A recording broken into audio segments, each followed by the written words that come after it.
Okay.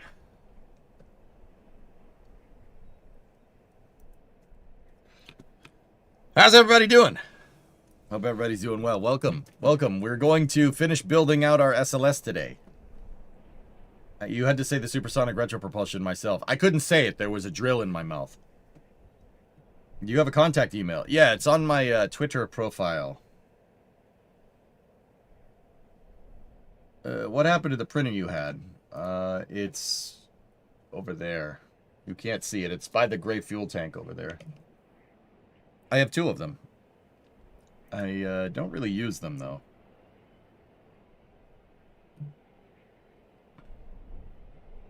How's everybody doing? We read you loud and clear.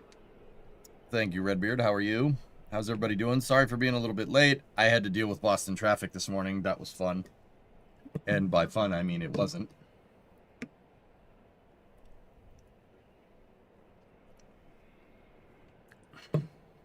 Fluffy, are you here?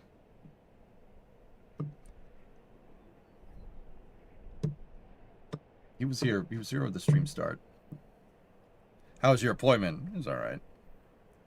I was just telling Twitch chat before we went live on YouTube. I had Falcon Heavy. I had my phone. I was like back in the dentist chair, and I had my phone like this, watching the launch. Fluffy's gone. Right, it's cool. Wartos, you accidentally locked yourself out of your house because you locked yourself out of your house on purpose? No. But I was able to get a window open using a spatula. Huh. Okay. Hope all is well. Loving the KSP marathon. Any plans to return to winter car, summer car? Yeah, maybe later.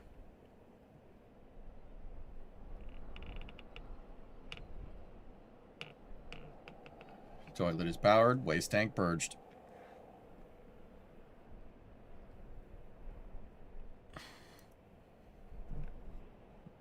Hang on. I gotta post something in the Discord. Give me 1 second.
Okay, cool. Bubble wrap status.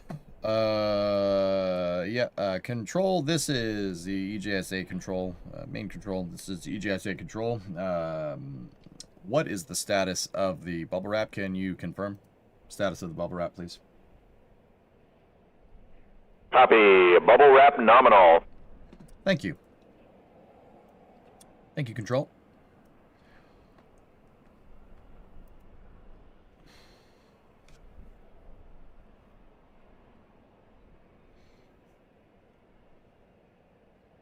All right, let's get the music going.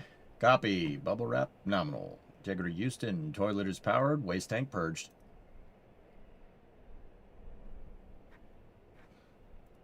All right, let's roll.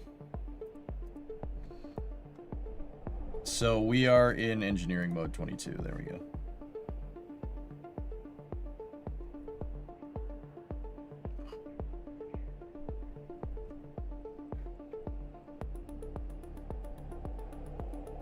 You were just there.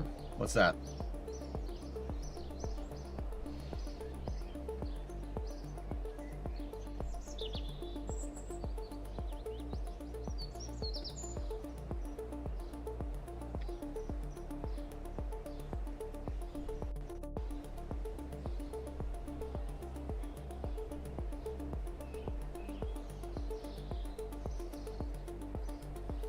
Oh. Oh, yeah, this thing. Hello, NASA. I'm not NASA, I'm EJ.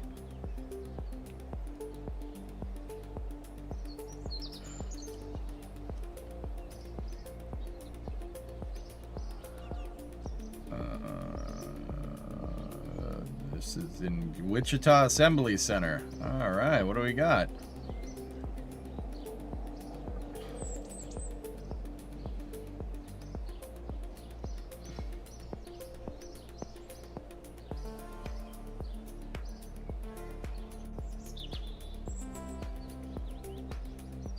Oh, yeah. This is for the V-280 Valor, or whatever it's called now.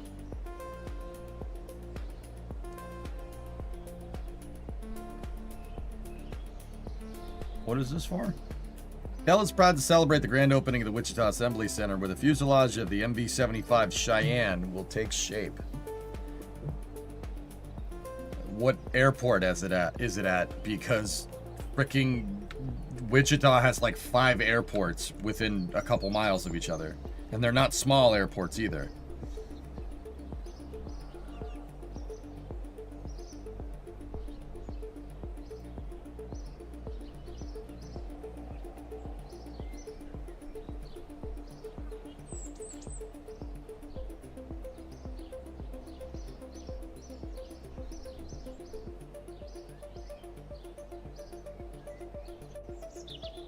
Wichita Assembly Center. Now I'm curious. Now I want to go look.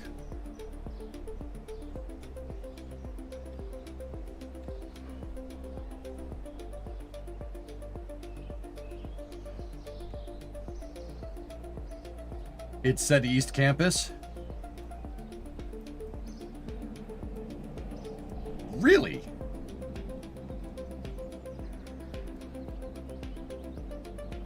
The East Campus is what, yeah, that's where we were.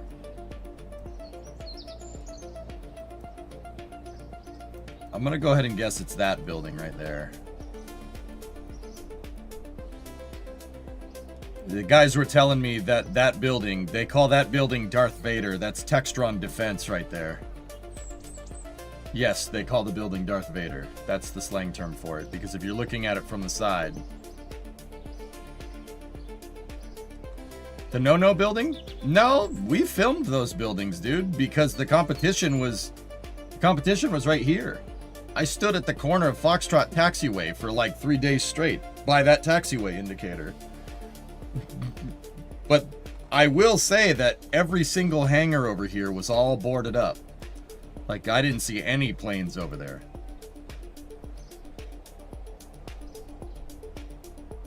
You mentioned Kerbal Space Program on your first day at Goddard. Those that knew got it, most didn't. Huh. But yeah, that's where we were. The competition was hosted out of the Textron Employee Aviation Flying Club right here.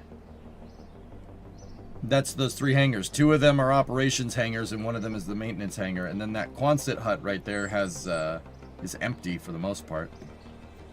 Yeah, this is where all the employees of Textron have their airplanes and stuff. That's why they didn't want anybody filming the planes or whatever. Like, they vacated all of the planes. They emptied both hangars. The competition was mostly in here. And then to go from the hangar out to there, you had to walk all the way down here. And that was,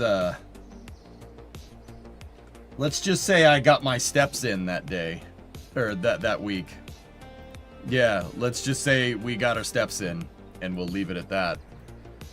Dude, my feet hurt so much by the end of that competition, but I didn't say nothing. Did you see Voyager 1 pass 1 light day distance from Earth? I did. Yes, Money, that's cool.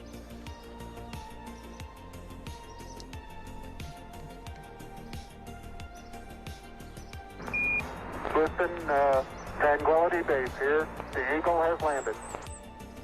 Hello. Due to congressional meddling, EJ's new upper stage has been cancelled. The replacement is a less powerful variant of the same stage that will be ready later than already expected. Thank you for understanding. Keep exploring.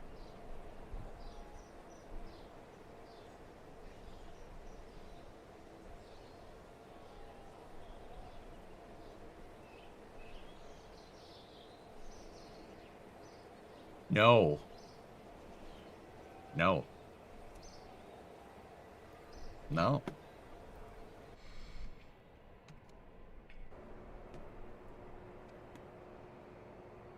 No, because our space program is not run. You know what? I'm not finishing that sentence. You know, I just want to build the upper stage that SLS deserves. And I'm going to take the high orbit here. No, not the high road. The high orbit. You know why I'm taking the high orbit and not the high road? Because I have a bigger upper stage that we're building, so I'm able to do that. All right? Yeah, we're going to take the higher orbit here and just say we're building the upper stage that we want. Okay? And I am going to leave that at that. So, if you didn't see yesterday's stream, ooh, baby, we were cooking. Look at this thing. Oh, yeah.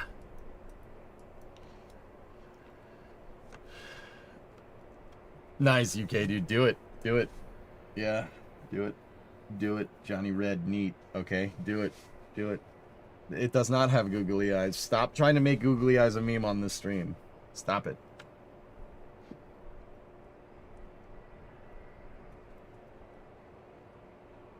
Anyway. We were working on the upper stage here. Almost have it finished. Hey, Jack, what's going on?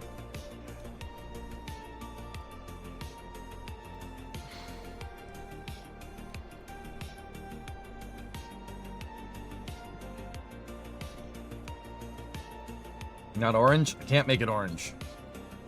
Not in the stock game. We'd have to get a custom fairing texture if we were going to do that.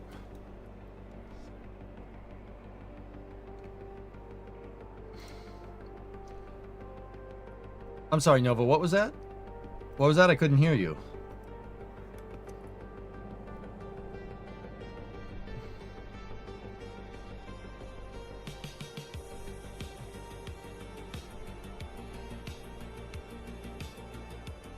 JPL tests next generation electric thruster in test. A lithium-fueled magneto-plasma dynamic thruster achieved power levels up to 120 kilowatts. All right.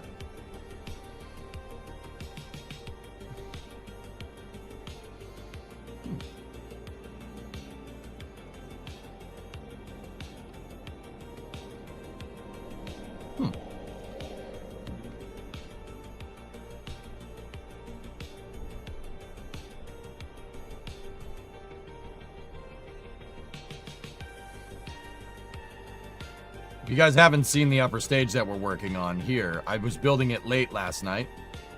There it is. This is what it's going to look like separating. Ready?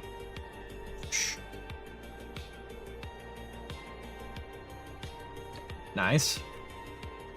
We only got half of it made, though. I'm working on the other half.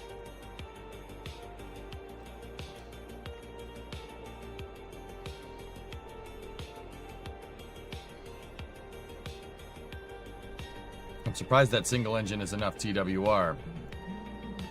It isn't. Yet.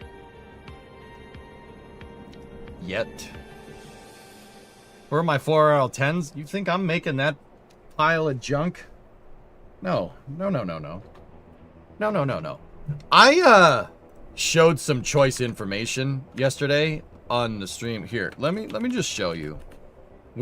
I'm gonna put an Earth departure stage on top of SLS. The reason why is mostly because of that thing. You know, I have read this many times, but we were looking at the J2X development thing. Like, keep in mind, this is just off of Wikipedia, so take it for what you will. But I do know that this did happen.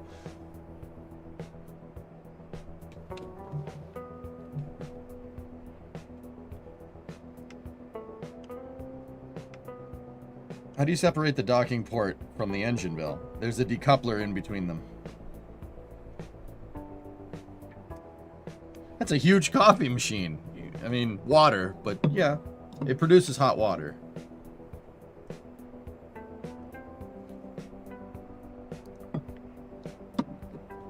I just want people to see that. And I think, I'm not saying we, okay, I was about to say, I'm not saying we should still make the J2X. But we should still make the J2X. We don't, I mean, I guess we don't have to nowadays, but also, what game are you playing? This is Kerbal Space Program, Ziggy. Kerbal Space Program is a game where you design and build rockets. And I'm building a bigger, stronger version of SLS in it. Are you a rocket scientist? No. No. I am fluent in rocket scientist. But it is my second language. Let me put it that way. Do we have an equivalent? No.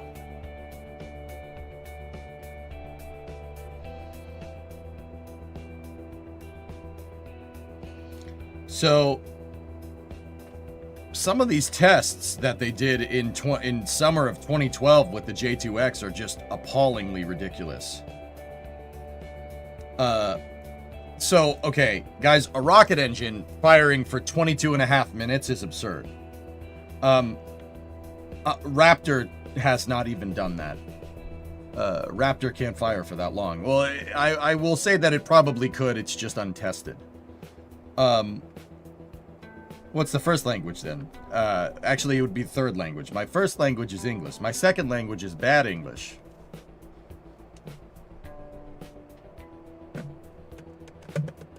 Was the EDS much better than the EUS? I'll say what I said yesterday, dude. It really depends. It depends on what you're trying to do. All right, I learned rocket science, right? Like, I know it. I know it pretty well. I'm not about to go build a rocket engine, but I understand it. Like I said, I can carry a conversation with people that speak rocket. So the thing is the EUS is better if you're trying to go further than the moon. Like, the EUS would be great for sending probes to deep space. It would be really good for sending stuff to Mars. It is not the greatest for sending stuff to the moon, per se. I can understand redneck. I mean, yeah, me too. See? See what I'm saying? Yeah, no, I know what you mean. So the EUS is really, okay, a better way to think about it would be like, think of the EUS as like the Prius of like upper stages. It is like of heavy duty upper stages. It is notoriously efficient. It has great range, right? Very high miles per gallon. So out of all the heavy upper stages, it will go the furthest. But the Earth departure stage is less efficient, but it makes more thrust. The Earth departure stage is like having a pickup truck. Will a pickup truck get as much range as a Prius? Probably not. But a pickup truck can haul a lot more than a Prius can. That's the right way to say it. The Earth departure stage would be better for hauling stuff out to the moon. The EUS could do it, but it's not like the best application for it. Somebody gifted a sub to Redneck from Moscow. Okay. How far is Viasat away from deployment? Let me take a look. We're about 10 minutes out from the deployment of Viasat 3F3 from the Falcon Heavy mission that launched this morning. It's a geo insertion.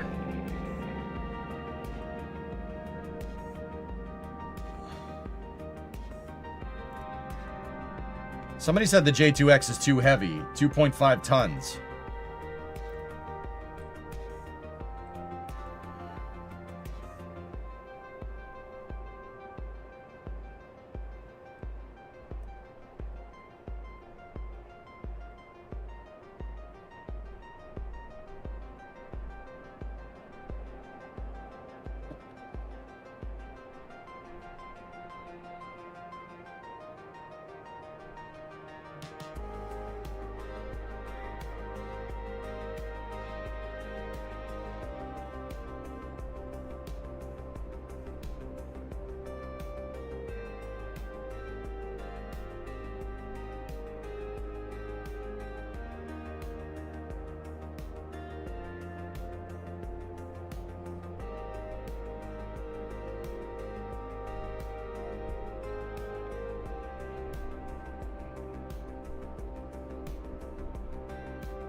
It is kind of beefy.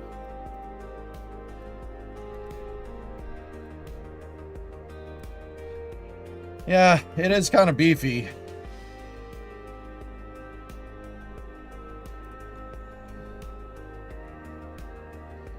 I mean, that's... If they weighed that, though, that ain't the final mass of the engine. There's no way. That's not the final mass of that motor. Yeah, there's not a chance. This has so much developmental instrumentation on it. See all these wires, all the wires and all that stuff up there? That's developmental stuff. I'm wondering if that... Interesting. What cycle's J2X? Gas generator. Gas generator, twin power pack, open cycle. Well, actually, this is closed cycle. It does what a Merlin vacuum does. Who first showed me? One of my friends from college showed me Kerbal Space Program.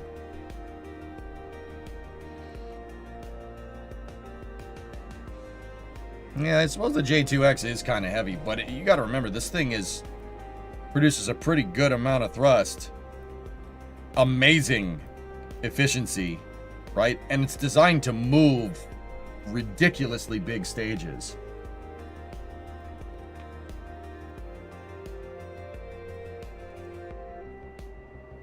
How efficient is it? Did you see that? At 448 ISP. It would have been behind the Earth departure stage, which was basically the stage that I'm building right now.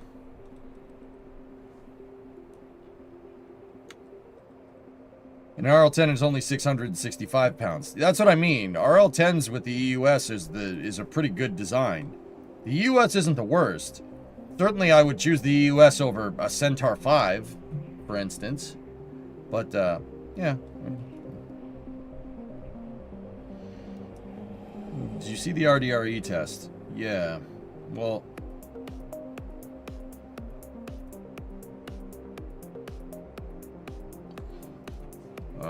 it made 4,000 pounds of thrust.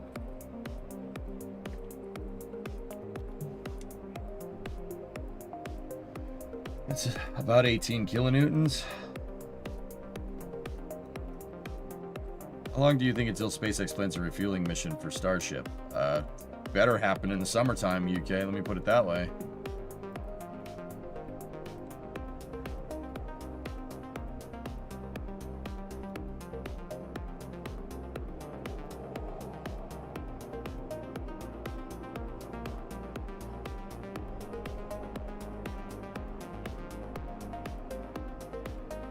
It's the size of a suitcase. Yeah, that's great. That's great power to weight.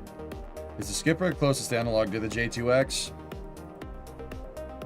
No, the Skiff would probably be a better amalgam.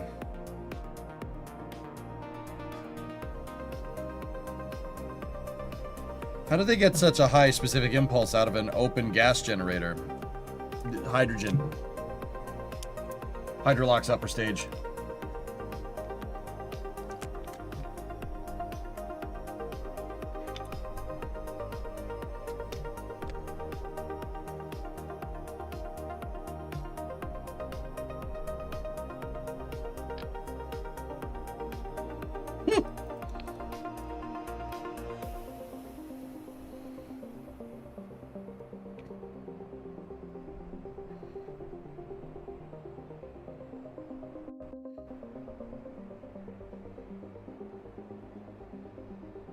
I mean, that would be something, losing that damn thing.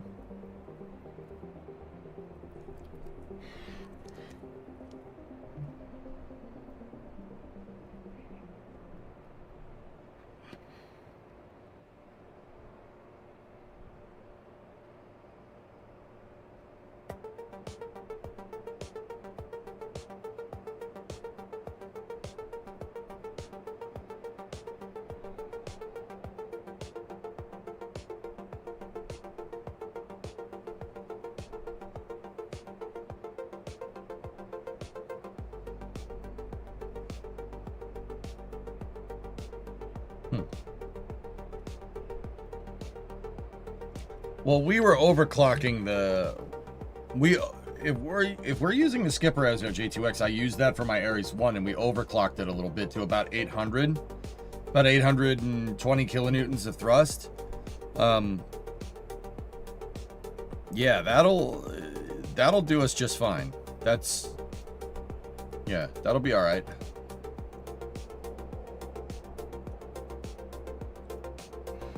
All right, so here's what I want to do.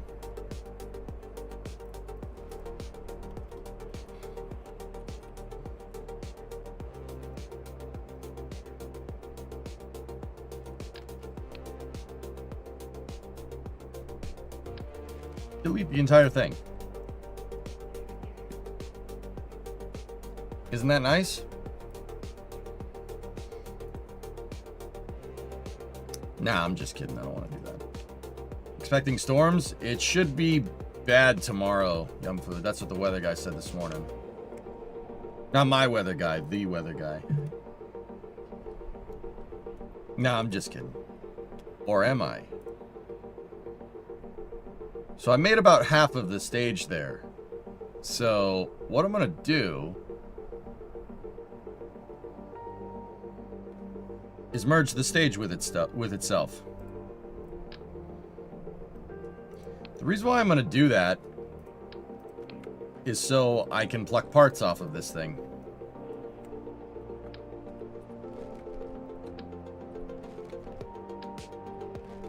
Pluck the parts that I already made.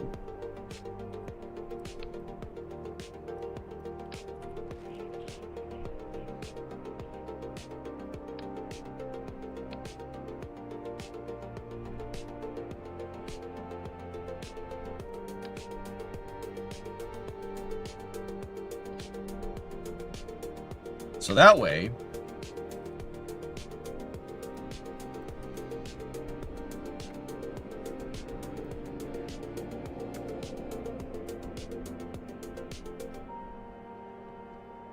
we can just put the stage together. See?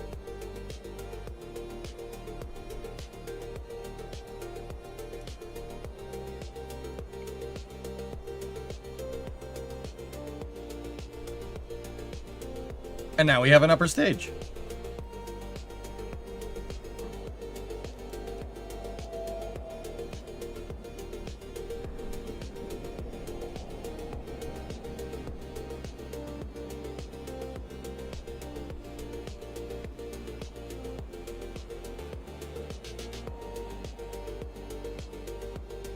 I told him to go merge craft vial with himself. Yes. Very nice.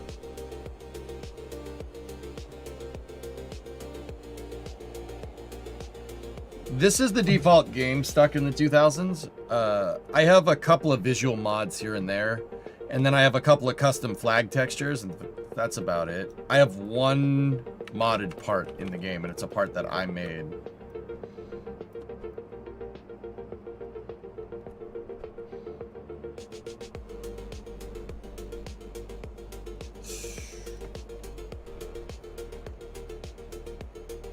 Ugh.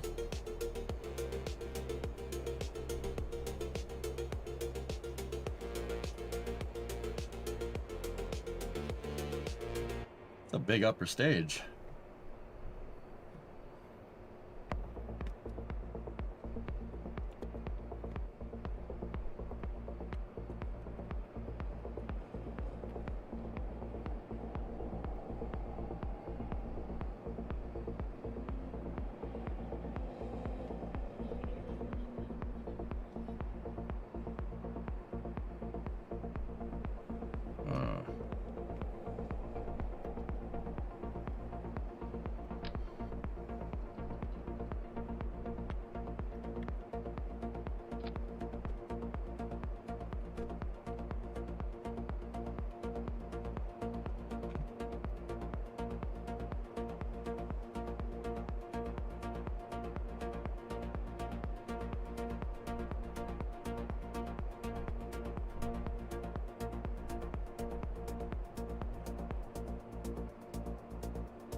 It does look good.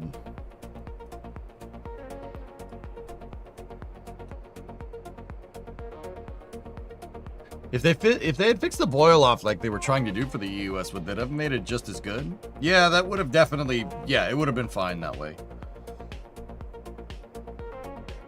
Mortas, I'm curious, what is the part?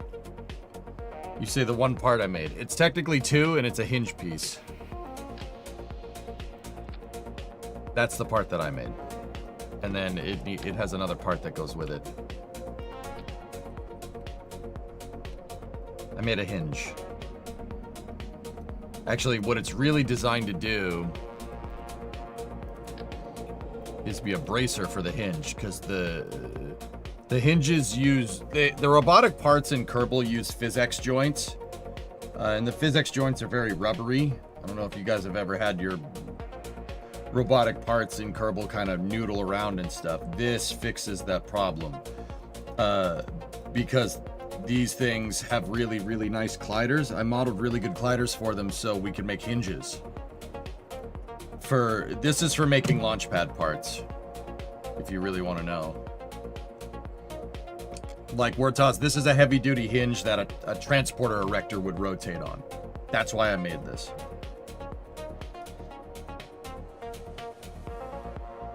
And they use same vehicle interaction. It's all one part, see?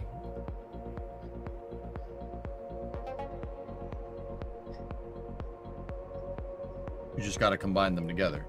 Those are the parts that I made. How's the crane build? I didn't work on the crane build yesterday. I worked on this. You were here. The crane build was on... you know what, RJ? I don't know what day it is. You might be right. I don't know. Does it lock at certain angles? If you tell it to, sure.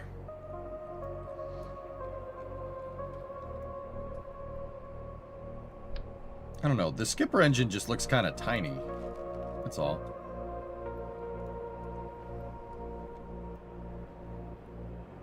There is another route we could take here. The other route we could take is skiff motors.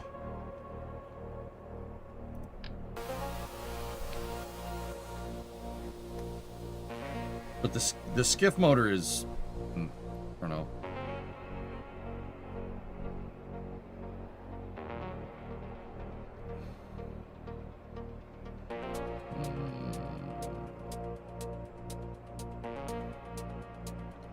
I don't know if I want that.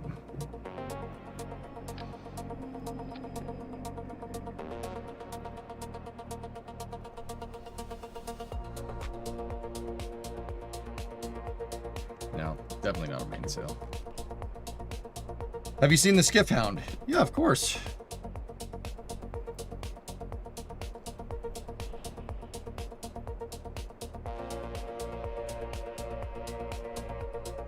The Skipper is a shroudless variant. I never liked that they changed the mainsail into the Vulcane. I'm kind of with you. The mainsail should have been the F1 engine, and then Vulcane should have been its own thing, but whatever.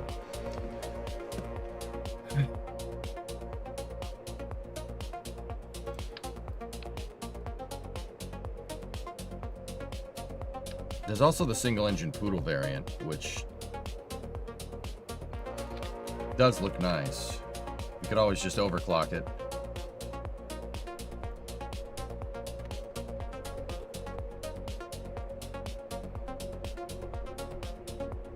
I would have to make the dome match that. We'd have to make the dome look better than that.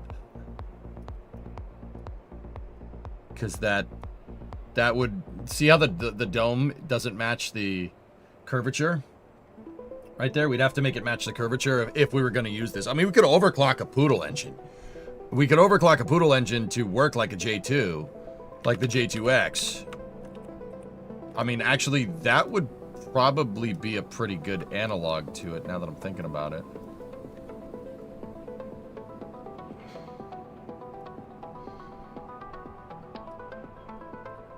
Or we could just go with the Skipper. because that's what we had. Skipper doesn't look bad. It just, now that I put the whole damn stage together, it looks a little bit goofy. I want the shroud on it because the shroud, I think, makes it look a little bit more chunky. That is a freaking monster upper stage, though. Hey, Cogtray, thanks for that prime sub, dude. Right on.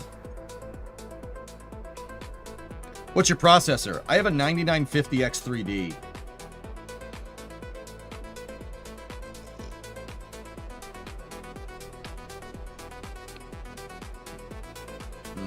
Yeah, I don't like that. The Wolfhound might be a good idea.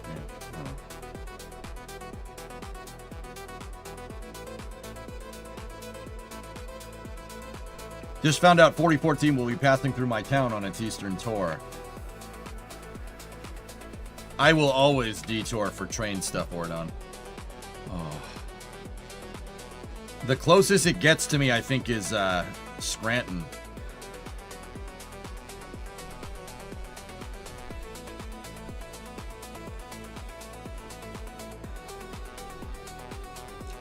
Oh, you've got to be kidding me. That's my wedding anniversary.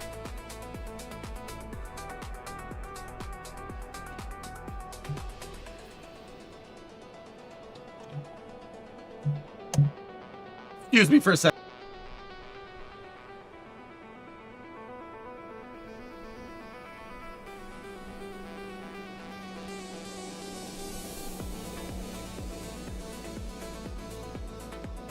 I'm all right.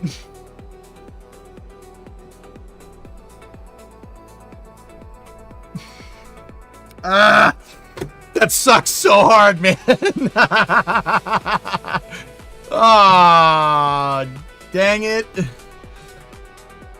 Maybe you can combine it. Look, T90. Look, my wife has the tism as well, but she does not have the train tism. That's only me. Okay, so. The space stuff I can get away with. I can't get away with train stuff on the wedding anniversary. It doesn't work that way, man. Alright.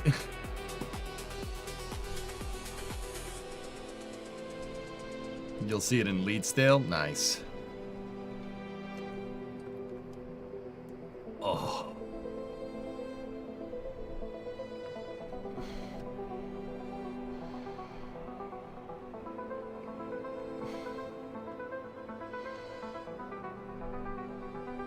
Oh, whatever. There'll be other times. It ain't going anywhere.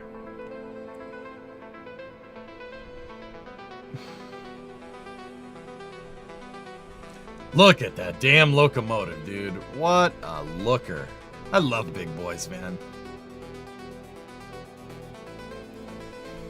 Okay, anyway, back to space stuff.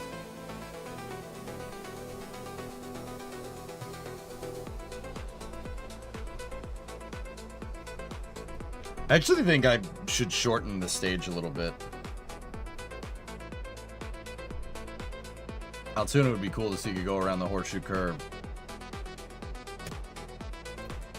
Or done. Stop it. Stop it.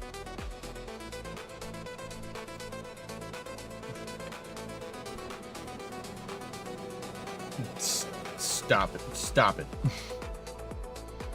I'm almost wondering if we should shorten it a little, shorten the stage a little bit. Okay, I'll stop. That is a beefy freaking upper stage. You could take the train to Philly. Spoiler, are you telling me what my wife would enjoy for our wedding anniversary? Is that what's going on here? Is that what's happening right now? I mean, she might go for it. I don't know. But also, a romantic train ride. Dude, I'm not sure I have the relationship fluency to pull that off.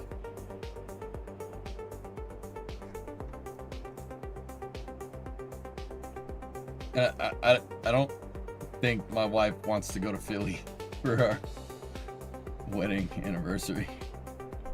Don't worry, trains are reusable. Yeah, that's right, Dan, they are.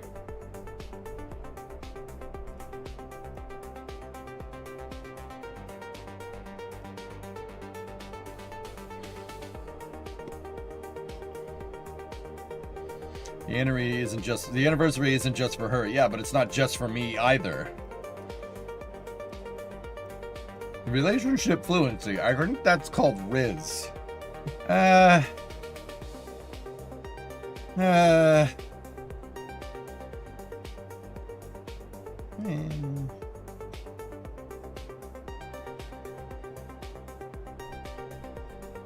No, don't. I don't know. I don't know, bro.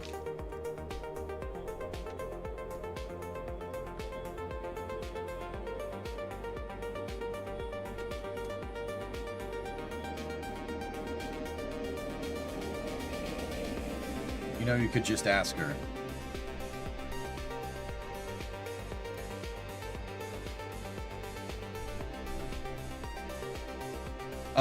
All right.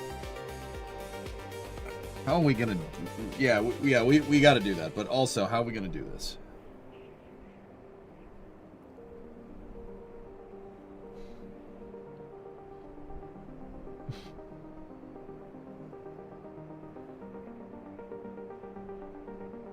Ask her.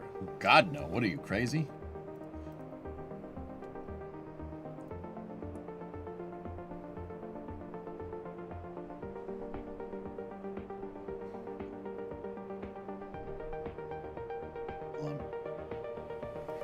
People be tagging me on Discord all the time. Alright, we good. Okay.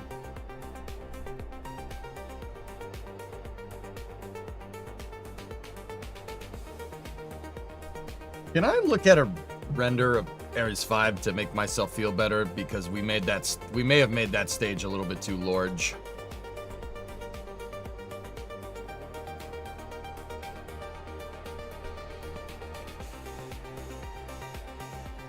Nah, I feel better now. Dude, oh man, that thing would have been sick. That thing would have been so good, dude. Oh man. You know, I said it once, I'll say it again. People have their gripes with Ares 1, and I'll call that fair. I mean, personally, I think it's bullcrap. I think Ares 1 is a great design. But ain't nobody sitting here and denying that Ares 5 wouldn't have been a powerhouse of a launch vehicle. Just freaking 10-meter core, 5 RS-68s in the core stage. 5 of them. That's more powerful than a Delta IV Heavy in the core stage. 5-segment SRBs, Earth departure stage with a J2X behind it. 10-meter fairing. Ain't nobody sitting here saying that that thing would have sucked. Yeah, and no throwing away shuttle main engines. That's the best part.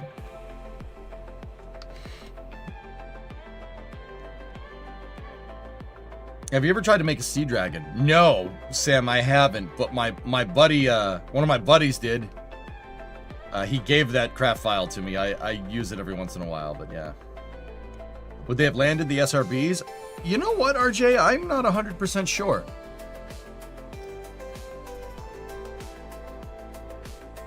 See, it's interesting here because some of the renders of Ares 5 have an 8.4 meter Earth departure stage. And some of them have a 10-meter Earth departure stage. I'm wondering what that's about. What is that horrid thing? Ares 4? Oh, we don't talk about Ares 4. That was cope. Ares 4 was what they tried to propose when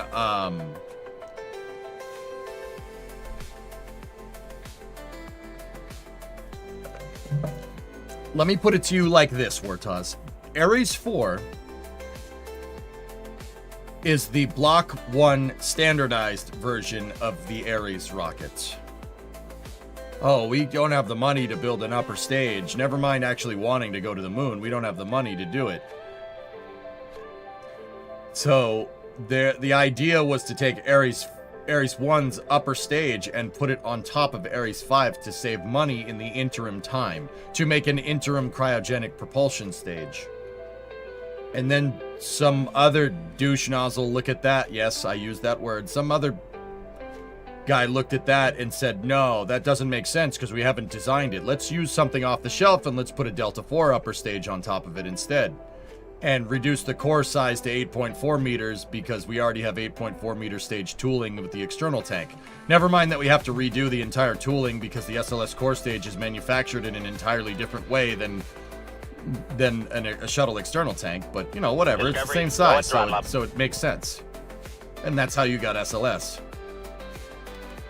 So what's Ares 4? We don't talk about Ares 4. Not urgent. Can you look at your last GM? No.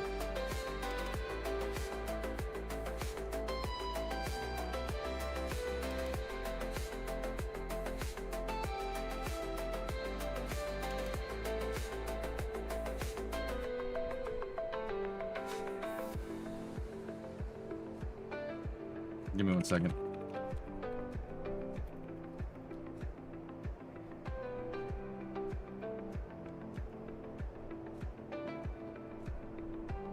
I said after the stream. What the fuck? Oh, excuse my language. What the smidge do you want?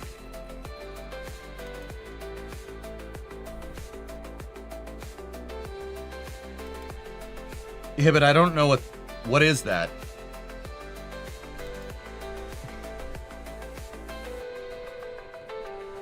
EJ sent a bad word. Sorry about that. Discovery, go at throttle up.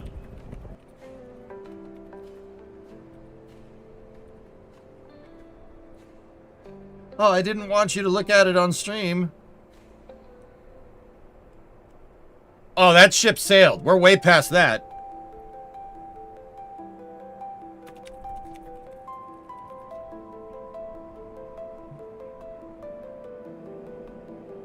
Are you going to the mall later? No, I'm not going to the mall. Keep spelling, Mason. It was family friendly until Hibbett ruined it. Anyway. That is a chunky upper stage. I really don't... It's actually about the same size as the LOX tank.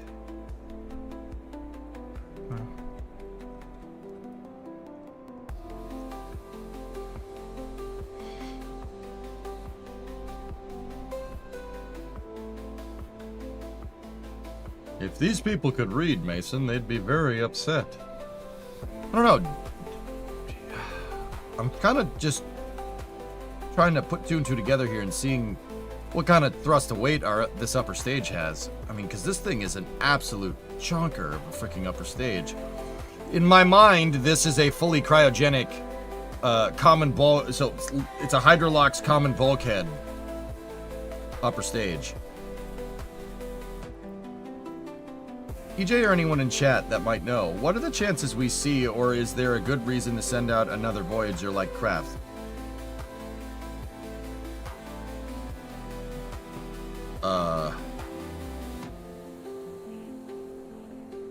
What's the dates on the renders? Could be payload dependent. Yeah, it could.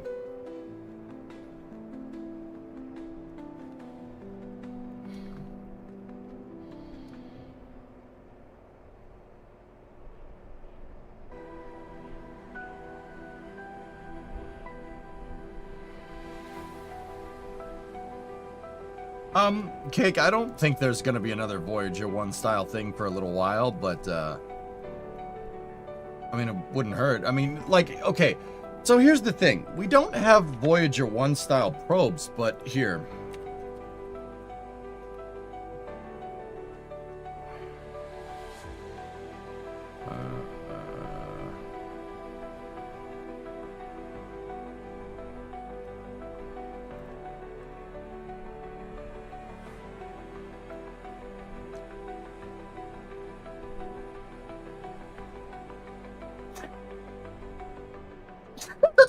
Allergies. We don't have other stuff like Voyager 1, but we do have other probes out there, like New Horizons. New Horizons is still going. There's Pioneer 11 and Pioneer 10. I don't think we have contact with those, but it's not like we haven't grav assisted other missions. New Horizons started as a flyby.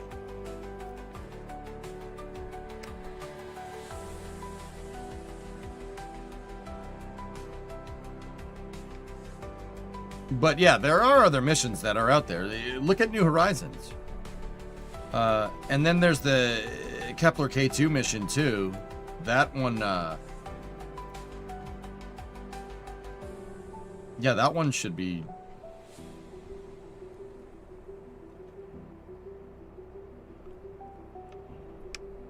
Starford, we wouldn't do more Voyager-style missions because they were all flybys, and orbital missions provide much more scientific data.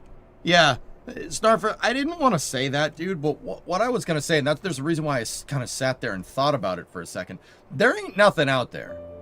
There's nothing out there but the heliopause, and beyond the heliopause, it's just GCW, Galactic Cosmic, or GCRs, or Galactic Cosmic Waves. Like, there ain't nothing out there. Yeah, I think exploring, I think that, I was going to say that as kind of more of an op-ed thing, but yeah, exploring the planets will yield much better science. There's literally nothing out there. There's nothing out there but galactic cosmic radiation.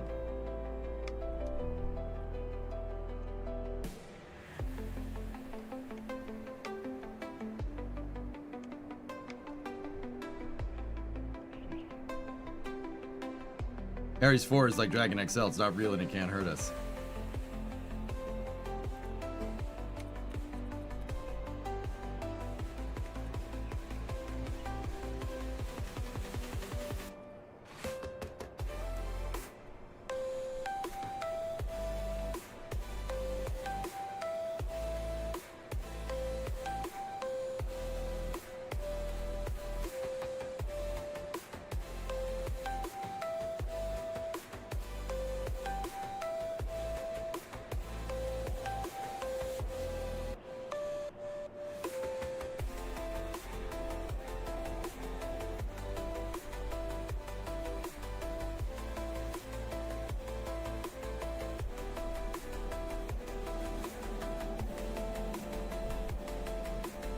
Give me 1 second. Pivot. I typed all that out because I would forget if I didn't type all that out to you. But yeah, look what I said. That happens, dude. That's normal.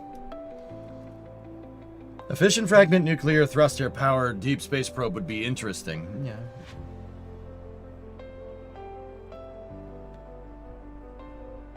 Guys, yeah, I mean, Oculus, that'd be pretty sick, dude. Yeah, look at that thing.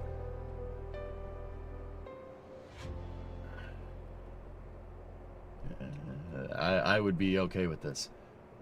Fellas, like, here's my big thing. Look, alright, I'm gonna be very honest. The science probes don't really do much for me. Like, they're cool, don't get me wrong.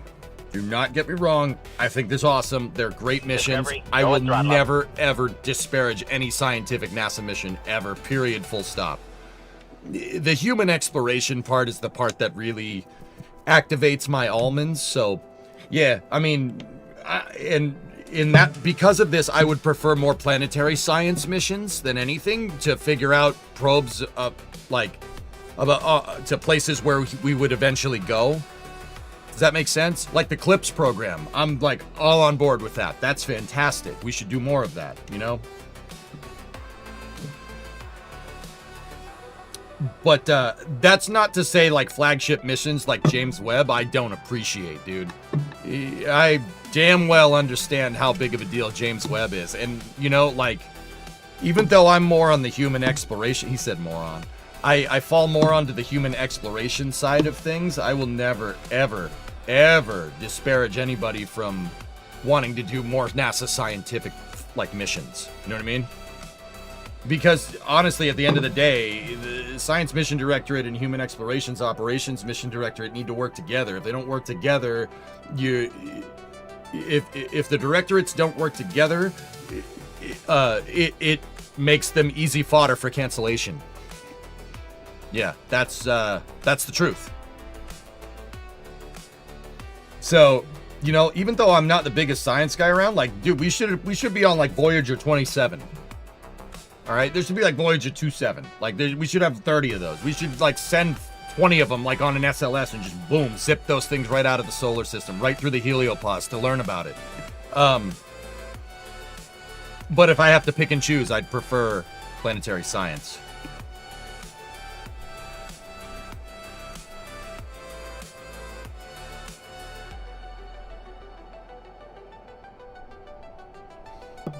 Yeah, NASA stronger together. Exactly.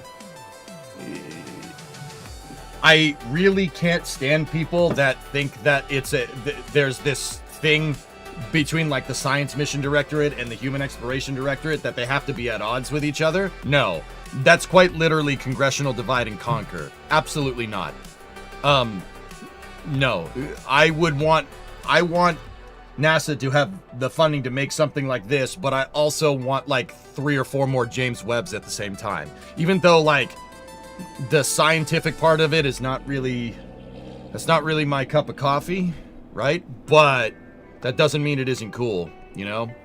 And that doesn't mean I wouldn't advocate for science. Like, no, absolutely. No, we need more science. Like, cluster bomb Mars with, like, Perseverance rovers. Like, we only have 2. We should have, like, 6. At least 6. Like, Mars is a big planet. You're gonna scout 2 landing sites for a landing? No. No. There should be, like, at least 3 times as big. Science mission unlocks new parts. That's a good way to say that, Quietus. So I will never disparage the Science Mission Directorate. No, I want people like Kelsey Young doing more planetary science because she's amazing. Like, we need more of that. They work hand in hand, and don't let anyone tell you anything else, right?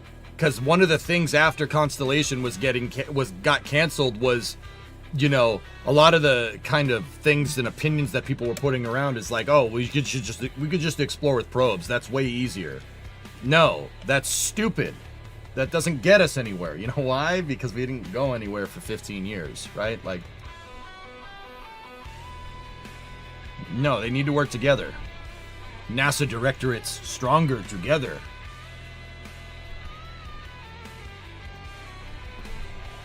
Unless they're sending a brick of concrete, then we can disparage. That was a lot of things, Ironclad. I wouldn't call that science, but yes. Alright.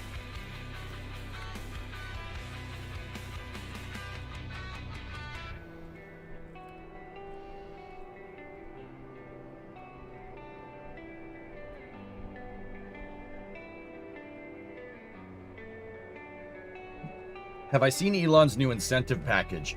Stipulates a permanent colony on Mars with at least 1 million residents. 7.5 trillion, what was it? It was a 7.5 trillion, payout if he does that. Oh yeah, no, 7.5 trillion market cap total with 1 million people on Mars. Yeah, that's what the SpaceX board said. That is most... Okay, not an economy guy. That's most likely a way to protect SpaceX's goals for when they IPO. If I had to guess. SES-3 is happening. Yes, you guys want to see that. There's no way you don't. Come on. Whoop. Whoop. By payload deploy. And we're expecting that final burn to be coming up here in about so this is the Falcon Heavy mission. This Falcon Heavy mission is a direct-to-geo insertion. Viasat is creating one of the world's most advanced multi-orbit, multi-band communications networks that integrates Viasat's own space and ground infrastructure with that of world-class third-party partners. Today, Viasat 3 Flight 3 satellite completes the Viasat 3 constellation, which is an important part of Viasat's global multi-orbit network designed to add significant capacity that is secure, reliable, and highly flexible. Okay, so they're chilling down the engine here. Fantastic views throughout this coast phase of both the payload and the MVAC. If you take a look right above the MVAC nozzle there, you may be able to spot the moon. Yeah, baby. Geo is not all the way to the moon, but it's right now, it's a good way up there. Flight 3 and the MVAC engine are on the way to geostationary transfer orbit. No, what? No, they're not on the way to geostationary transfer. This is a geo insertion, lady. Look at the numbers. The thing with the numbers. If we had a boat with some dynamite and a fish on the left side, Following the completion of this third MVAC burn, stage Somebody got 2 that will host reference. Good for you. around another 10 All right, there we minutes go. before payload deployment. Okay, good ignition. You should not see the altitude change here at all. Now, Altitude this should burn barely that is be now going up. underway is expected to last about 40 seconds. So this is a Viasat geocircularization. is a leading They are circularizing the Viasat payload, right? They're circularizing it at 32,688. That's 23,500 miles. That is geostationary. A circular orbit at this altitude here, or in rocket science speak, with a semi-major axis, that is the equivalent to that off the ground, gives you a 24-hour orbital period. This is called geostationary. So if you have a satellite that's at this altitude that takes 24 hours to do one rotation, right? It appears to just stay hovered over a point over the Earth. We use these satellites for communication. That's what Viasat is. Viasat is like a internet service provider, amongst other things. Viasat, if you are on an airplane, like a passenger plane, for instance, and there's no Starlink on it, but you still have internet, it's most likely a Viasat satellite. Coming up in just a few minutes at about T plus 4 hours and 58 minutes. So we're going to take one last break, and we'll see you back. The crazy thing is look at the speed. Look at the speed.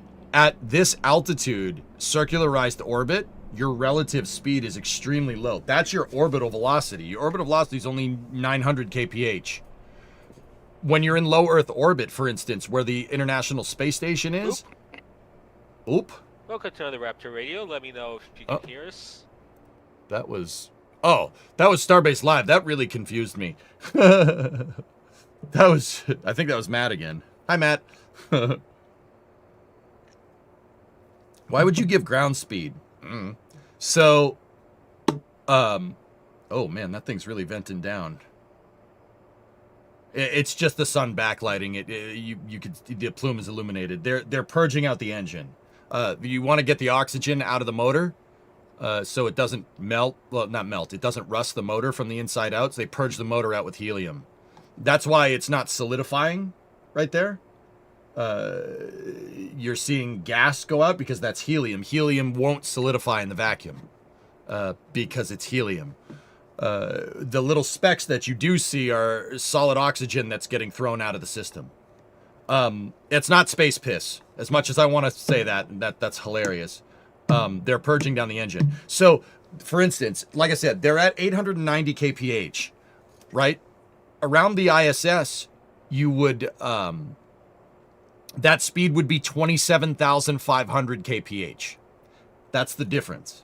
You're at a higher altitude, you have more maximized potential energy. And if you circularize up there, you don't need to be going very fast because you're further out of Earth's grav well. It's rocket piss.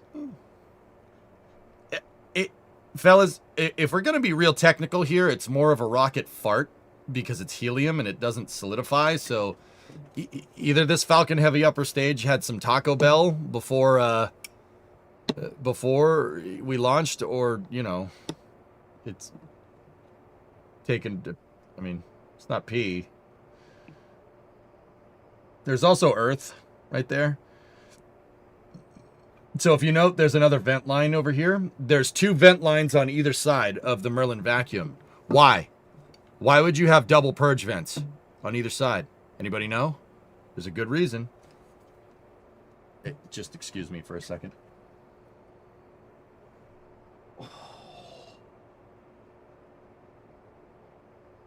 Redundancy? Good guess, but no.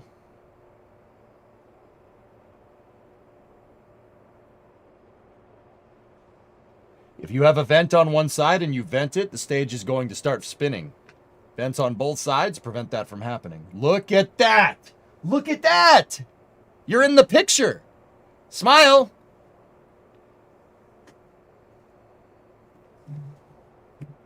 Oh, there's a chunk of solid oxygen. Rocket poo. How long would the second stage take to come back? So, Missy, this one's not coming back. This stage will be put in a graveyard orbit. Well, actually, you know what, Missy? It was Falcon Heavy, so I don't know that for sure. To be 100% honest with you, we don't know for sure. It might have enough to deorbit. If you were going to deorbit, you would need from this altitude. Probably about 1,500 to 2,000 meters a second. That's a lot. That's a lot of Delta V. I highly doubt that the stage has it left after doing that insertion. It will most likely go to a graveyard orbit. Son, a graveyard orbit is an orbit that's kind of behind the geostationary kind of layer, I guess, of satellites. It's a 26-hour orbital period. Dude, Missy, there's probably like 100 to 200 upper stages floating around up there from all the geostationary missions that they've done over the years. Bunch of Centaur 3s up there. Actually, I'd say probably 100 Centaurs, easily. And now there's another Falcon 9 stage. Graveyard, the batteries would run out. Good point, Phil, yeah.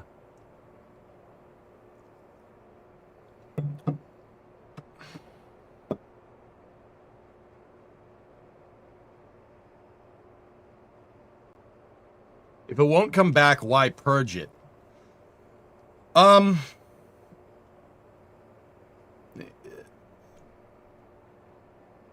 Well, Lev, you'd want the stage to be passivated. You just generally don't want propellant inside of the upper stage after it's done with its mission. For the engine, you don't want any surprises, so just do what you always do, right?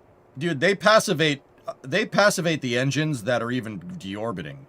But that is a step. Passivating the engine is a critical step in stage passivation. What is stage passivation? That's basically evacuating all the propellants. They'll blow the vents on the tank and just have it vent everything overboard.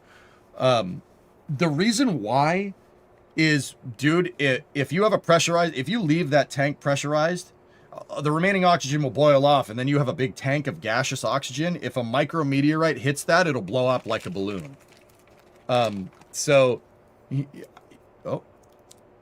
We did see some shots of the RCS firing. It was reflecting off the Hall effect thruster. So you don't want to make a gigantic bomb floating around in a graveyard orbit. You would passivate the tanks, and then the batteries run out. So Falcon 9 does have nitrogen thrusters on it, Oridon. They're, okay, here, I'm just going to pop back into KSP. Just pretend this is a Falcon 9 stage. Falcon 9 has nitrogen thrusters, just like, the second stage has nitrogen thrusters just like the first stages do. They're on the rim of the dome right here. A lot of upper stages carry their thruster system here. The reason why they do that is so the thrusters aren't sticking out when you go to launch the thing. It's inside of the inner stage. You'll see them. Oh, we just saw it pulsing around. See it up there?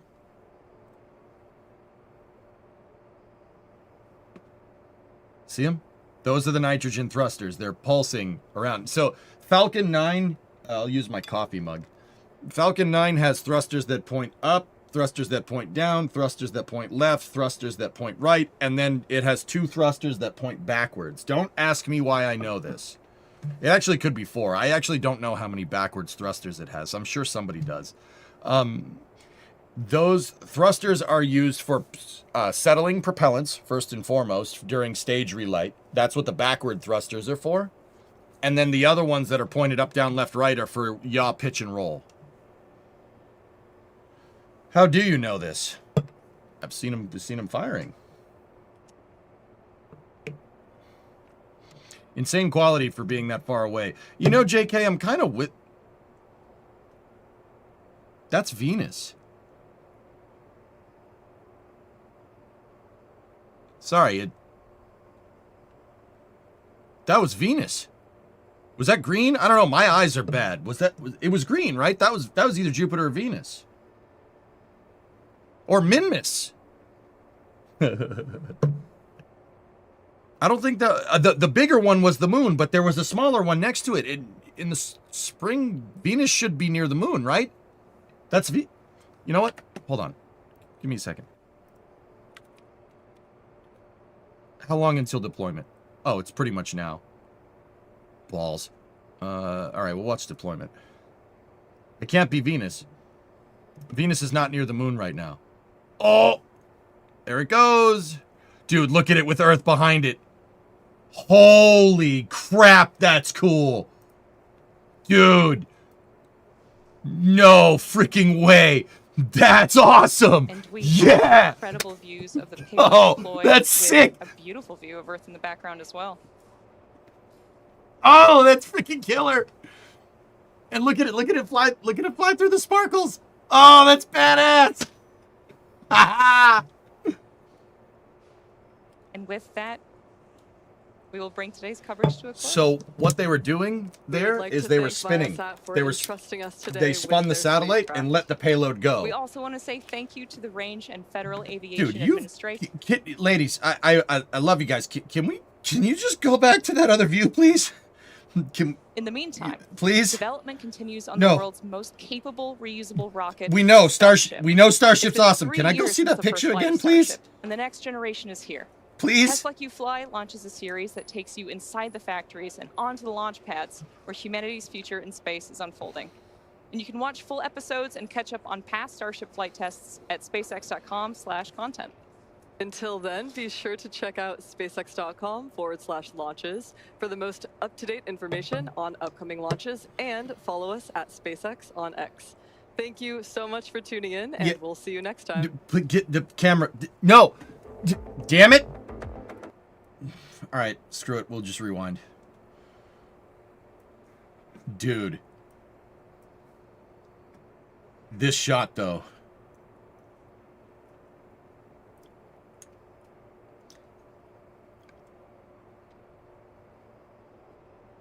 Can we? Hello? Hello? Yeah, Viasat 3F3 is big. It's about the size of like an F-350, like a big pickup truck. If you guys watched me and Ernok drive the blue truck across the U.S. A couple of years ago, that big. It's as big as the F-350. It's gigantic, and it's about as heavy as one too. That's Earth behind that. That, you know, that's pretty neat. I like things that spin. Why would they spin? Is it to separate the payload? That's exactly what it's for, dude. Yep. And that's why you see it. All the speckles there are the solid nitrogen that happens when Falcon 9 thrusters outgas. It's flying through a snowstorm of nitrogen.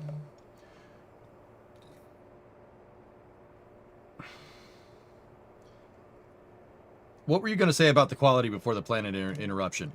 Oh, yeah, JK, I see this quality from this far out, and I'm like, man, SpaceX should send stuff out to the moon. Like, we could get some really nice quality live shots. I mean, the Orion shots were great when they had the OpNav system, or the OpCom system working, but, you know, like, SpaceX should, like, do lunar missions or something. What's the longest a Falcon 9 upper stage mission duration can be? Actually about 6 hours, Jim. Yeah, about 6 hours from T+0. We actually know that because of the Roadster mission. The first Falcon Heavy flight, when they launched the Roadster, they live streamed Starman floating around Earth for about 6 hours, and then the stage ran out of batteries. Is SpaceX using Starlink to transmit video? No. Lent? No, actually. Let me just check something.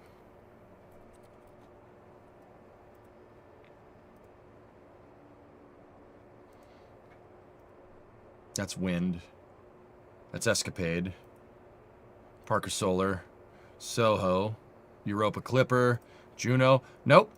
They're doing that with ground tracking stations. That's impressive.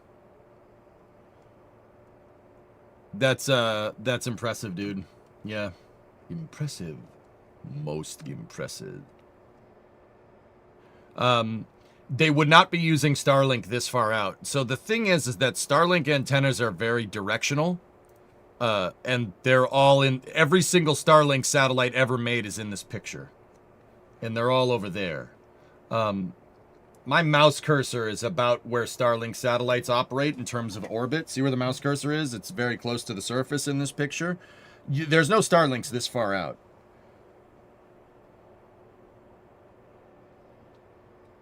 Well, they were supposed to with Deer Moon, but it got canceled. Yeah, Yusaku Misawa got his kicks in space and said, I don't want to do that anymore.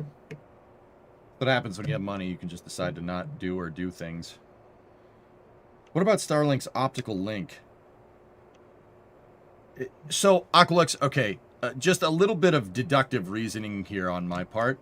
And yes, Lava Eagle, you're right. Those are not the reaction wheels. Those are the reaction wheels, I think. Or an antenna part. Your ion thrusters are right there. There's 3 of them in the center. You're right.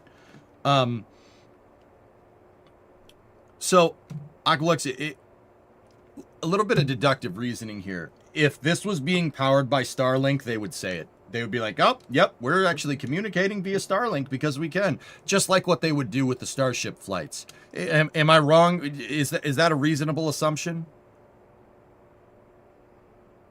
No, I was wrong. Did we figure out if that was Jupiter? I'm working on that, Victor. Those on the sides are XIPS 25 Hall effect thrusters. Lava, you failed me. I was right. You failed me. You have failed me for the last time, Lava. Commander, tear this satellite apart until you found those Hall effect thrusters and bring me the passengers. I want them alive. Fairly reasonable, but they've been low-key about that stuff before. Yeah. The other thing, little bit more deductive reasoning. Aqualix, do you think the optical... Do you think they have enough power on the satellites? I mean, this is not my department, dude. So I wouldn't know. Like, you need power to transmit, but do you need that much more power with optical? Like, maybe not? Would you ever play No Man's Sky again? Maybe. It's only partial failure. You're usually right, dude. That's why I give you the benefit of the doubt. Like, well, I mean, Lava, you probably know more about this than I do at this point, except for this one. Like, dude, it's gotten to that point where a lot of my viewers, I started teaching them about rockets, and then they went to school to learn this stuff, and now, like, some of my viewers know way more than I ever did, so all I ask is that you teach me. I brought you up to speed. Bring me up to speed. Let's go. Like, if you, I never expect anything. I don't expect subs or whatever. Like, I don't care about that. Like, but also, if you felt the need to reciprocate. I mean, a lot of you do. I'm just being a jerk. Less dispersion, you do much less than an equivalent radio link. Yeah, I mean, it's possible, dude, but I would say probably not. But maybe. I mean, it's possible. Anyway, let's go to Eyes on the Solar System.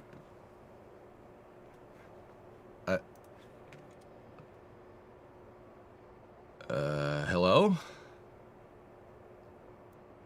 I'm gonna... That's probably not, flying right now. Hello?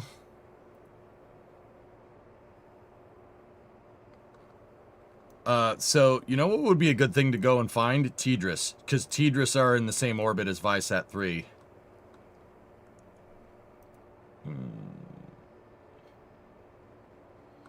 This is the Transiting Exoplanet Solar Survey satellite. Falcon 9 launched that. I watched that launch. Good time. Tidris is over here. So this is where Viasat 3F3 is. I'm not sure about the geostationary slot that it's in, but this is a very similar orbit. This is where the NASA tracking data and relay satellites are. This animation is also incorrect. The dishes are pointed the wrong way.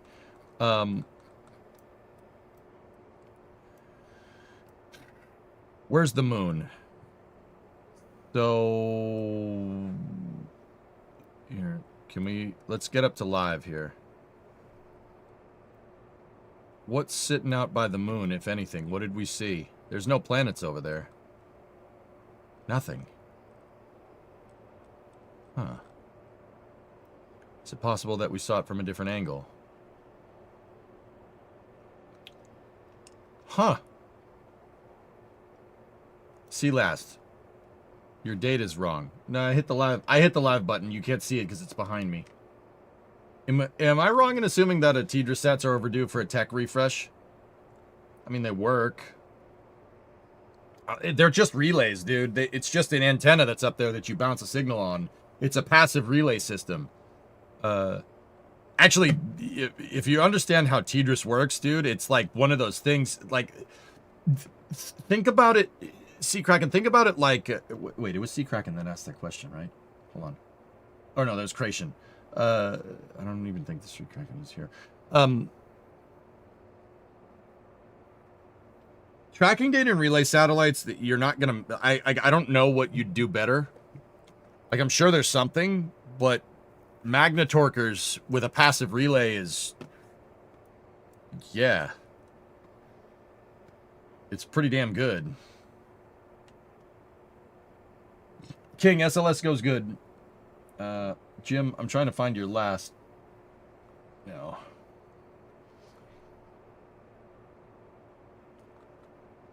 Type it out again, dude.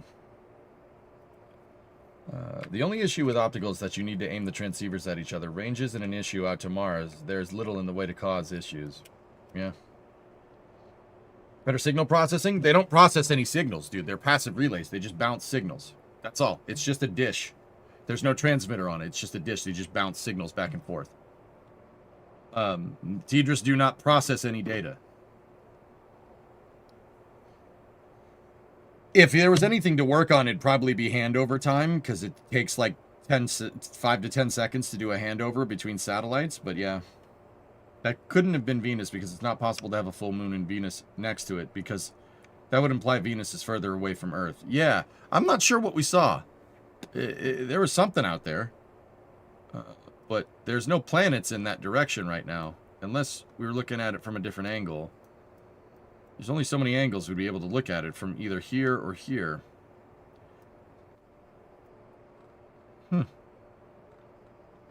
Yeah, it'd have to be a star. Spickett's a bright star in Virgo. So, my guess is it's that right there. See the star back there? I'll bet you it's that one. Not saying it was aliens, but it was aliens.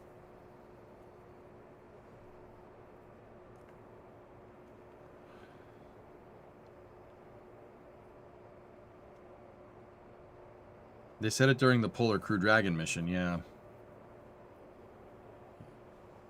Must have, yeah, either that or it was Minmus, dudes. Anyway, good stuff. Yeah, just did some impromptu Falcon Heavy coverage there.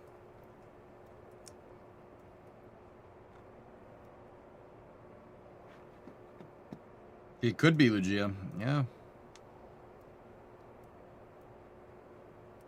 Let me turn down the background, purple background. Let me go back over here. Clearly a buff.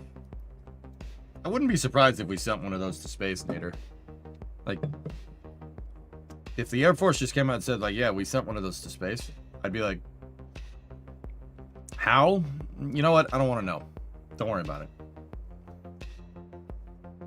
Have you watched back the launch? I did, but not on stream. Yeah, it was cool, dude. Seeing the Falcons come back and land is peak. Pretty damn cool.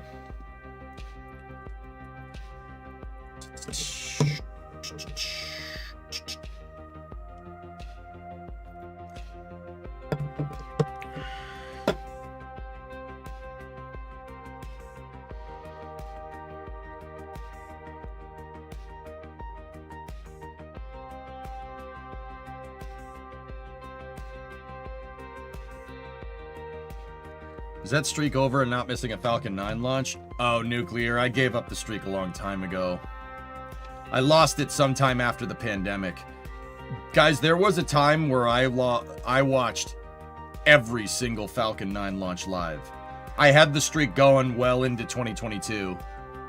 And then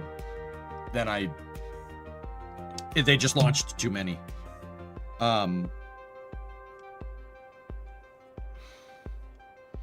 I will say I do watch every launch, even if I miss them. Like if 2 or 3 Starlinks launch, you know, in the middle of the night, I always make it, it's part of my morning routine to watch it. I've seen every single Falcon 9 launch, most of them not live at this point, but whatever.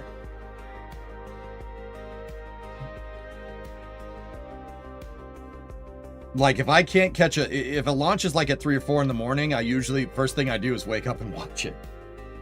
There's nothing like waking up with a rocket launch. It's like having a Christmas present every day. Sorry if you already answered this, but will the Falcon 9 S2 stay in GEO?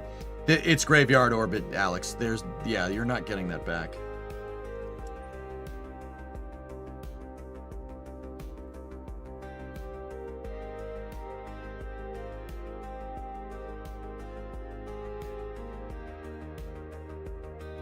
You watch every Falcon 9 live. I don't watch only the middle of the night one. From 6 a.m. till midnight. Yeah. If it's during the day, if it's during a stream, we're watching it. There's no ifs, ands, or buts. All right.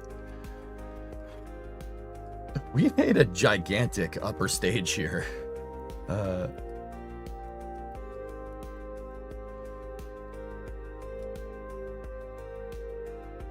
Did your dentist have the TVs above the chair? They did.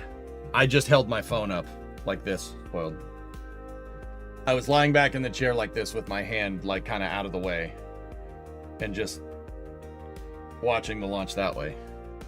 Well, I had 2 teeth get drilled. That was fun. And a new temp and a new crown. So, yeah, good times. Teeth look great though.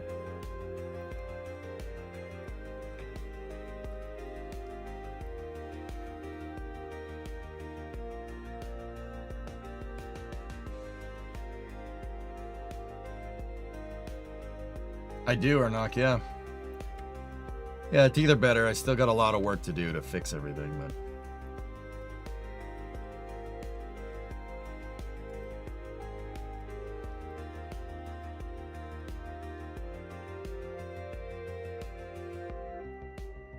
Are you planning on assembling these rockets manually, or is this just for separation? So nuclear...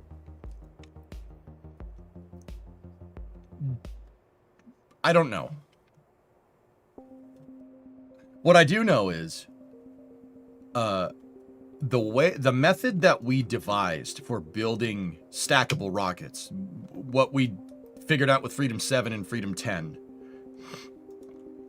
is that using same vehicle interaction on your inner stage and your aft skirt, and using that to structurally carry the load, and then just have a docking port hold them together and maybe some auto struts, are a very, very good way of holding a stage together.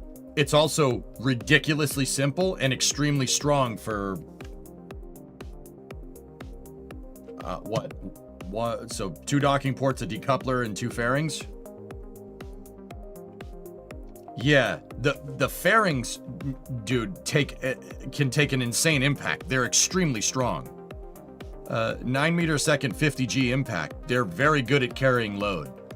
For whatever reason. I don't know why I don't know if that's intentional by the developer. So they make great inner stages and skirts. Skirts are this little rim here that's on the back of the stage that get it to mate, that get it to sit on this. Like, that makes it so you don't have to strut stages together. It's just a good way of, putting stages together, and nuclear on top of that.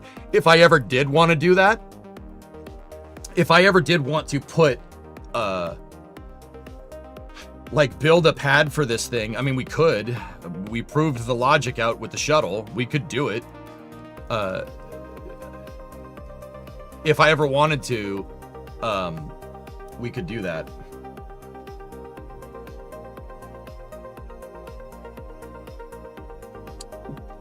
Bruin, I just did some rough calculations, and a 1 megawatt laser will reach Mars, no problem.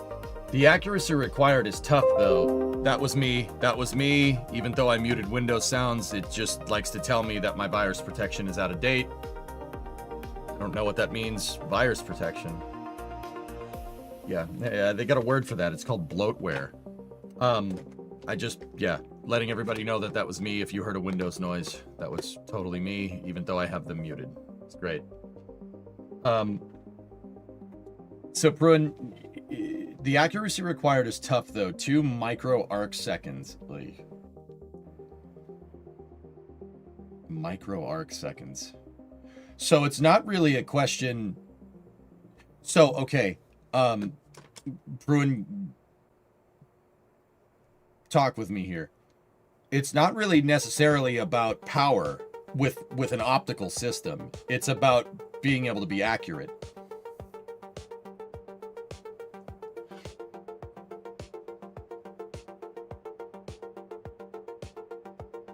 With that being said, Starlink satellites are not... They probably could do it, right? But they're probably not accurate enough to hold a signal.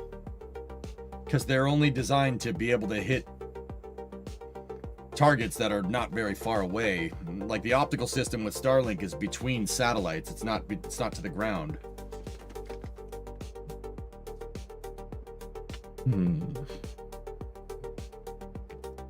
Yeah, that's what I was going to say. The lasers should be able to go on infinitely through the vacuum. Like, that shouldn't be an issue. I knew there was an issue, but yeah, I that's what I mean when I said, like, this is not my area of expertise. That's why the A2 optical link was suboptimal when the astronauts were moving around. That makes sense, dude. Dude, I actually read that the Opcom was made at the MIT Lincoln Laboratory. The whole Opcom system was made in Massachusetts, dude. The Lincoln Labs. Lincoln Labs are in, they're up here. They're in Lexington. Like Lexington Green, like American Revolution. They're actually down the street from where the revolution started. If you look, just quick dive into history here. See that path? That path is the path that the British took to get out to Concord. And this is a whole national park up in here. And the path goes all the way to Concord Center, which is over here. But MIT's, the Lincoln Laboratory is right there. That's where the Opcom system was made. I don't know. That's really cool. That's like right near where I grew up. Like, I think that's super neat.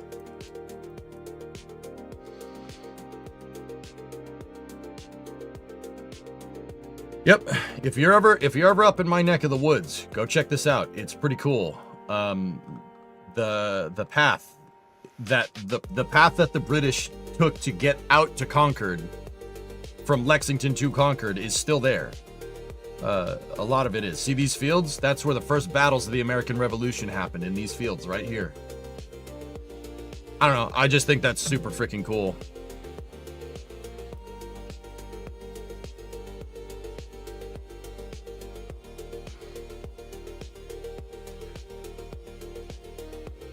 Except for the power lines. The power lines were not there.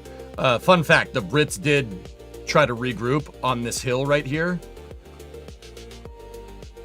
I don't know if you guys can see the name of that hill. It says Bloody Bluff. Like I said, they tried to regroup on that hill. Didn't work. They tried to. It's called Bloody Bluff for a reason. So, like I said, these fields right here were the counterattack. The Minutemen, after the British retreated out of Concord, right?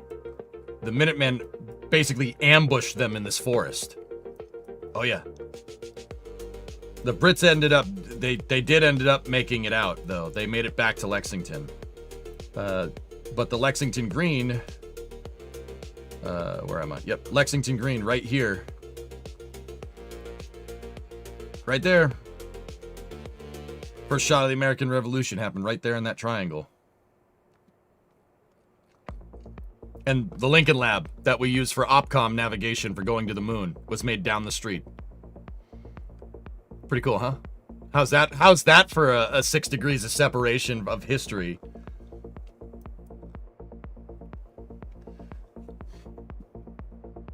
I did while training as an engineer, bounce a laser off the retroreflectors. Yeah, dude, that's such a cool science experiment, dude. The fact that the passive ALSEP experiments still work today, pretty damn cool. Yep.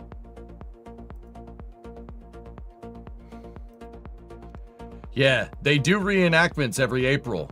Brimo and I were at the 250th last year, 250th reenactment. It was sick. And then quick side note, if you've played Fallout 4, the bridge that goes to Sanctuary Hills. Sanctuary Hills doesn't exist. That's not a thing. But this would be, if you look, right? There's the bridge, there's the river, right? And if you played Fallout 4, you walk into Sanctuary Hills, the road goes up and to the right, and then it goes up into a cul-de-sac, and the river runs right next to it. That's Sanctuary Hills, right there. They modeled it after this area. This right here is where, yeah, that bridge is basically where the Revolutionary War started.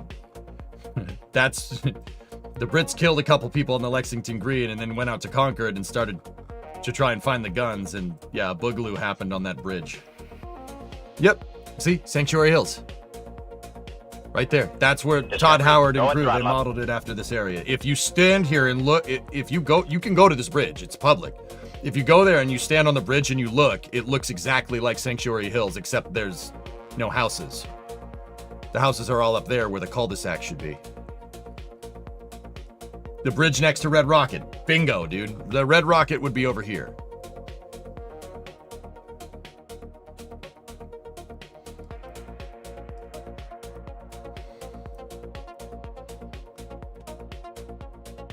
Did you just show up? Yeah, you could just show up. It's super cool, All Systems, to be honest with you. Yeah, if you want to go to it, dude, just let me know. Let me know, we'll go to it. It's awesome. It was so cool. The 250th was badass, man. They did it again just a couple weeks ago. I was in Kansas. Hey, Chief, what's up, man? To be fair, Boston had been trying to start stuff for years before it finally got going. Hey, wait, whoa. You guys tried to come for the guns, all right? You tried to come for the guns. Bad idea. You guys tried to do that. Not us. You tried to do that. You think you just walk out in the country and go and take everybody's guns and just leave? In America? What are you, nuts? And they touched the boats. And you touched our boats. We didn't have any boats, but whatever. You touched them.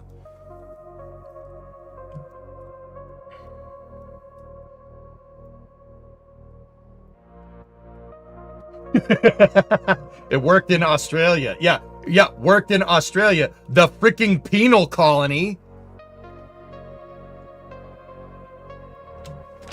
The freaking penal colony, dude.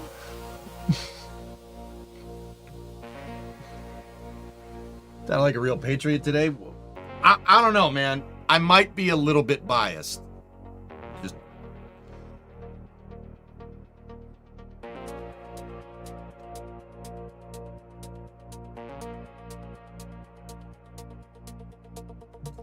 I don't know what tipped you off. Like,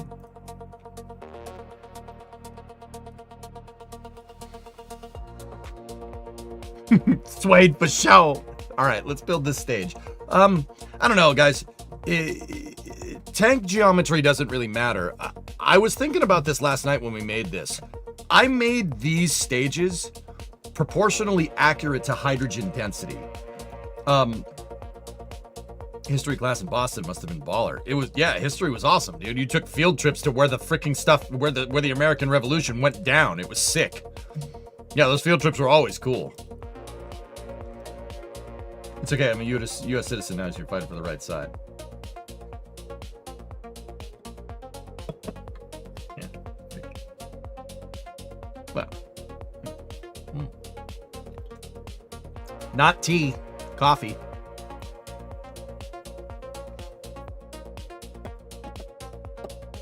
I drive right by Bloody Bluff on my way to work sometimes. I actually didn't know all that. It's called Bloody Bluff for a reason, Ender. The Brits tried to regroup on the hill, and so Bloody Bluff is there, and then there's a bigger hill next to it. the pathway goes up, dude. The pathway goes up there, and they tried to regroup on Bloody Bluff, and the Americans came down from the woods and just pop, pop, pop, pop, pop. There's like some Pulp Fiction stuff, dude. Yeah, it didn't work. That was a bad idea. So they kept going. They retreated up the pathway into the woods back towards Lexington, and all the Minutemen were waiting there. That pathway is in a valley. It has high ground on both sides. Yeah, bad. That didn't work. That didn't work well at all. You know what, dude? I didn't realize I had Revolutionary War history, like, upset, like that was like an area of focus for EJ Brain.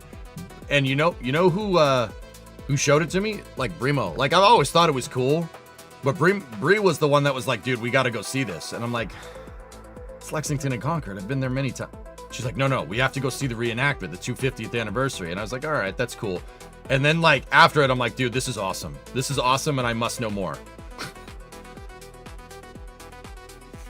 Three-sided ambush. Pretty much, dude. Yep.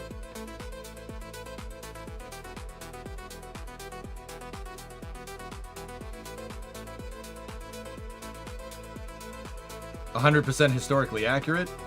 I mean, they were pretty good. Yeah. When are you buying a Kentucky rifle and reenacting Peter Francisco's story? I don't know. But yeah. If you're not, even if you're not an American or like Brit, like, the American Revolution is ridiculous. It's ridiculous. And I'm saying that as somebody that reads a lot about it. It's absolutely insane that this actually happened. And like, they followed through and they actually did it. Like, they actually, like,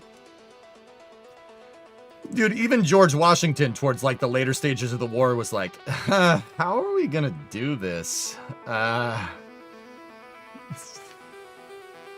It wasn't really until like Valley Forge where they were like, okay, I think we got this. Like, dude, he wrote in his personal journal, he's like, this is dumb. Why did we do this again? You know, like, this is not a good idea. They're gonna kill us all. Dude, that whole thing is just ridiculous. Read about it. Or maybe we could do a deep dive on it someday on stream. It's absolutely insane. Oh, there, look, there's my wife. There she is in chat. There, yep, yes. Xerax, that's where I'm kind of at, dude. I kind of agree. As an American, the fact that we pulled this one out of our tailpipe is ridiculous. Like, how did that actually happen? Like, okay.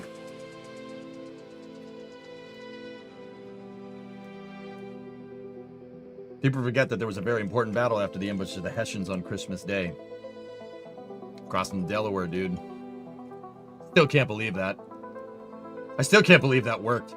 Elfish, how did they not see that coming? It's just... It's so good, dude. It's so good. Fat Electrician has some good videos about it, yeah. Actually, Otan, the Revolutionary War, Fat Electrician video is the first Fat Electrician video that my wife ever saw, and now we watch Fat Electrician. Yeah. All right.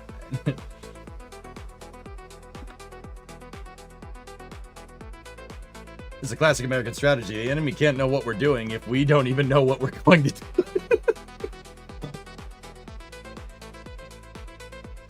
Embrace the chaos. That's Aqualex. That sounds like us. Yes, that sounds like us. Embracing the suck. Yeah, that sounds like America to me. That's what we do. Yeah, that reads. To confuse your enemy, you must confuse yourself. All right, let's work on this stage. All right, so let me look at the Earth departure stage again, and let me try to see if we can get some Earth departure stage. Or, yeah, okay. All right, the EDS here. What are we talking about here? What's the scale? So,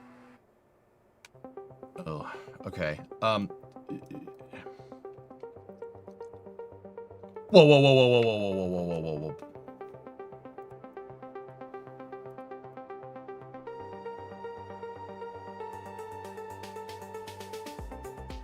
Oh, I didn't know that.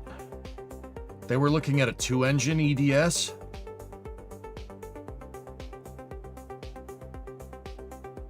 I gotta go find a paper about that. That's freaking sick, dude. The Americans know where we are, so we know where we aren't, yeah. Oh, there it is. There was a Block 2 version. So, we were talking about different Earth departure stages.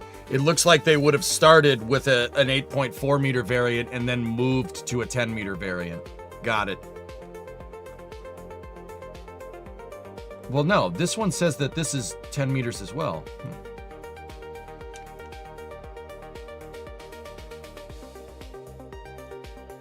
During early SLS development. Okay, cool. Or during early Ares development. Yeah, okay, got it.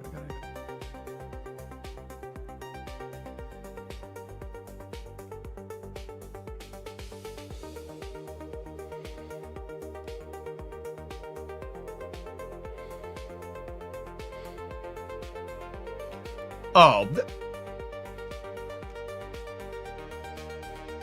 When the Ares 5 was redesigned around the use of 5, later 6 RS-68 rocket engines used on Delta IV, as of 2019. Okay, that's a weird way to say that. The Earth departure stage was then redesigned to use only a single J2X and a common bulkhead. Thus, in its final design, the EDS resembled an oversized S4B, but with the capability of on-site storage. Using new propellant storage techniques along with a loiter skirt containing solar panels for a less...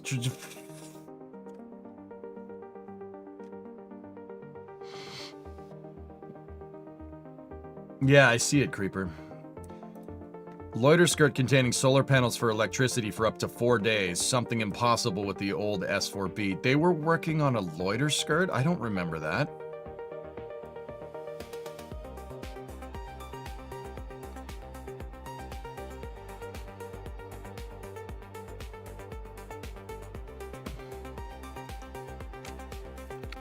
Let me take a look.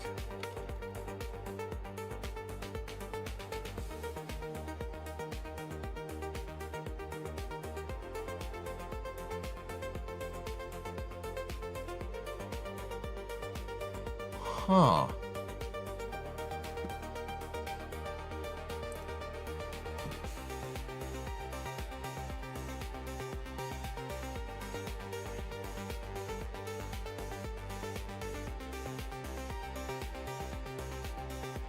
What is a loiter skirt? It's a sun shield, Doom. It's a sun shield to prevent, sorry, brain's moving faster than mouth. It's a solar shield to prevent boil off. So, you see the loiter skirt right there? The loiter skirt would cover the LOX tank, if I'm looking at that right.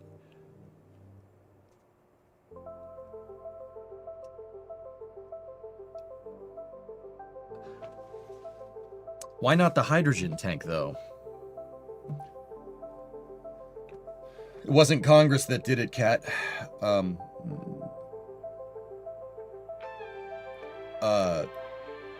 Yeah, it wasn't Congress that did it. I don't like saying this because this isn't generally the right idea, but people all say like, oh, Congress, you know, we have the SLS because of Congress. Yeah, that's right, because they tried to give us nothing. They tried to cancel everything. And Congress said, the frick, you're going to do that, and they tried to save as much as they possibly could. That's why we have SLS.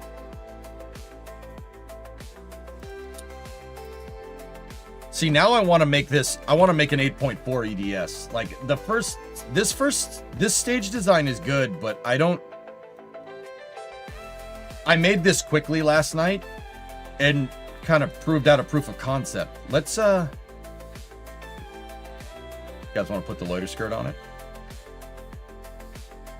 I want to put the loiter skirt on it. Let's do that. Let's remake it.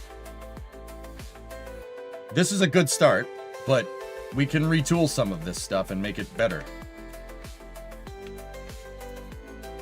Yeah, see?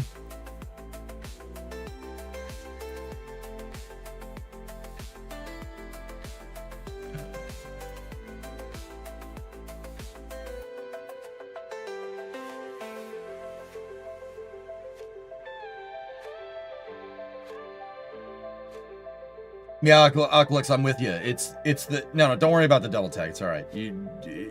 Sometimes I know good and well. Sometimes when you're typing, you're thinking slower than it reads. So a double tag is you were thinking about it when you typed it. That I don't mind double tags. Double tags are all good. You're typing it out like you're having a conversation with me, which you are. That's why you don't need to apologize for double tags, dude. I understand why they're there. Everyone thinks boil off is a problem because no one's made one yet, so the idea feels like it's not possible. Yeah, that's exactly it, dude. It's just like refilling. Or orbit refueling and refilling. Everyone's like, oh, we haven't done it. Like, it's a hard thing to do. No, that's bullcrap. No, I'm with you on that one, dude. Sent graphic of a 2x J2X upper stage in Discord. All right, where's it at?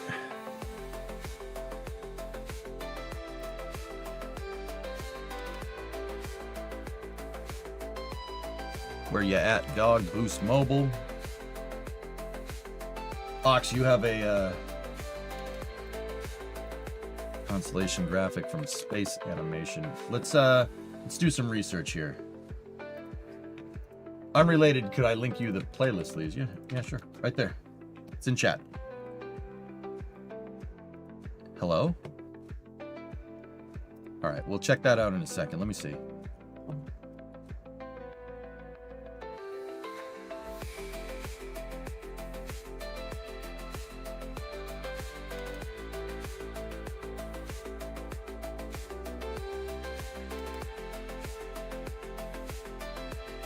I didn't realize the Artemis crew was at the White House today. Yep.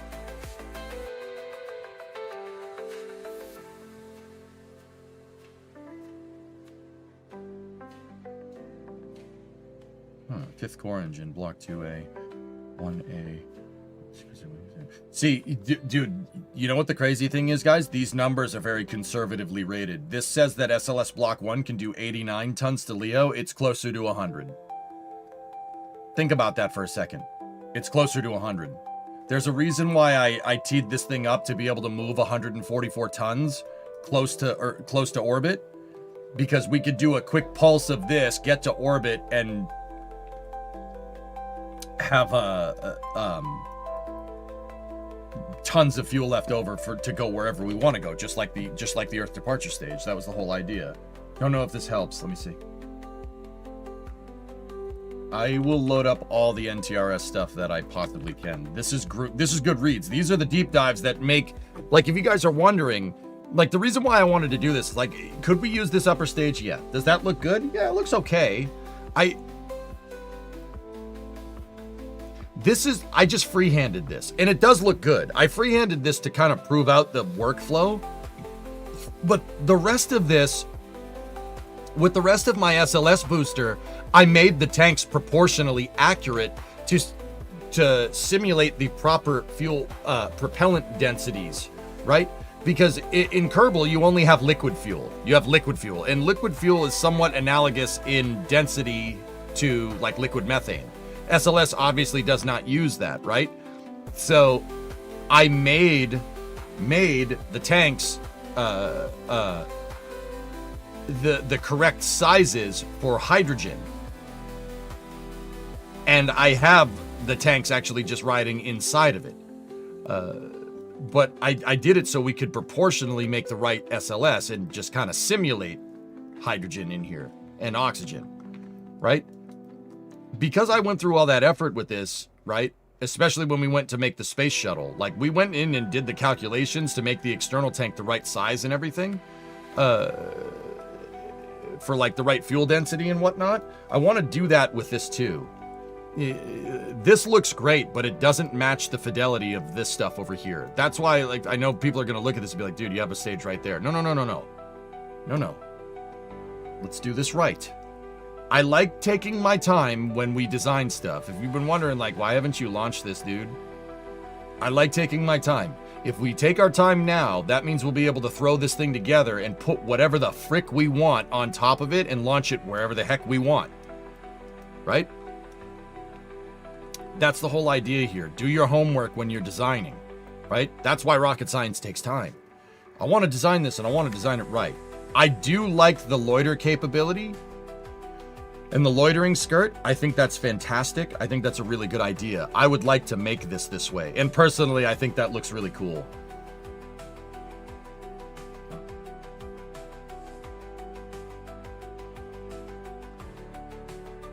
And thank you guys for rating NASA technical reports again.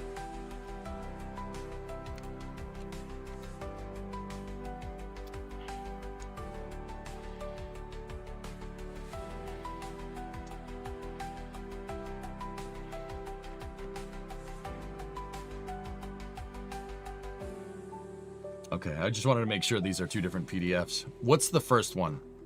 The first one is Ares 5, Progress Towards Unprecedented Heavy Lift by Phil Sumrall, Advanced Planning Manager, Ares Project from Marshall.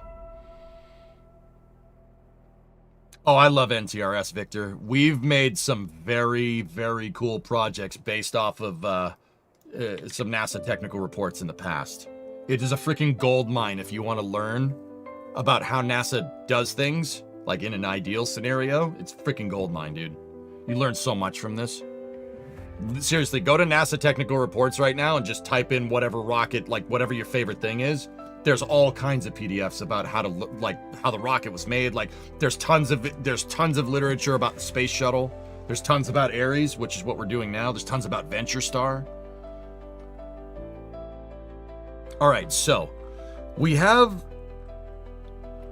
I think with all these, we do have a good enough kind of, all right, I don't need that one. Let me just look at the animation. This is coming from Space Animation. It was posted 17 frigging years ago. All right, I hate that. I hate that a lot. That's the 6-engine Ares, 6R68 Ares 5 variant. There's your Earth departure stage.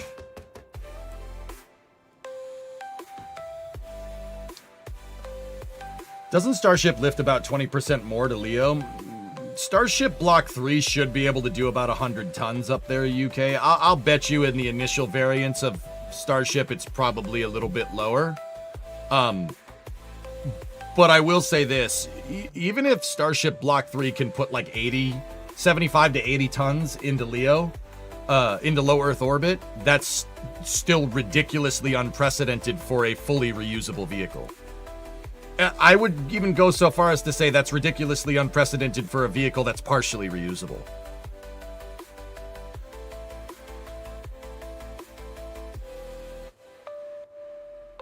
Hey, Paul. How's the jar of Vegemite going? Have you been brave enough to consume any yet? Not on stream, no.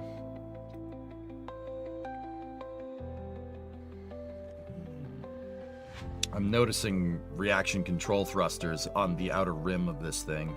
So there's your loiter skirt. This right here is a non-structural piece that's put onto the back of the stage to basically cover up the liquid oxygen tank and protect the LOX tank from boil off. What I'm really wondering here, guys, and this is something a little bit strange, why protect the liquid oxygen? Why not the hydrogen? I'm failing to understand why you'd protect the LOX tank.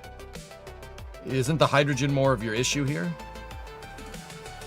Yeah, see, we'll make that. We'll make it with the loiter skirt because that looks awesome. And I'll put solar panels on it just like this one.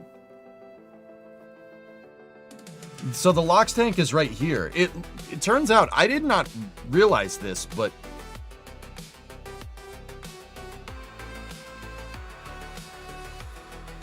it looks like the EDS is non-common bulkhead, which is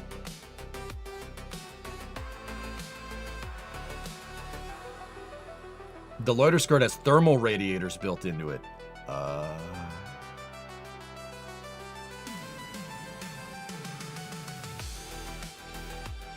Fun fact, in a pinch, you can use Vegemite to repair trucks on printed circuit boards. And you eat this? Oh, okay.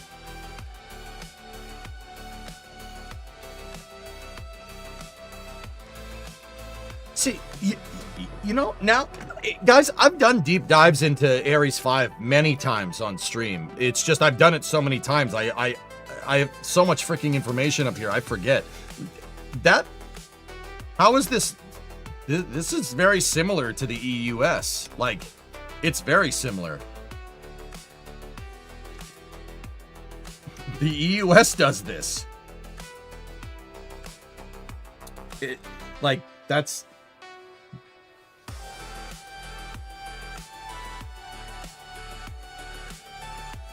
Look where the tape section is on the inner tank versus the render. The tapered section, yeah.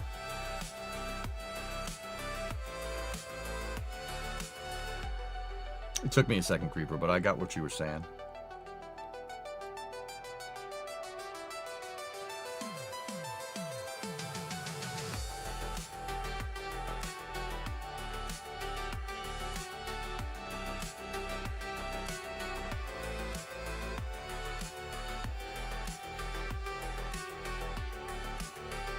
Mint.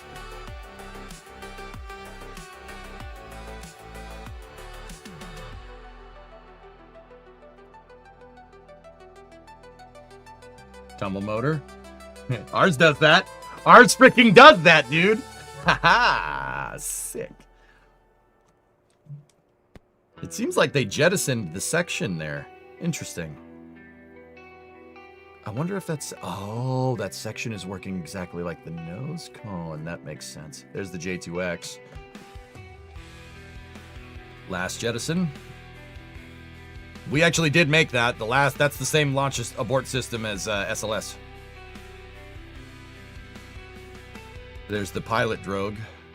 Or, well, not... There's a pilot chute to the drogue, and then that should separate with the top ring.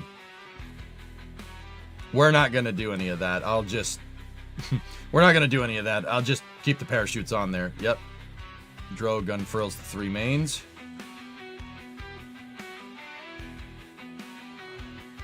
And you get your booster casings back.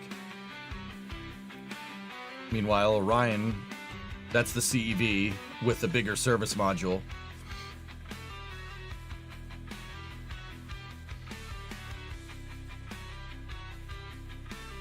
I'm sorry?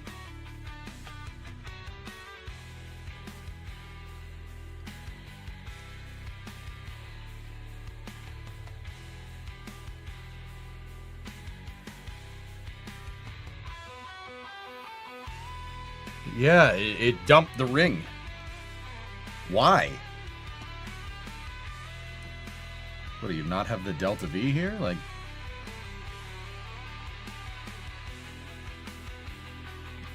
It probably ditched the lower skirt for mass. Because you're done with the stage. But if I know, like, NASA systems engineering from this period of time, and I'd like to think that I do, that probably is there, so eventually you could make a reusable departure stage. I'll bet you. I'll bet you they eventually would have looked into it.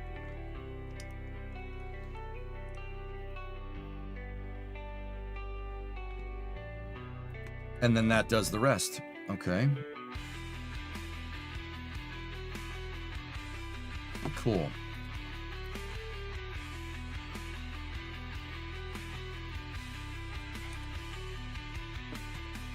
So I'm going to make a new variant called HLV SLS Upper Stage Revision 1. Upper Stage Revised Variant Modified 42926. There we go. So I made a new craft file, and the reason why I made a new craft file is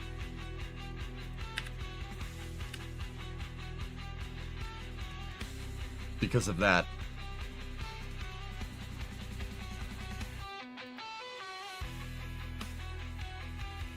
All right, fellas, give me a second. I'm just gonna take a leak real quick.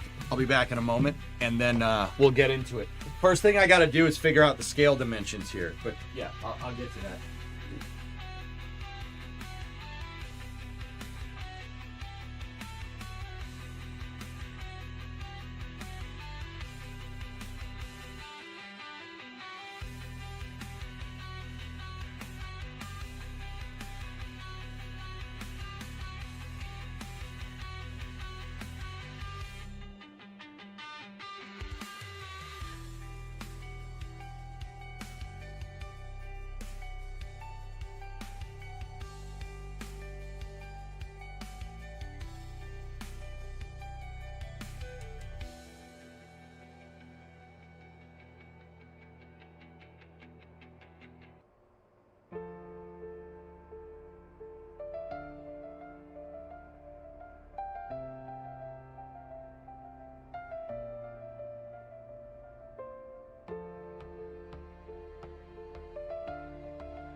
Okay. Waste tanks evacuated. Toilet is powered. Waste tank purged. You're looking at a 5.04 departure stage diameter. Well, Hibbit, here's the thing.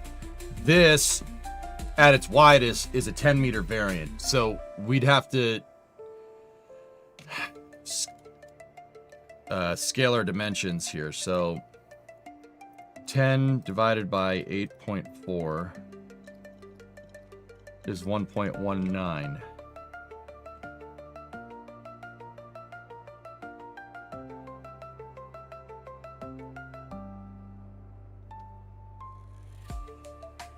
Did you wipe with the bubble wrap? Yes.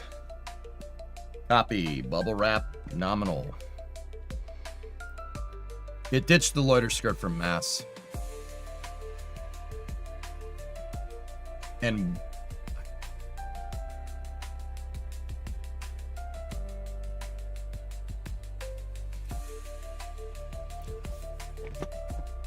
I should be able to make that loiter skirt work. And I should be able to make it jettisonable. That should work. I'm just thinking about how we would do it. You have to go to church, see you on your next stream. I mean, Ziggy, I'll be here when you get back, dude. But yeah, have fun, man.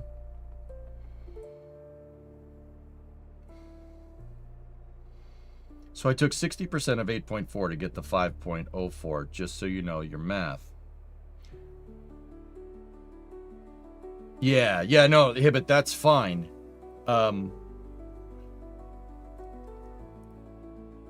But this thing was always supposed to be a 10-meter variant, right? So we have to figure out the dimensions of this scaled to 8.4, figure out how big an 8.4 meter EDS would be, right? And then we have to convert it to Kerbal sizes, right? Am I thinking about that correctly? You don't get back until 9 Eastern. Yeah, I'll be here.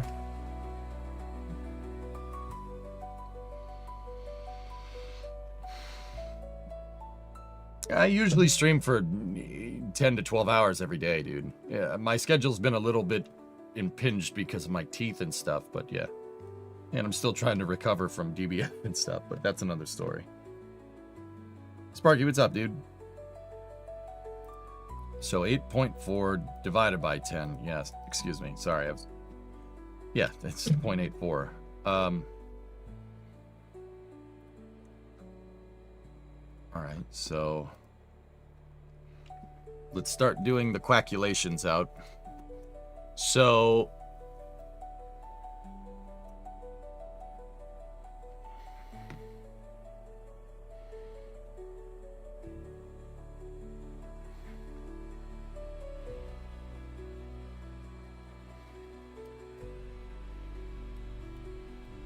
oh man, sometimes the brain is good at doing math, sometimes it's not.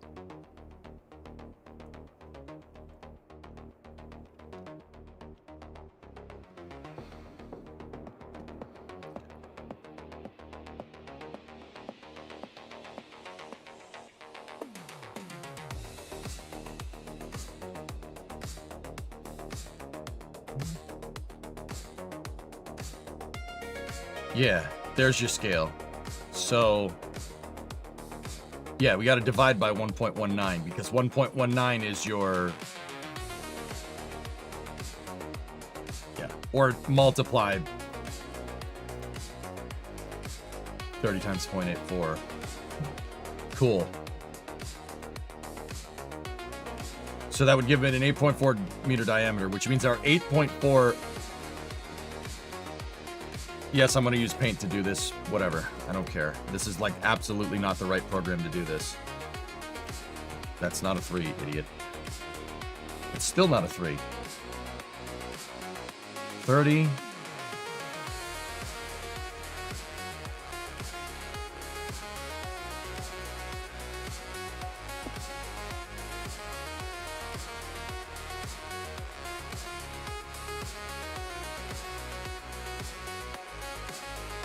The 8.4 variant would be 25.2.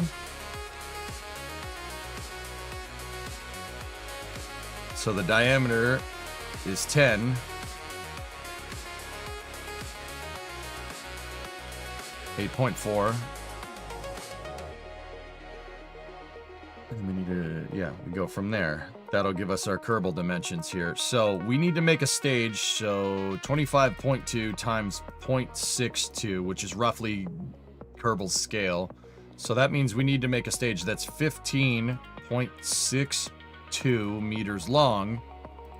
8.4 times 0.62 and 5.2 meters wide.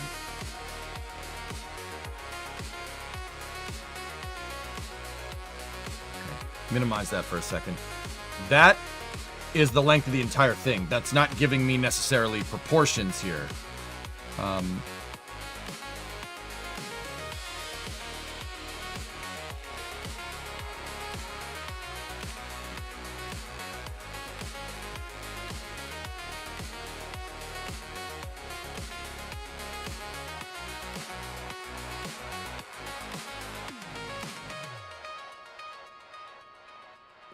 Got something from the NSF forums. New landing footage from the Falcon Heavy boosters. All right, give me a second.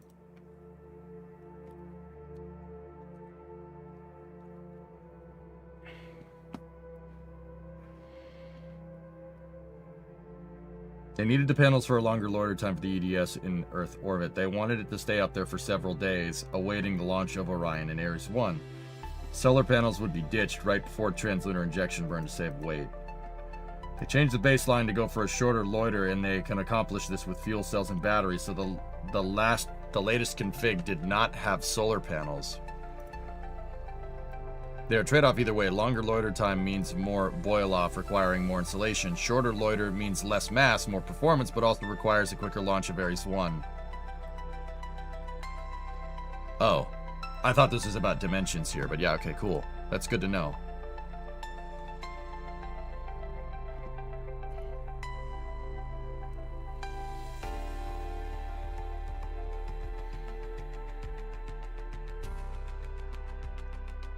No.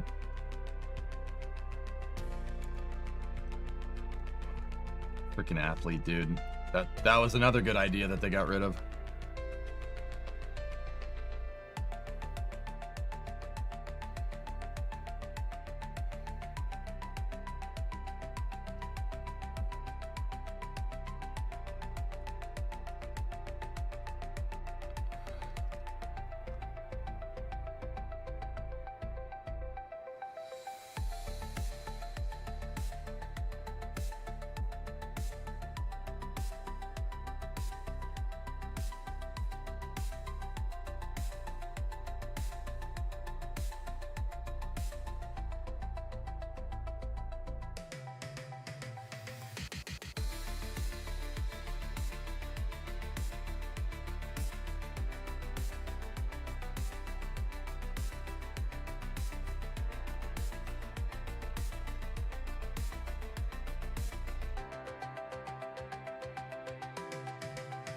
Nope, it's fine. Send people to the moon. It's fine. Fine. Relax. The original baseline of 14-day loiter, but it explains why you have so little about the loiter skirt, given that it got cut early.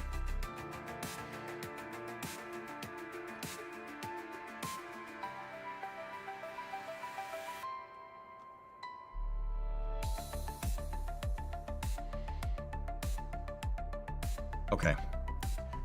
All right. Well, let's do some approximation here then. So we decided that that would be the right size there. We might...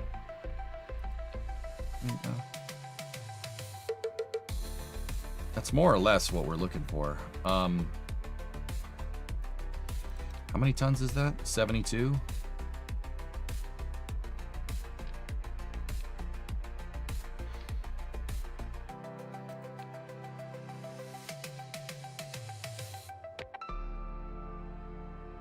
$35.20.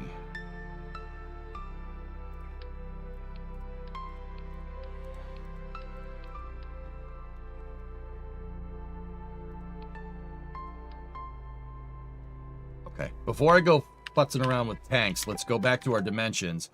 It needs to be 15.62 meters long and 5.2 meters wide. This diameter is already 5.2, so we know it's going to be that wide. I have a line for that. This will work really well if we use the 5 meter tank. The 5 meter tank for...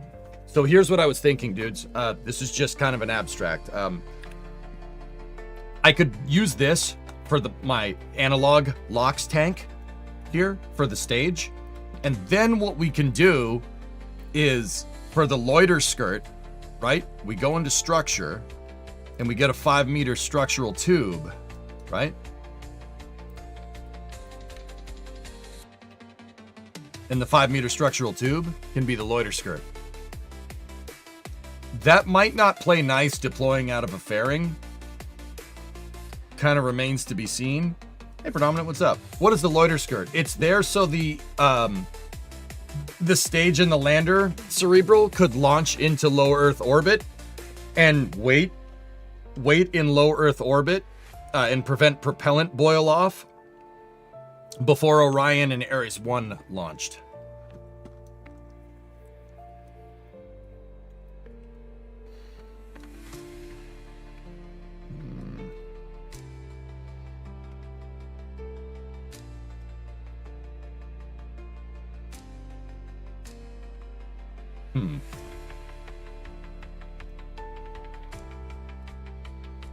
Yeah, Rares, well, the reason why I kind of want to do this now is to show people the worthwhileness of the EUS. Even though I don't really like the EUS, I think the departure stage is a much better idea. But still think it's a good call.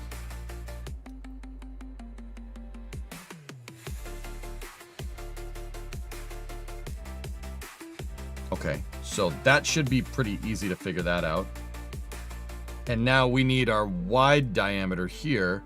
How many tons is that tank? 20.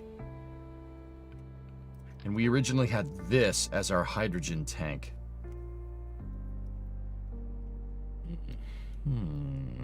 Oh.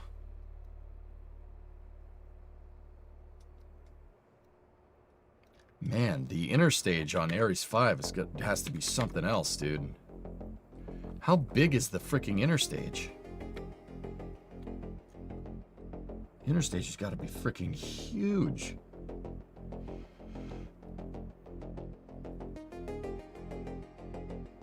Yeah, it's pretty big.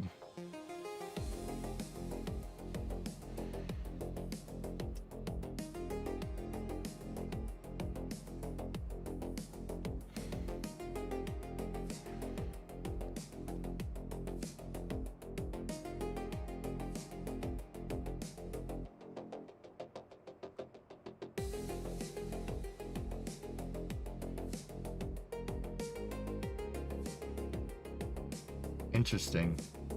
This is discussing this report here is a shroud geometry trade study. They're looking at the differences between a biconic nose cone and a tangent nose cone. So a biconic nose cone is like one cone stacked on top of each other. So it has like it goes up and then it kind of curves inward, as opposed to just one smooth nose cone. The interesting thing there is that, yeah, the biconic one is definitely screwing with your aerodynamics a little bit more there. Look at Look at the difference in the wake design between the tangent and the biconics. There's a lot more stuff going on. Just on a quick aerodynamic note here, see you have double shocks right there from a biconic cone. See the two shocks? That's not... You see how it goes from red to like yellow-green to red to yellow-green again? Yeah. Oh, I am fading out of existence. That's not good. See how that is much smoother overall? This is more turbulent. That's bad. You don't want that. Interesting that they looked into that. I mean, well, not interesting. Of course they would look into that.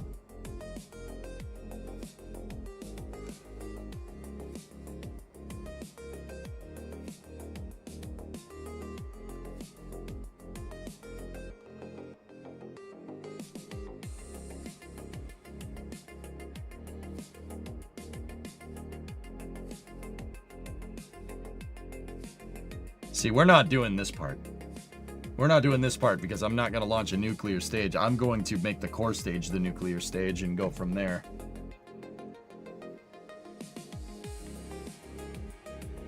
All right, so per our analysis, 15.62. All right, so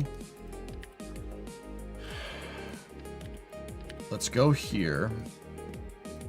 And I know that these I-beams right here, those are 3 meters long, right? Yeah. I always thought it would be a good thing to make a ruler as a part for KSP, but yeah. So that's 3 meters, 6 meter. You got to overlap them a little bit to get the right measurement. 3, 6, 9. Damn you fine. That's 12. Right there. And then, jeez, all right. Whoa. Dude, the stage that we made was quite actually not long enough. Wow.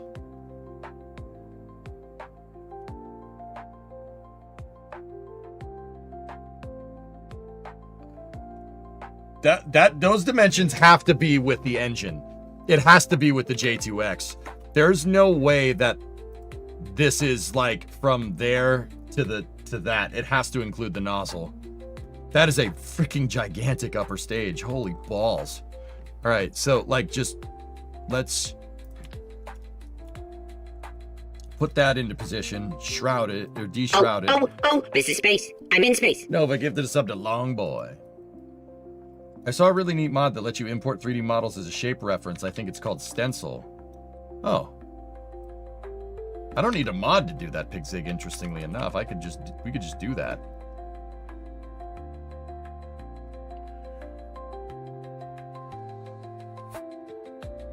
How long was the S4B? Not that long. So S4B 58. Dude.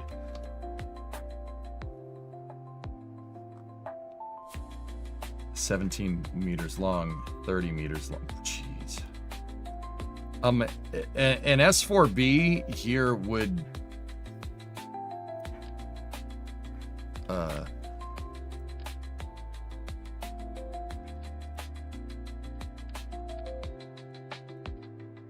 about that.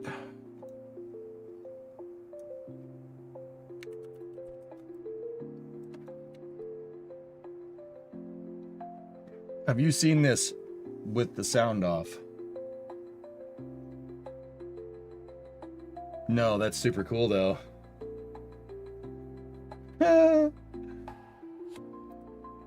That's cool, Jim.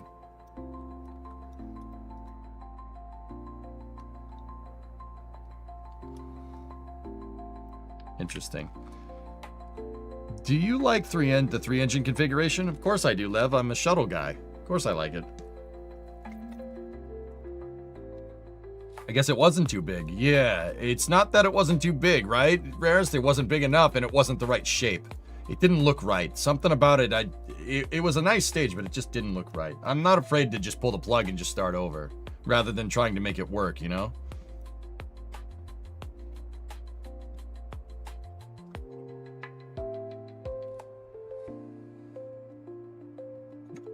Now, what I really need here is kind of a breakdown to how big each one of these components are.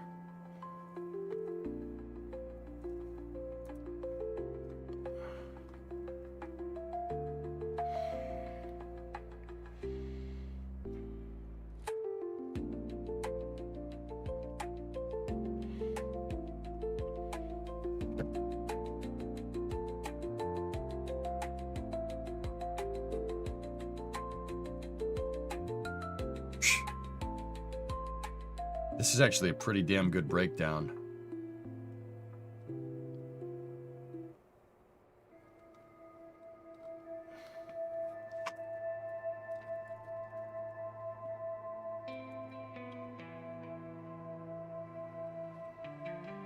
Questions! I have a question. Why didn't you do this?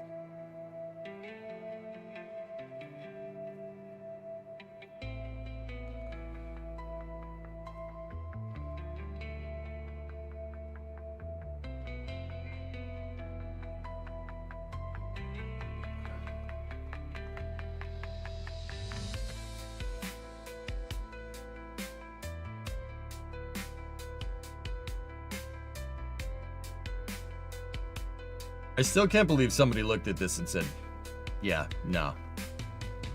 Yeah, no, I don't want this. It's like, okay.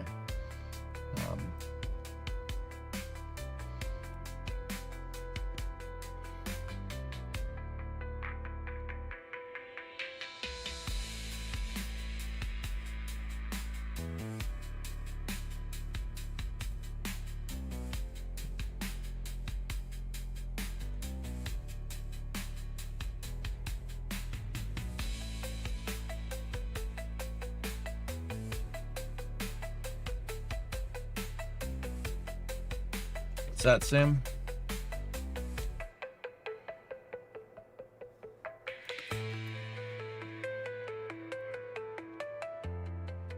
I'm going to look at page 19.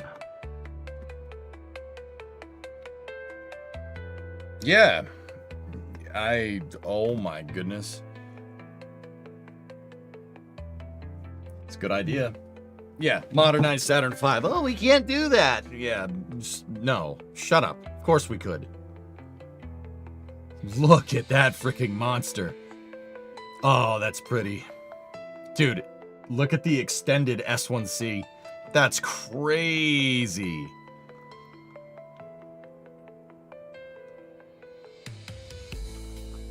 It was one of the alternatives to SLS.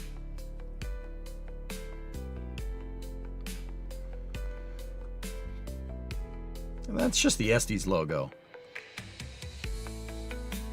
That's cool, man. Yeah, rack 1, there you go.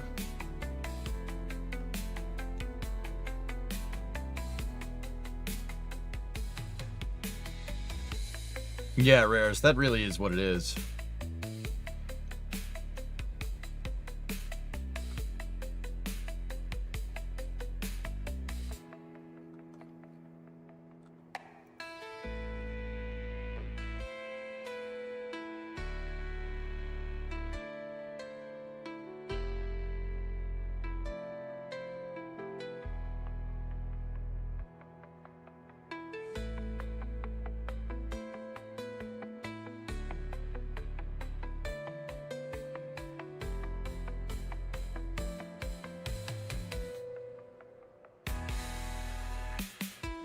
I'm looking, just trying to see if I can get information on tanks. We might have to guesstimate. It looks like the barrel segment of the hydrogen tank is about half the size of the LOX tank, give or take. So let me get one of my rulers over here.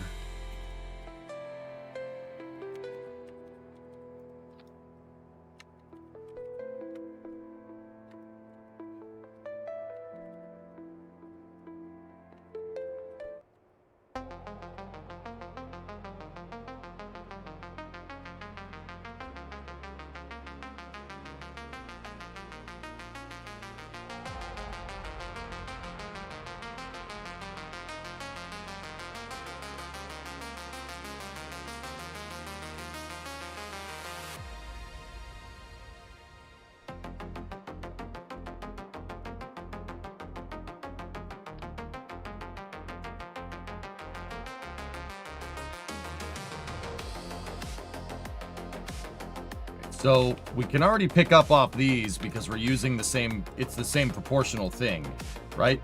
So what we'll do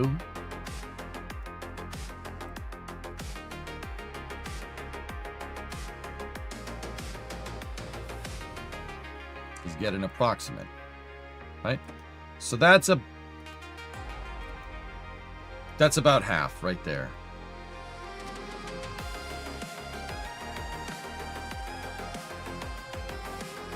So we will fill in the freaking blanks here.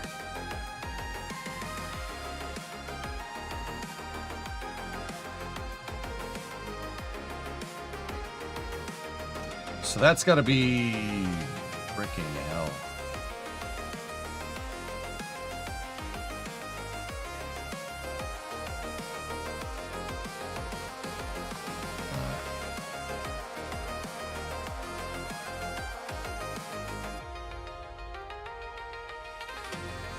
I think going off these lava is probably the best idea.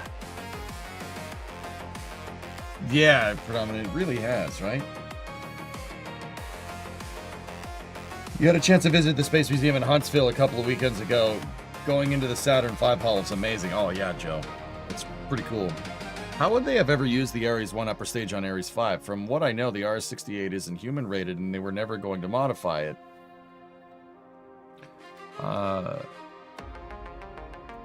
Yeah, that's another reason why Ares 4 is dumb. Have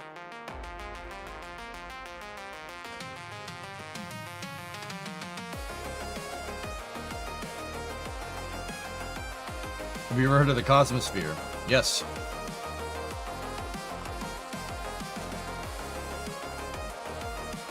I didn't have time, dude. The way I booked my itinerary pace just didn't have the time to get her done.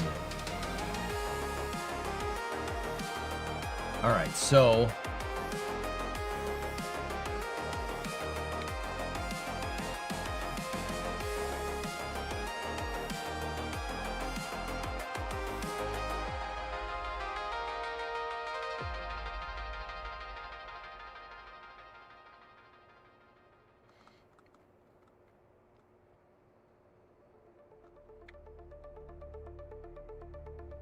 yeah, so this thing, we have this piece right here, but also it has this forward skirt and then the payload attachment fitting.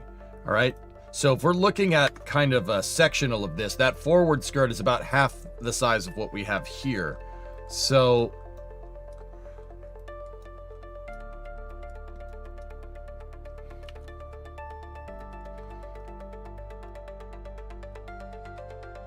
this thing is going to give us our overall length of the thing. So I'm going to move my rulers into position. So that one's going to measure the back of the tank. And now we use these different pieces to just break down the sections. All right. I have a momentary thing there. I use that for temporary. This is basically working like a caliper. I use it to measure components in Kerbal. It's not the most precise thing around, but it's good enough to get the job done for KSP. That's why you see a bunch of stripes here. Like if you look at it from the side, it looks like a grid. Like if we were working in 3D, you'd have a grid, right? In an isometric view. And a 3D CAD system would have 3 grids and then a perspective view. So the perspective view would be like this, and then the orthos would be from the side, from the front, and from the top. What I'm doing is just mimicking the side view here because that's what we're going to need. The top view would just be the same thing. I'm making a measurement grid here. That's why you see all these struts around all over the place, if you're wondering. Second part of this is, if you guys are newer to KSP, this is not how you, like, this is more advanced gameplay. This is not how everybody plays the game. But, yeah, it's pretty good. Like, I like building this way. I like really taking my time with my designs, making sure they work, and teaching people stuff about stage design and learning new things about rockets. That's how I like playing. When leaving the moon, is it more efficient to do most of the burn in the moon or only enough to leave the SOI around the moon? You're talking about a trans-Earth injection? Get it done sooner rather than later, Nuclear. But even NASA does course corrections, dude, so do the majority of it when you're near the moon.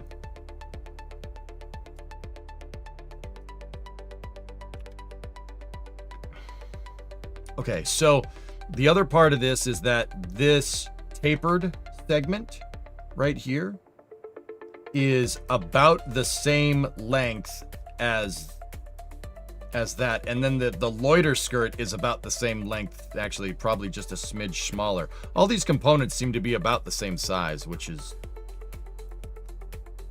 good. I just need a cross section of the EDS with all the hello.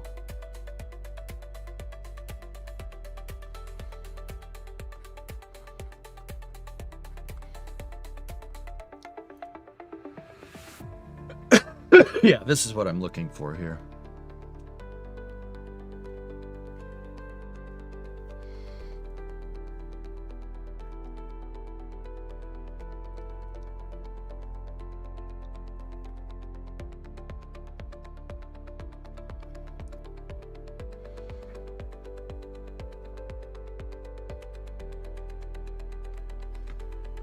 All right.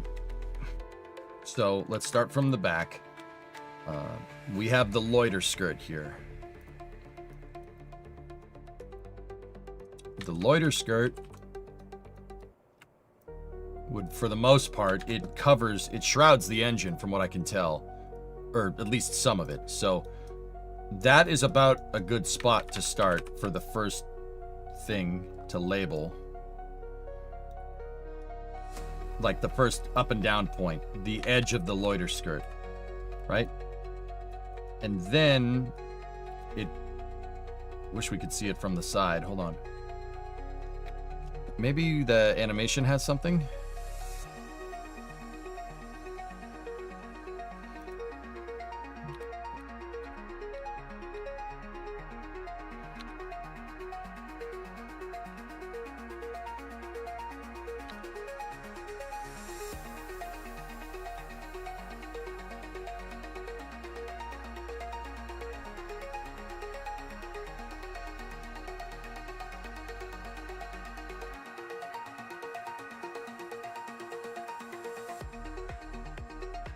Yep, okay.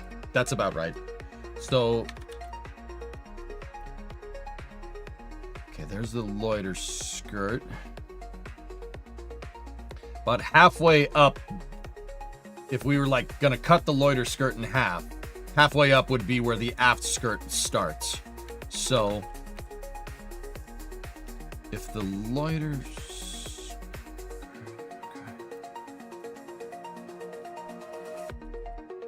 Are you going to launch just your lander on SLS or both? I want the ability to co-manifest. We could do both or one or nothing. RJ, in the past, dude, you've seen me kind of compromise my own spaceflight architecture. Like, oh, well, I only wanted to do this or I only wanted to do that. You know, we'll copy Constellation to a T. No, I'm not doing that. I'm doing what I want to do. When this vehicle is done, and I'm not just building this to just build another vehicle. When this vehicle is done, I want this thing. I want my Ares 1, so Jebstone 1X, right? And the space shuttle operating in the same save. I'm going to use my Mission Mode 3 save, the one that I used to build Space Station Freedom. I'm going to use that save. And we're going to, which is a career mode science save, if I'm remembering correctly. And I'm going to use the shuttle. And I'm going to use this in just as all as integrated architecture. Because, you know, in the past I would have been like, well, it's got to be realistic. We wouldn't have operated Ares 5 and the space shuttle at the same time. No, yeah, why not? It's KSP. As long as the architecture is similar, and Ares 5 and Ares 1 are shuttle-derived launch vehicles, it makes canonical sense that they would be able to all launch at the same time from the same pads, because that was almost the plan, right? So I'm doing that. I'm going to make, but see, I'm not using Ares 1 and Ares 5. I have Ares 1 and SLS. So SLS is working as my Ares 5 here, so it's just a slight variation, right? Because SLS makes more sense because it's the same size, right? So it's not Constellation, it's not SLS, and it's not the shuttle program, but it's kind of a mixture of all three. And we're going to put it into the mission mode save, and then I'm just going to play the mission mode save. Mission mode 3 save, that is.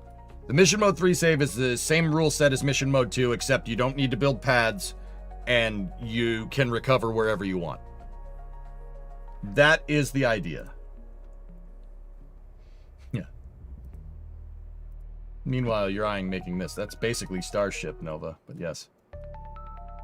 I want to use all this for mission mode 3. It makes sense that shuttle-derived launch vehicles would exist in the mission mode 3 save because the shuttle canonically exists in that save. It ticks all the boxes. I stopped playing mission mode 3 when KSP2 came out.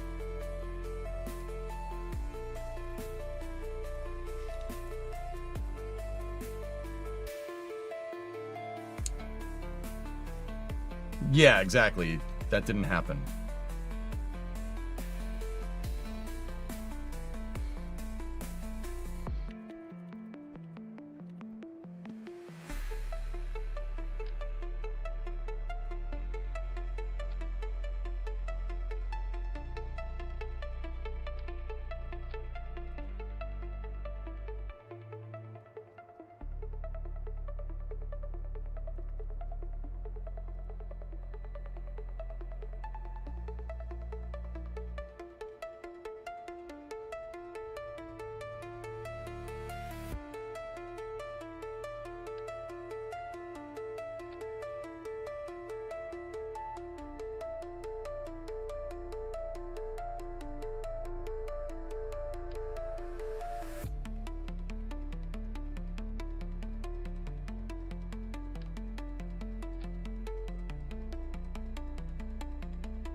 That would be loiter skirt rear.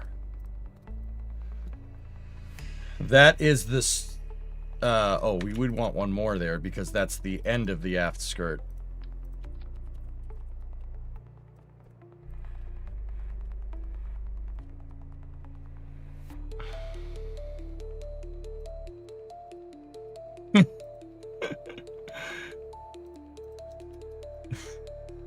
What?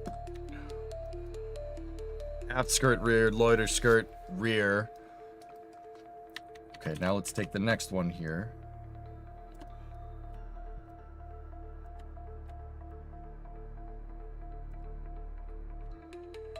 And that would be the loiter skirt rear and the aft, or the loiter skirt front and aft skirt front.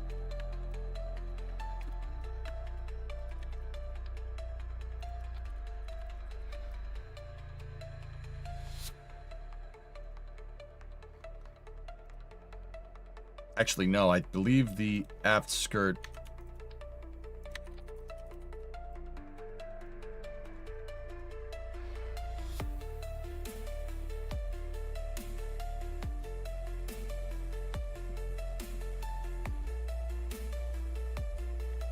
Yeah, the aft skirt front goes a little bit further.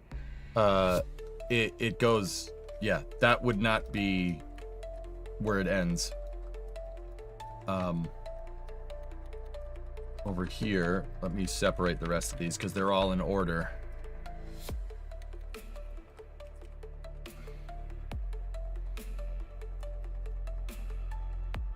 Man, the loiter skirt is big.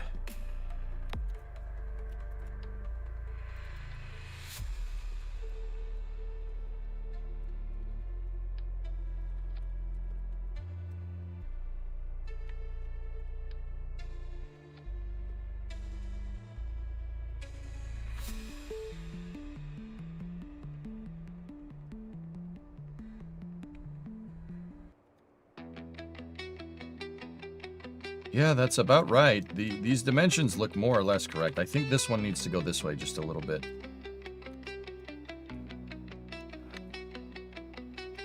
So that's where the loiter skirt will end. That's the back of the rocket. Obviously, the back of the engine is over there. We know where that is.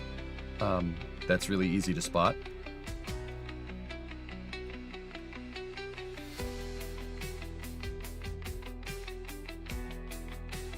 Some advice to heed, chat. Do not try to build dual kill space stations with EVA construction. Kerbal will suck out your will to live. Yes. I avoid EVA construction at all costs, Pigzig. It's actually easier just to use a robotic arm. I need help. I've started a new game and I can't click on any building either. Anyone know what happened? Alt-tab out and Alt-tab back in. Isabel, what's up? EJ, a little off topic to the build you're currently doing. Do you know if there's a way to do a similar fairing system to the Soyuz in KSP, with the top half coming off with the spacecraft in an abort, but separating as the first half, top and lower? Yeah. At the top of the vehicle, have a fairing plate facing backwards, Isabel. I did that with my Orion spacecraft to mimic the LAS, the launch abort system. So, how I did it, I have paint open. So, let's say you have Soyuz right here, right? There's your Soyuz aft module, right? There's the crew module, and there's your orbital module, right? You need a fairing that goes like this, right? But if you want to fire the traction motors, your fairing needs to separate right there, right? So have a fairing plate back here, right? And make a fairing that looks like this, right? And then have your fuel tank right here for your upper stage. Clip them into each other. Now, what you'd want up at the top is the same thing, but backwards. And if you really wanted to be tricked with this thing, Isabel, how you would do this is have your fairing plate like that, and then have the fairing plate go out and then down, go out and then down, and then make another fairing plate right here out in front of Soyuz and have it go up and intersect at the same point to go up and make the point to the Soyuz escape system up there. So that fairing would be going that way. That fairing is backwards. And I know what you're going to think. Like, oh, isn't that backwards fairing going to screw up the aerodynamics? No, it's inside of another fairing. Don't worry about it. I did that with Orion. It works. So that way, if you hit the abort and you break the decoupler right here, and you fire the traction motors and the abort system right there, it'll pull this whole thing with it, and it'll separate from the upper stage.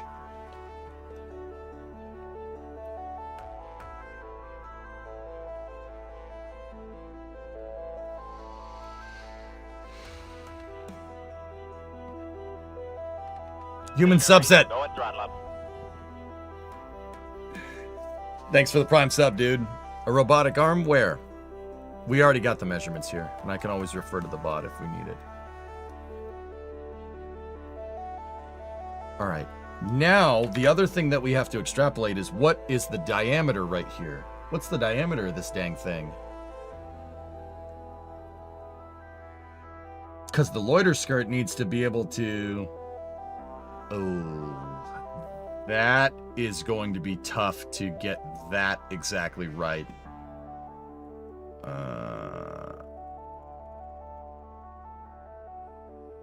Oh, balls.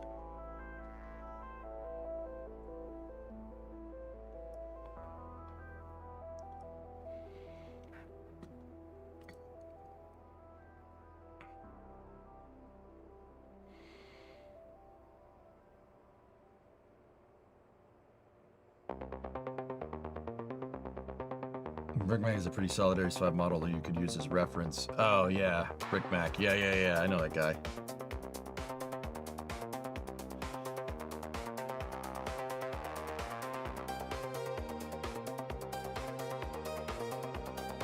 Hey, I got a question. What's the difference between an active docking port and a passive?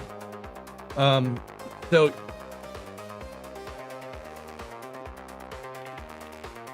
Yeah, sure, human. Here. So NASA uses a docking port called the International Docking System Standard, or NDS. It's the NASA docking system. You can call it either one. The right way to say it is that the NASA docking system uses the International Docking System Standard. It's a standardization of docking port systems for spacecraft. The NDS is an active-passive system. So if you look at this, right, there is a ring on the front of an active NDS. This front piece has shock absorbers on it. That's an active one. This one down here, the ones with the pedals that are like kind of see-through, that's a passivated one. So the idea here is that when the spacecraft docks, the pedals align with each other, get everything lined up, and the ring is out on shock absorbers, see? So when they do dock together, any forward movement gets absorbed by the active system. The active ring is on a drive hook, so it'll actually retract. It'll retract into kind of this piece right here. So this thing will actually go retract up in there, and it'll clamp the two ports together with 12 drive rings. The 12 drive rings are on the driving flange right here. Or the hard mating flange would be the right way to say it. You can actually kind of see one right there, or at least the slot for it. So a passive one, a passivated docking port, or a passive docking system is this, but minus the shock absorber bit. You'd put the passive NDS on a space station. Right? So, for instance, there's 2 passive NDSs on the International Space Station right now that Dragon and Starliner can dock to. They're up at the front of the station. Now, here's the thing. Here's the thing about the NDS. With the NDS, you can take an active one, right? And you can retract it and make it into a passive one. Like, you can retract the drive system on it, and it can just stay stationary, so it works like this. And you can dock one NDS to another. You can dock an active one to another active one that's been retracted and make a docking system that works like this. That's why they did the whole International Docking System standard.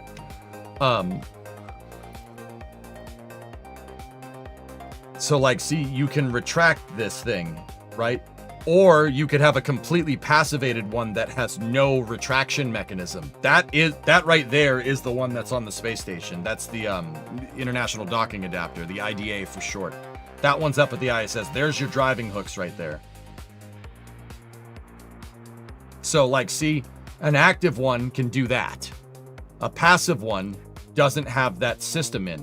But the cool thing is, the trick thing about this docking system is, like that GIF right there, an active one can actually retract into a passive position. It's doable. And you could turn an active one into a passive one if you want to. A permanently passive one does not have that system, and the ring is integrated. See how it's bolted? It doesn't move. It's really smart, dude. Yeah. You can make something like this in Kerbal if you know what you're doing. I have kind of one that works like this. But yeah, on the front of the ISS, there's IDA 2 and IDA 3. I know that graphic says IDA 1, but that's not right. IDA 1 is at the bottom of the ocean. Don't ask. IDA 2 and IDA 3 are on Pressurized Mating Adapter 2 and PMA 3, respectively. But yeah, that's what an active versus a passive system is. It is derived from, the International Docking System standard is derived from APAS, believe it or not. I don't know why that's in French.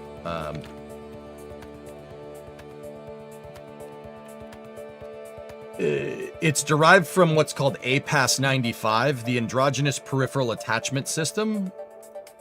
APAS, it looks like it. To the untrained eye, you wouldn't know the difference. It looks exactly the same. It's the same idea. The Androgynous Peripheral Attachment System can do either one. It's similar to the IDSS. They look very similar. In fact, I was going to say you could probably dock them to each other, but you can't. This is not following the same exact system standard, but it's close. That's an APAS 95 on the space shuttle. The fun fact about this is that APAS is a Russian design. Yep. The space shuttle flew its entire life with, flew its entire career with a Russian docking port on it. All the Shuttle Mir missions, all the ISS missions. For Shuttle Mir, they put a Russian docking port on the shuttle's docking adapter, right? So they could dock to the Russian space station. And then into the International Space Station program, they said, why change it? Why change it? Just keep it. It works. Yeah, that's Buran's docking port if you really want to know. Not physically, but that is Buran's docking port design. That the American space shuttle flew with the Russian space or the Soviet space shuttle's docking system. Or at least the docking hardware, I should say.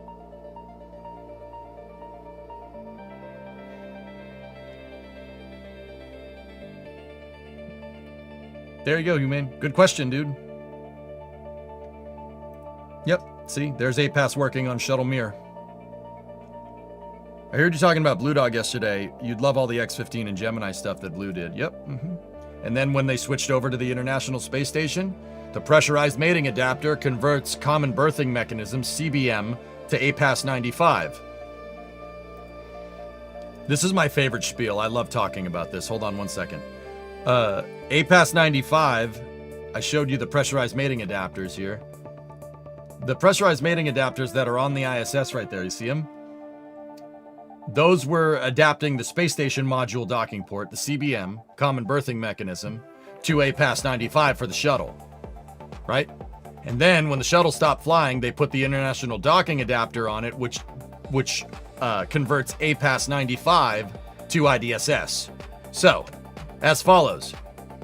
The pressurized mating adapter, the PMA consists of the CBM and the APAS 95 on one side, and then it has the IDA on the front, and the IDA adapts APAS 95 to NDSS or to IDSS.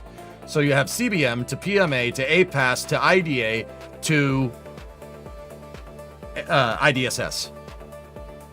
Everybody got that?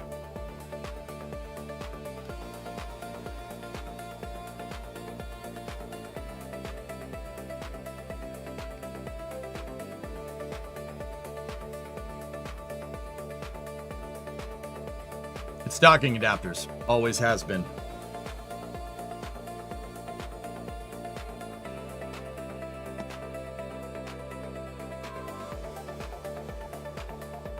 Hopefully that helped, Human.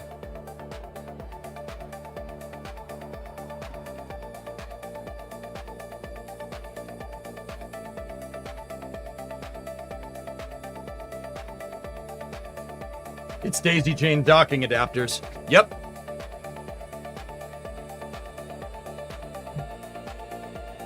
So what you're saying is that the space shuttle is a copy of Buran in one very specific way.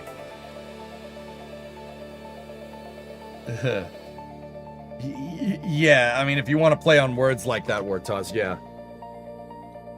Okay, most definitely. Thank you for keeping you sane. Sure.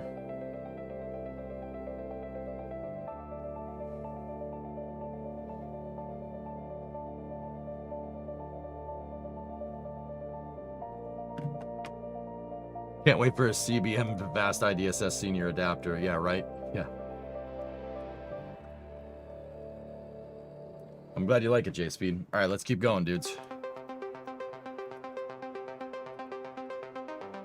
Lev, you created your own folder for crafts in KSP, but I don't know how to add crafts to it. Is it possible to add a craft without doing it in the game folders?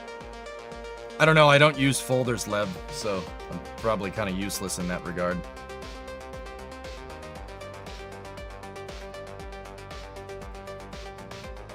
Okay, so now the intertank piece.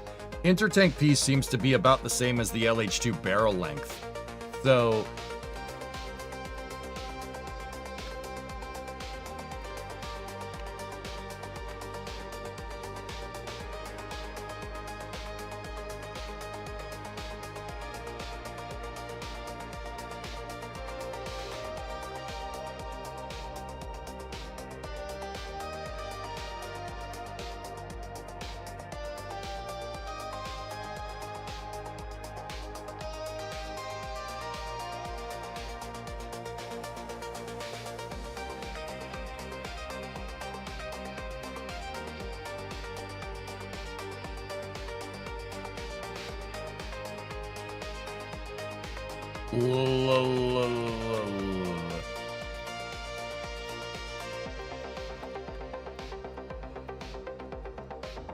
So this is the Inter tank rear. And right there is the start of the inner tank. That's inner tank front right there.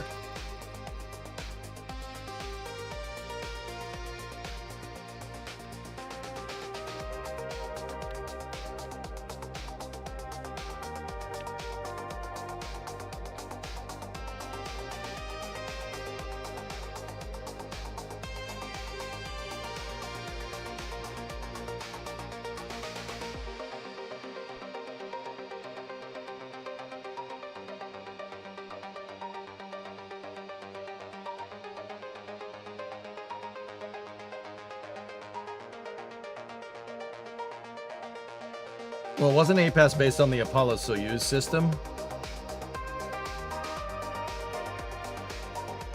That sounds right, Aqualux, but I don't remember. Hey, Kokio, what's up? Good to see you again, man. I have a question about the Artemis missions and was hoping to get your take.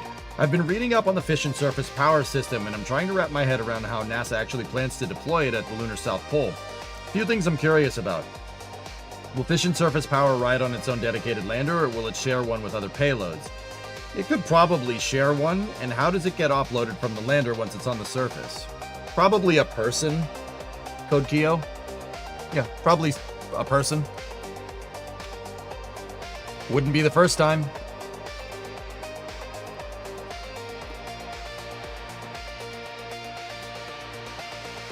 Here.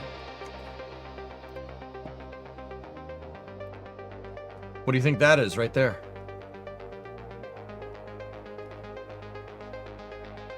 Seriously, I'm asking, do you know what that is?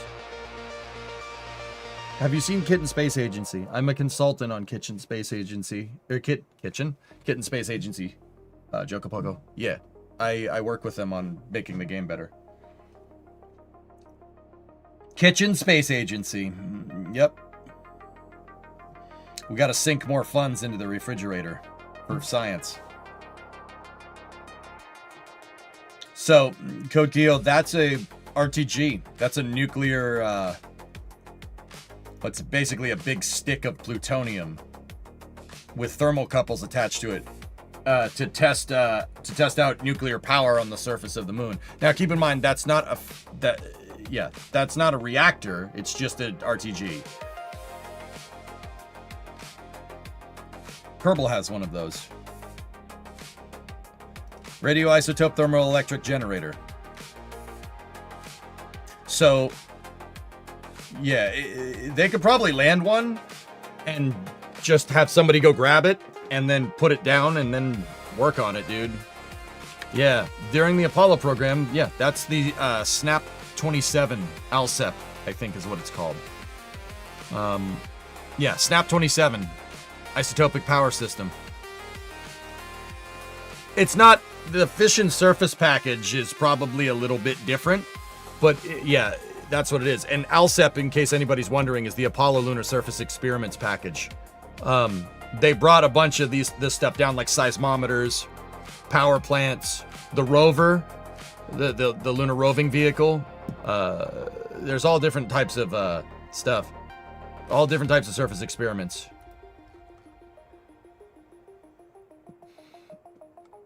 Yeah, there's plenty of sweet pictures of astronauts deploying ALSEPs. See, they deployed radio antennas and stuff. Super cool, actually. Surface science, baby. That's where the surface science game mechanic from Kerbal comes from. Yep. There's the RTG. So, right here, Code Keo. The RTG was the power source for the ALSEP. It utilizes heat from the radioactive decay of plutonium-238 and thermocouples and generated approximately 70 watts of power. The base of the RTG was the base of the second ALSEP sub-package. RTG casks stored the plutonium-238 fuel element. It was located to the left of the SEQ bay. The cask was designed to withstand a launch vehicle explosion in the event of an abort or re-entry into Earth's atmosphere, which is what occurred on Apollo 13. Picture shows Edgar Mitchell practicing. Okay, so they had a cask of plutonium, right? they deployed the surface experiments package, and then you could see it. They put the cask into the Snap 10 experiment right there. You can see it at the top. So I'll bet you for the moon base that they're probably going to do something like that.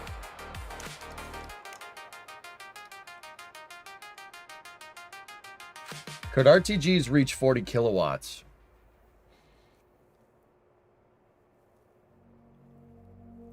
No, not 40 kilowatts. No, RTGs are a good trickle charging source. Like I said, the fission surface experiments package is probably it's a reactor. It's not an RTG. RTGs aren't reactors. The way they generate electricity is different. A reactor creates a moderates a nuclear reaction, right? Like that's the right way to say that. And you can generate way more power that way. A radioisotope thermoelectric generator just basically is a ball of plutonium or a cask of plutonium that generates heat from radioactive decay. Basically, the thing that makes the Geiger counter tick makes heat, and it just uses thermocouples to convert it to electricity.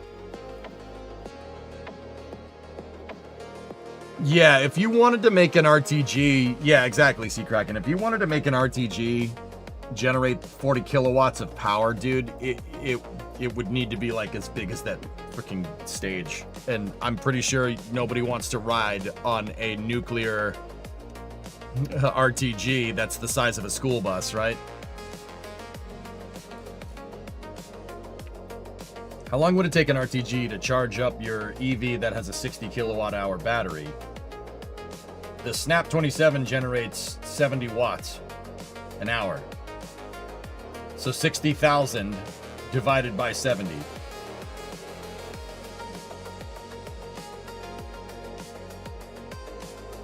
It would take a while. it would take a while.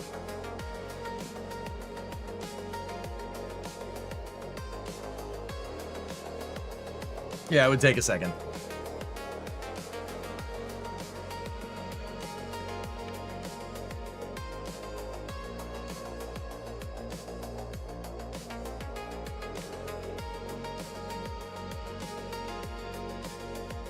Okay, I don't need that caliper anymore. We can get rid of it and have that go up there as far as that.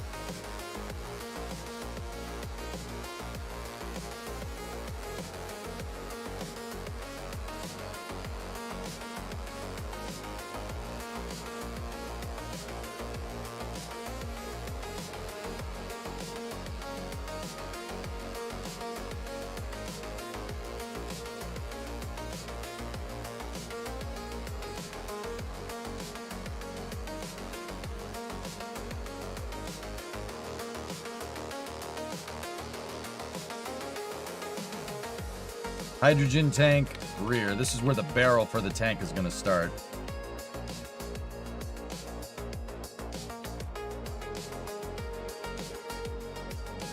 I screwed up the word rear.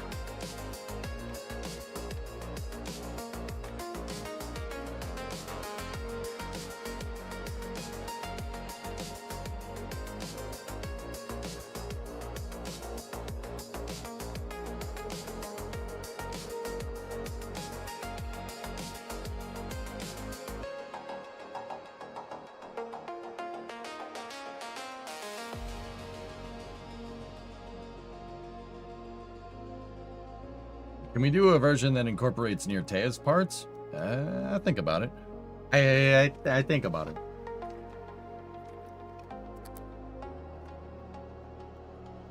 It's up to you, Nova. General rule for Hydrolox is like 4-to-1 volume to ratio.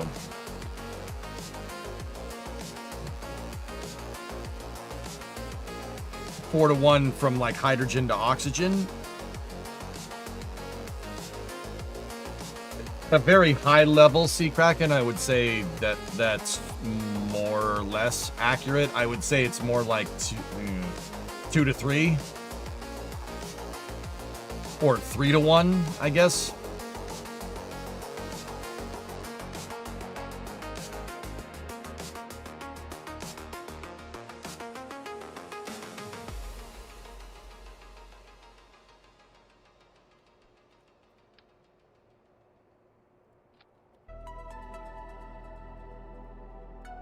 Oh, that's actually super easy.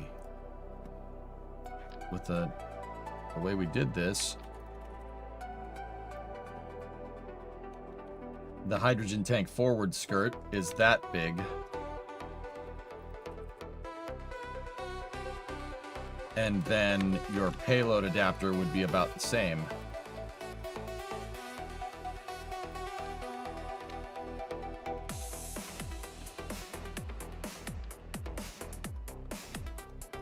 So like up at the front, you have your forward skirt, instrument avionics. Yeah, we could put all that in there. And then the dome would be there as well. I don't know, depending on the part count, I may or may not make the dome. If you're not gonna see it, it's gonna be... You're gonna see it up at the front, but you won't see it in the back because the inner tank is covering it. So we'll probably put the forward dome on there. And,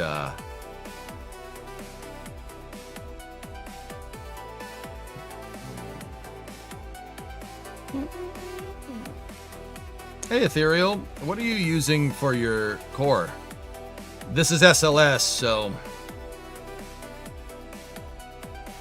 Vectors. I have a... Ethereal, I have a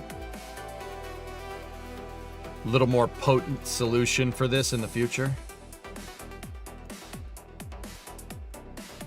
We could end up putting skippers down there if you want, but we really need the efficiency down there for the core stage.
Discovery, go at throttle up.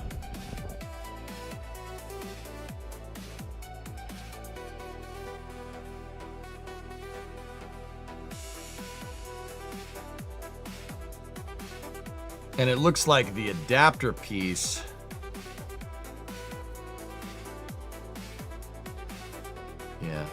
the payload attachment fitting would be up here.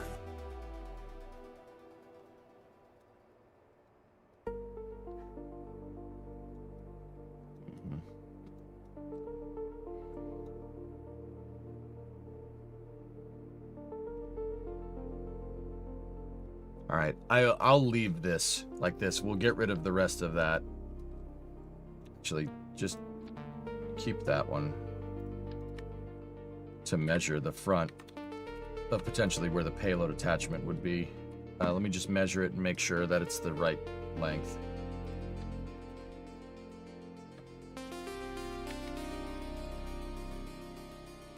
There, cool.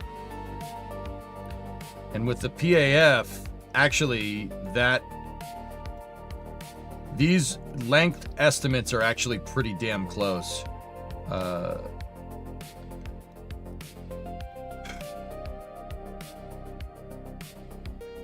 Discovery, go at throttle up. You see the new plumes for KSA, yes. Yeah, they look great.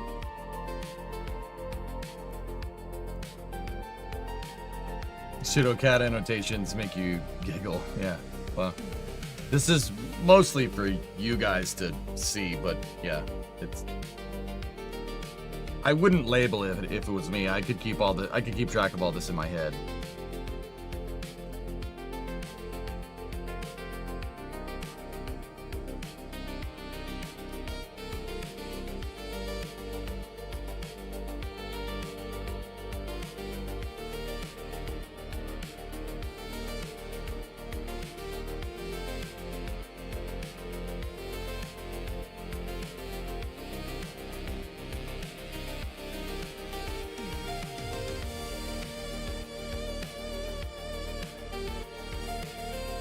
Just gonna make this a little bit easier to read.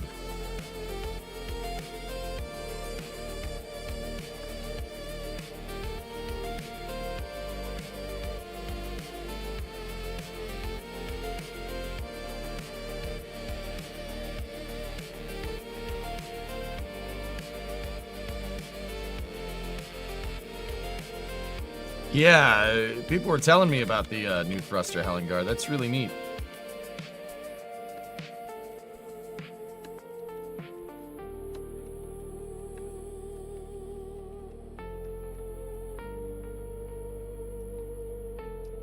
All right.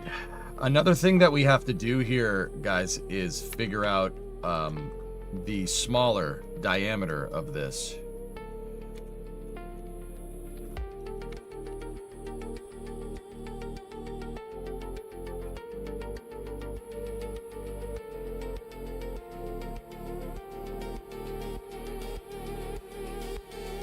So the aft skirt and whatnot is going to be a smaller diameter. And see, here's where this is going to get tricky. We might have to take some liberties with this design because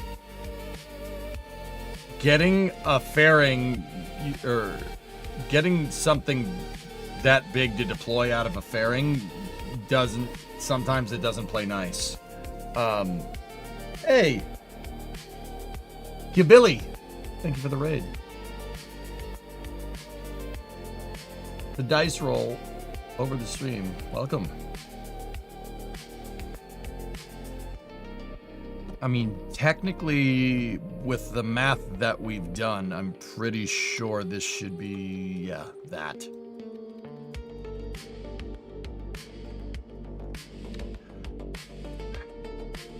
Getting that to deploy out of here is going to be a little bit of a challenge. I'm a German VTuber. Nice to meet you. Nice to meet you too. I make spaceships in video games, and then I teach people about how they work. Right now, I'm making a NASA concept stage called the Earth Departure Stage. This was from about 15 years ago. They ended up not doing it because we're dumb. Yeah, don't really have a better way to say that. But I'm gonna make it in KSP. Because I can. I already have my SLS rocket behind it. And we just gotta build it, make it nice.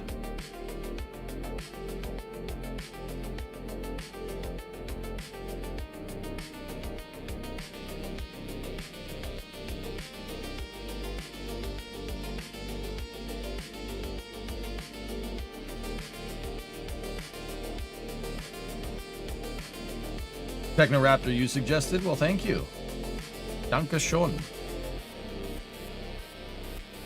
Yeah, that's not gonna play nice, dude. I wish you a nice stream. Have fun. Well, thank you. See you around.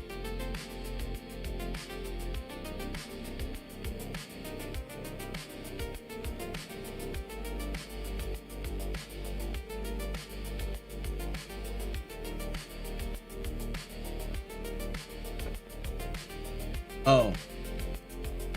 That's Code Keo, Aqualex. Tag him.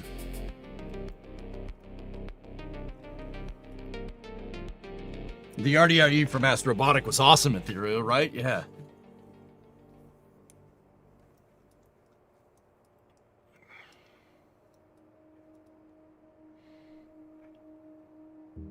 Ever wonder why in KSP the rocket fuel's a lower ratio than the oxidizer? You'd think it'd be the other way around. At Wookiee, I think it's methylox. Methane and liquid oxygen. Think about Starship. Starship has way bigger LOX tanks than methane. That's why I'm thinking that. It's either methylox or N2O4 and UDMH. So it's either hypergols or it's methane in terms of fuel density. That's what it's closest to. It's not an exact. They abstracted it on purpose. The reason why they did that is because they didn't want to confuse people with different types of fuel. It is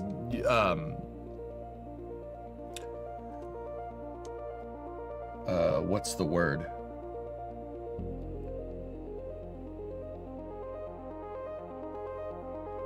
Abstracted.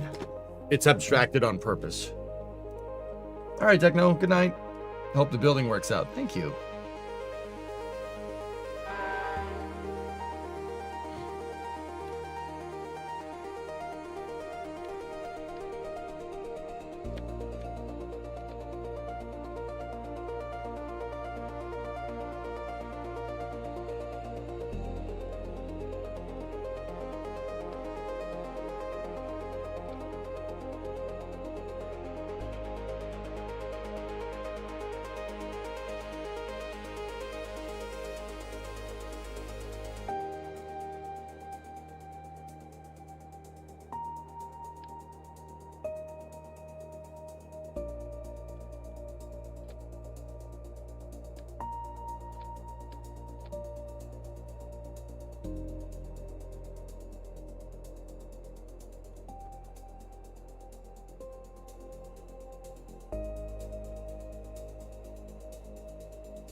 Might work.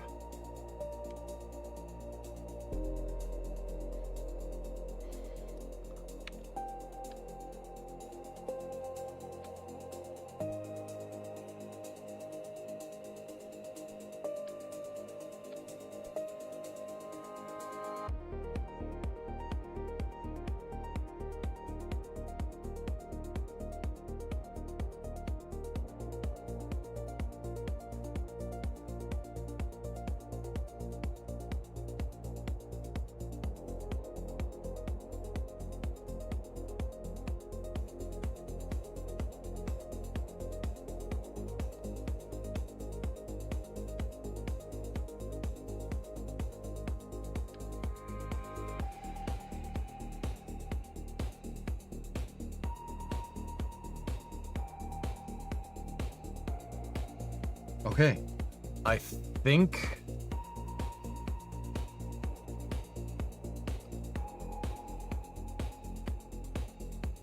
I got what we need.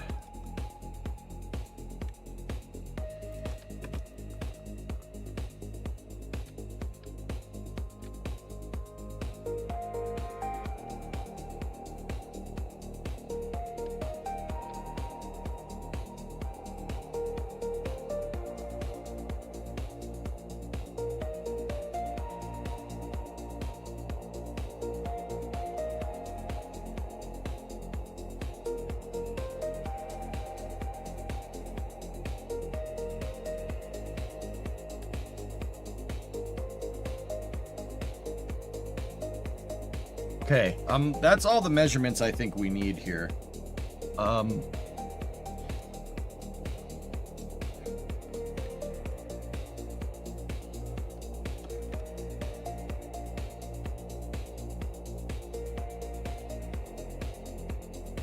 Okay, now let me just break down how I want this done.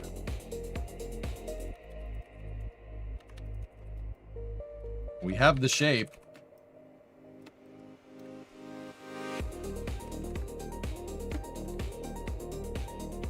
Discovery, go at throttle up.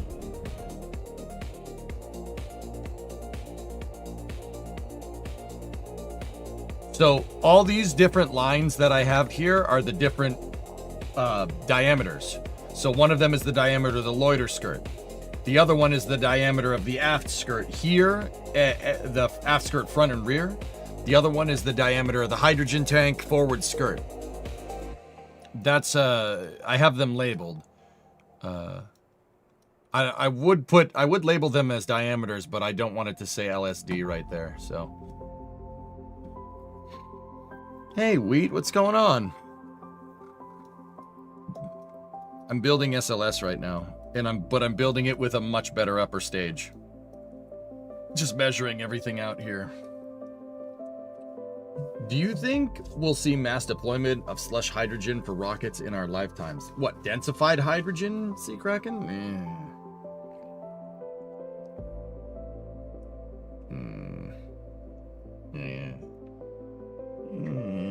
Probably not.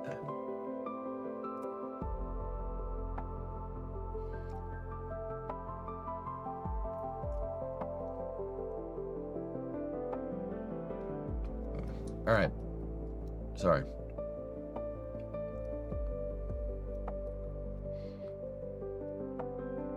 Teeth still kind of hurt from this morning.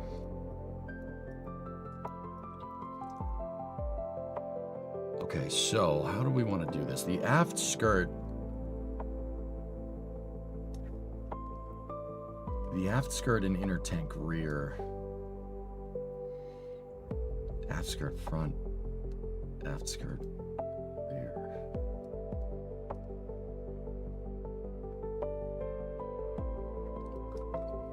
Okay. How I want to set this up is like this. We don't want to make the propulsion just yet. So we're going to need fairings. And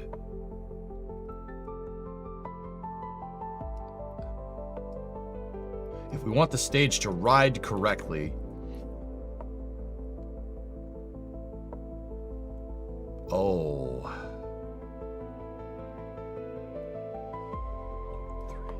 I'm going to need 3 fairings if we want to do this right.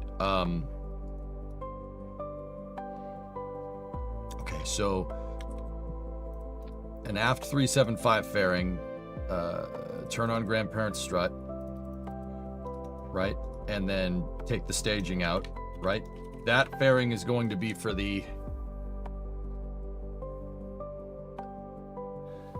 Maybe once prop cooling is standard, we're doing a bunch of big burns up in space, but for launch, I think Methalox is going to be a big thing for a while, giving its volume and efficiency benefits. I agree. It's much better for handling it up on orbit. Hydrolox is great, but I'd say that Hydrolox would be better for scientific applications, so,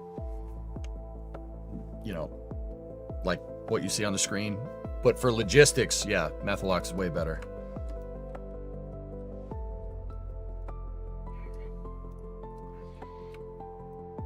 All right, so check this out. Well, all we need to do here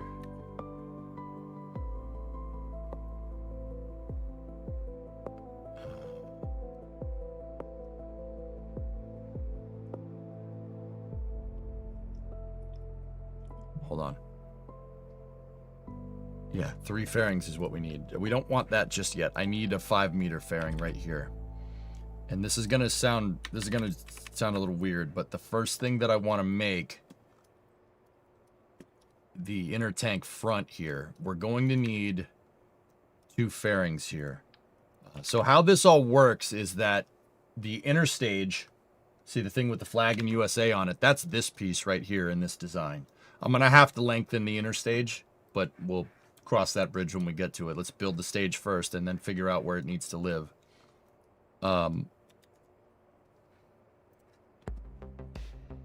The inner stage is riding on the aft part of the inner tank. So there's an aft skirt that's integrated into the inner tank. So I'm going to need to make I need one fairing to be the inner tank, and then I need another fairing to be the skirt piece that butts to the inner stage. So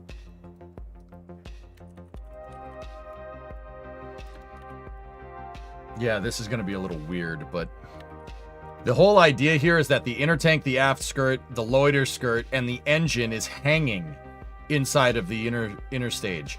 It takes the J2X, the aft skirt, and the LOX tank out of the load pathway. The EUS was supposed to do the same thing. And it's very interesting. I'm looking at this departure stage, guys, and the departure stage, I thought that the departure stage, the EDS and the EUS had like really different architecture. It's not that far off. The EUS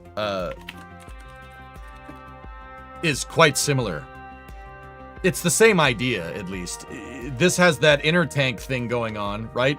And the hydrogen tank is holding everything up, right? Except it has these struts that hold the LOX tank and the 4 RL10s in position. Yeah, in fact, I would go so far as to say that I bet you that had we made the Earth departure stage, it probably would have looked like this with a single engine in the back. Yeah, it probably would have looked like that. I mean, the EDS never got past a 3D render, right? It never was finalized out enough before the program was canceled. The EUS, on the other hand, was being made before they give it a stop order. Um,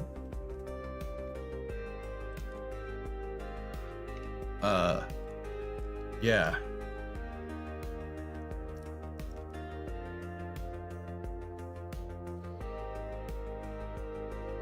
Using these development Albion paper would have sped up a US development time. Yeah.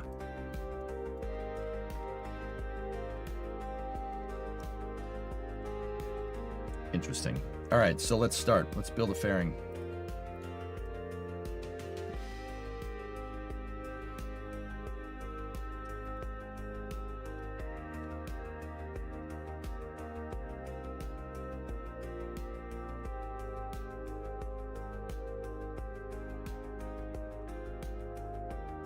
All right, so there's our aft skirt. That is the, well, hydrogen aft skirt. Now,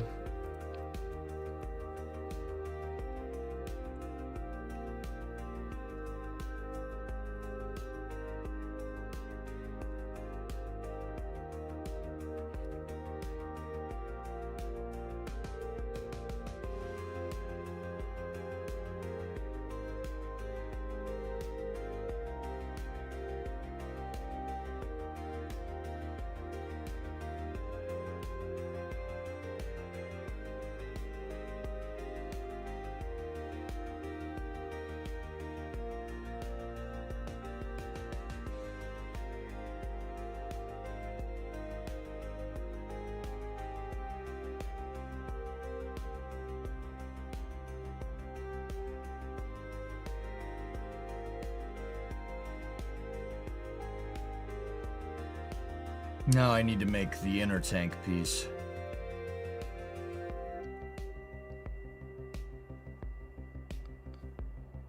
Give me 1 second. I will salvage parts from the stage that we made, or a piece from the stage we made last night. What I need is the skirt piece. Get rid of that. Get rid of that. Get rid of that. Get rid of that. Get rid of this. There we go. That's the piece that I want right there.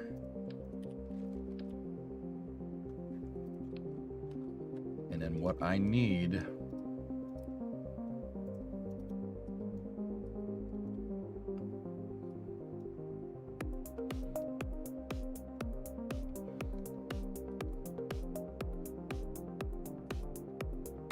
okay.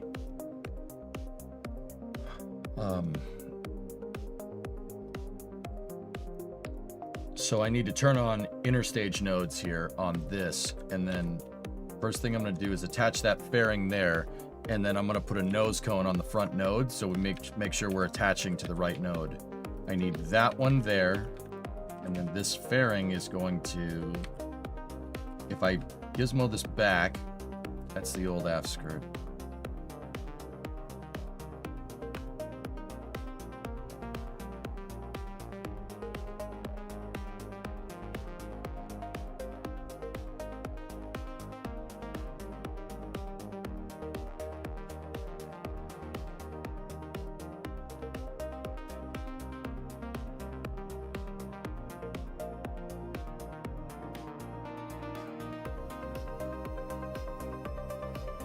Inner tank rear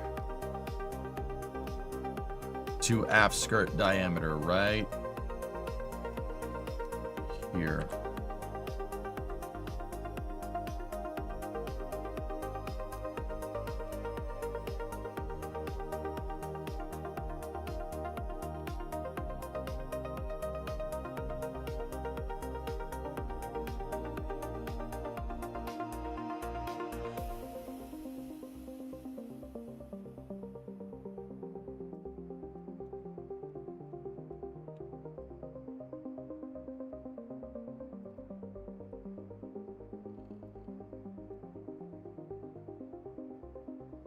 No, sir.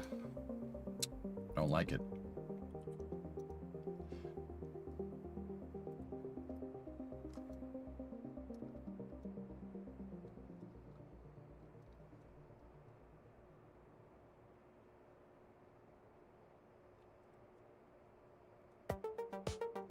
I gotta give us enough space here so this, the inner tank, can pick up on the inner stage, or the aft skirt can pick up on the inner stage. So that's why I tapered that thing down a little bit, right, to give us a little bit more of a berth there. In fact, I might want to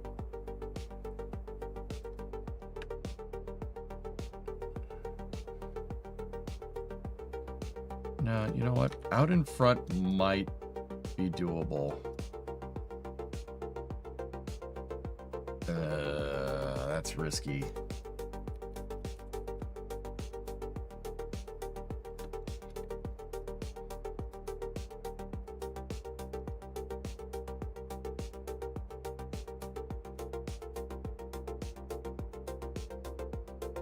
Fairings don't like separating from other fairings like this.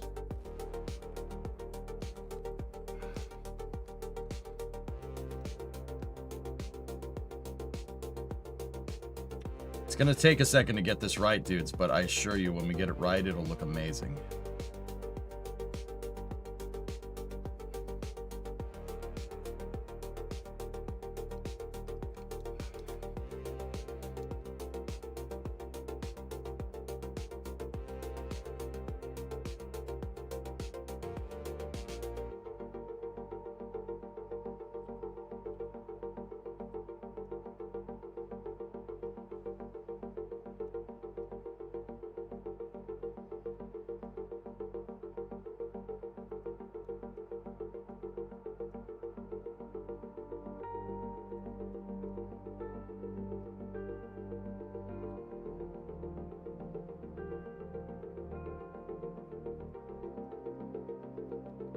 Just got to make sure we have enough meat there to do that right. So, look.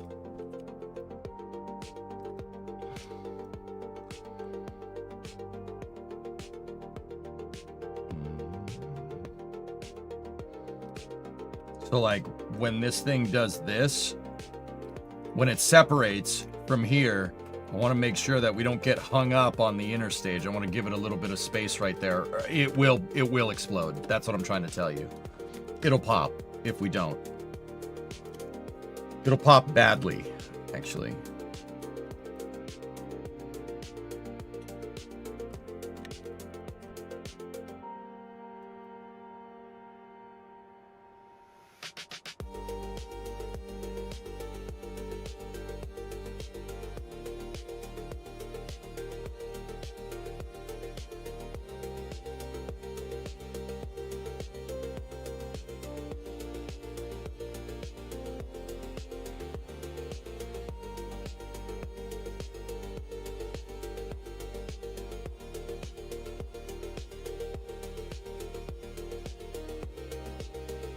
Nice. All right, move that bad boy back into position. Oh, that needs to go right there.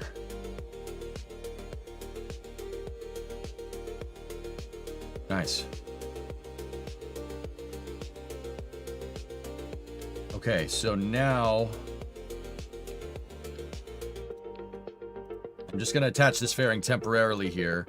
Put a nose cone on the front, and then attach it to the second interstage node right there.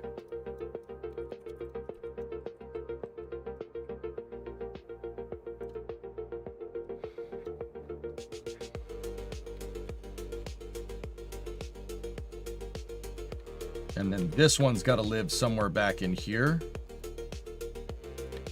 And then what we got to do is move this whole thing 1, 2, 3, 4, 5. It's crazy. Got the same combination on my luggage. Actually, you know what? Move it 10.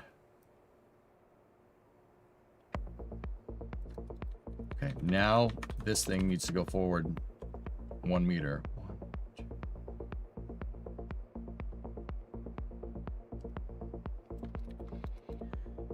Okay, so now we need to do the rest of the aft skirt. That's a 375 diameter. Ugh. Okay. That's gonna be a little bit weird to get that right. But no, it needs to go up and out and then back. down.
I'm just thinking about how we want to cap the end of this. So, hang on. Big fairing shut interstage nodes off. An engine plate would probably, a 3.7 engine plate at the very back of this.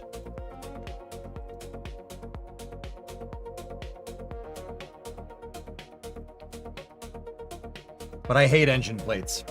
Yeah, I hate them. I hate them a lot. They suck. They work, but I find that the more complicated the build is, the more the engine plate just doesn't want to do what you want it to do. Just curious, when's the next car stream? Grizz, I am waiting on parts right now. After the Artemis 2 stream, I ordered every piece of metal that I need to finish the car. Finish the shell, at least. So, I got left and right rear quarter panels, left and right floorboards, transmission torsion bar cross member, and that's it. The only thing that I have really, actually what we should be doing is we should finish rebuilding the rocker, the inner rocker panels, and then yeah, then we're good. Yeah, you guys supported me very, very nicely during the Artemis stream, and I am grateful for every second that I streamed here. That was one of the best streams I've ever done. And thank you for all the support. So yeah. Guys, I still have a deadline. I want to get that car done in June 1st, by June 1st.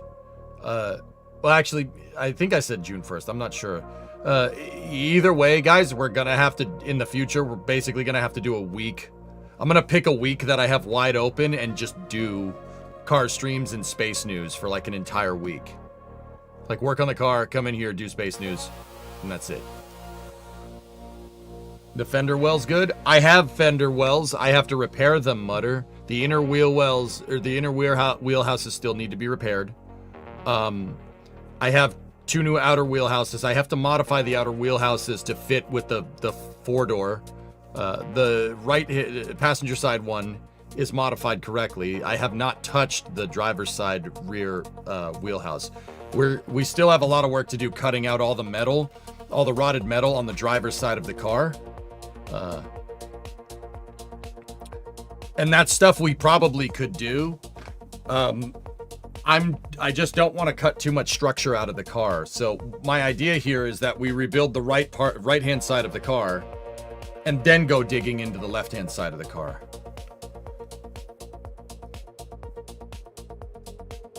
Yeah, Matt, I'm glad, dude.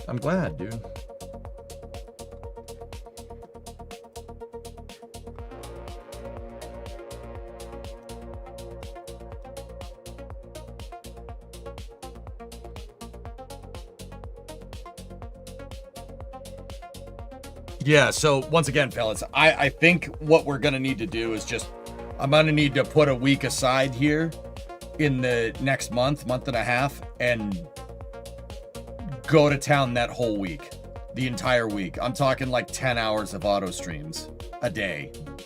I think if I put 50 man hours in,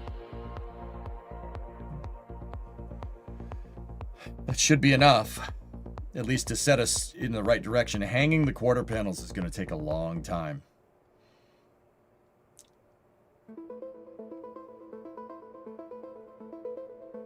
But, yeah. All right, so this needs to go here.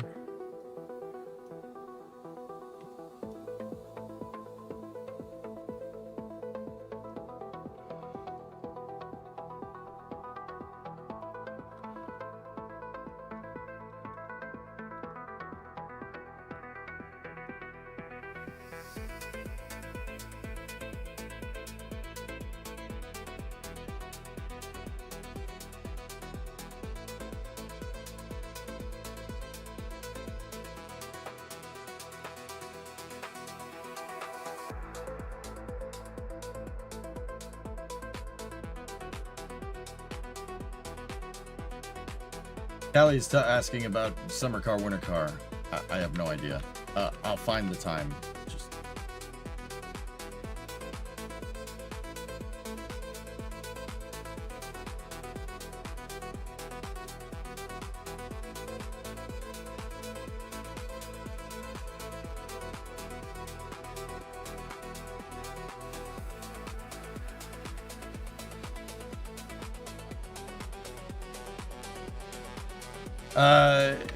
I said I'm gonna have to do something like that, Brun. Not I will do something like that. We're gonna have to, like, I don't know if that's generally what's gonna happen, but it might need to be what happens if I want to finish this car. I gotta get this car done by the summer. I want to get it done by the summertime. Not for any particular reason this time around. I just want to drive the damn thing. It's been sitting in there for a year now. I don't like it.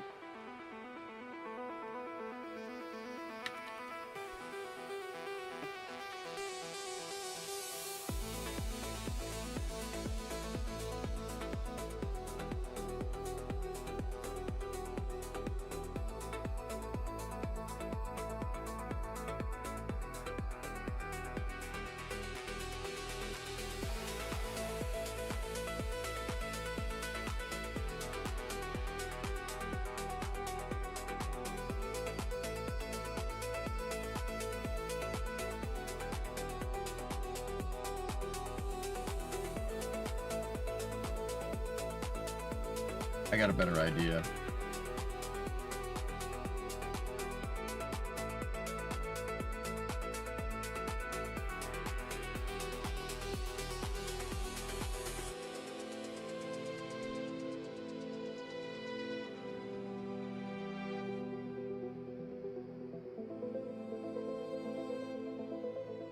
No, that's not going to look right. Scratch that. I just hate how it's doing that weird papery thingamajigger.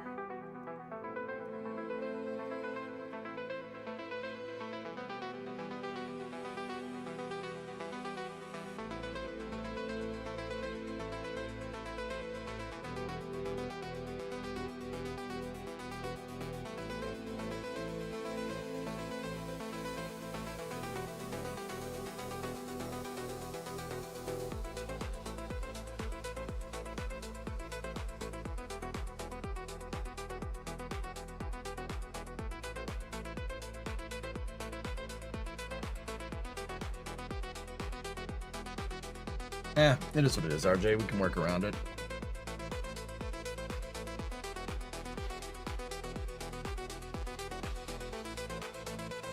Night, Wartos. Alright, here's how we're gonna do this. I hate engine plates a lot, but I think for now an engine plate is the right move here. Either that or we could fairing to fairing it, which...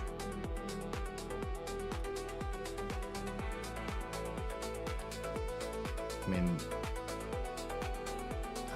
how much mass is an engine plate? 580 keys versus 475? The fairing is lighter. Oh, screw that. All right. Oh, cool. That makes this a lot easier.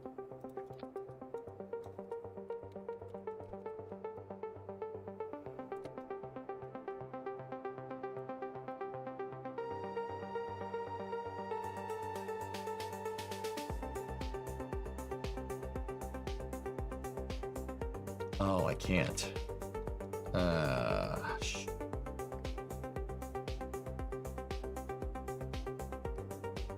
It's not the right diameter? Is it too short? Hold on.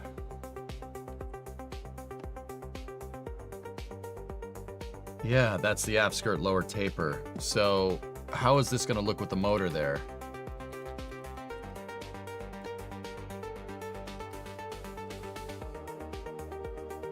It's going to look good with the motor there. That's the answer to that. That's the answer to that question.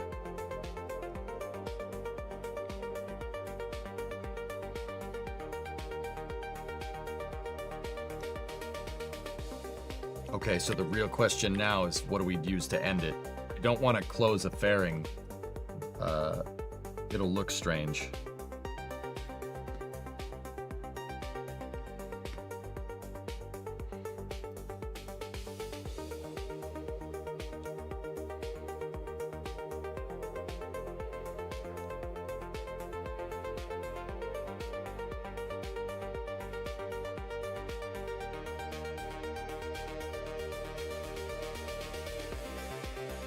Problem is that's just a weird diameter. I mean, we could probably get away with flags.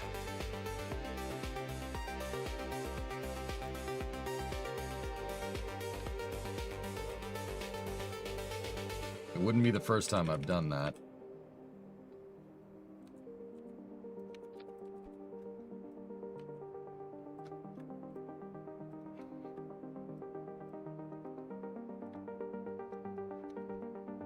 If you using my color swatch pack that Predominant made, we can just do an like the aft gray like that.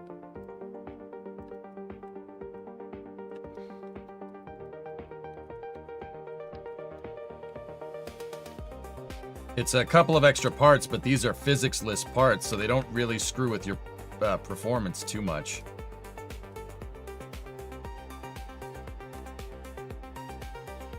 And there you go.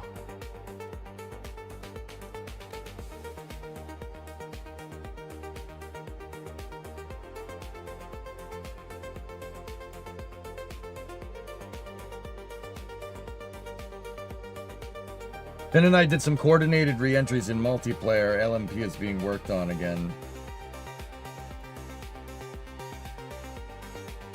That's cool, 95. Neat.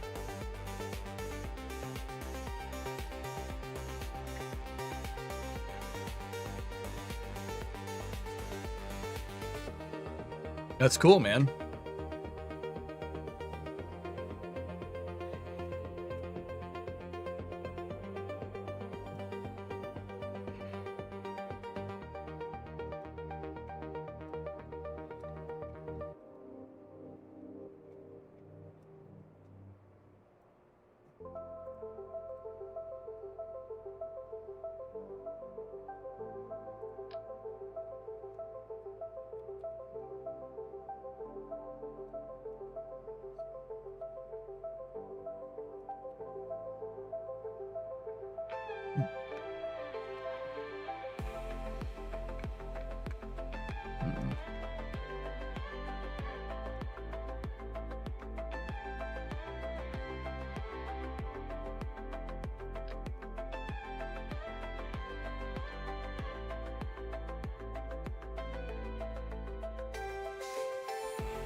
Bad.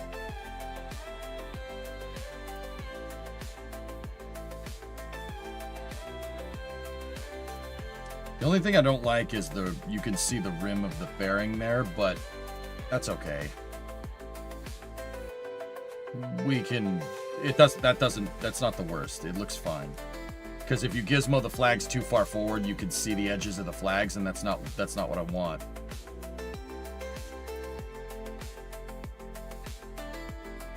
You both landed simultaneously too? That's pretty cool, man.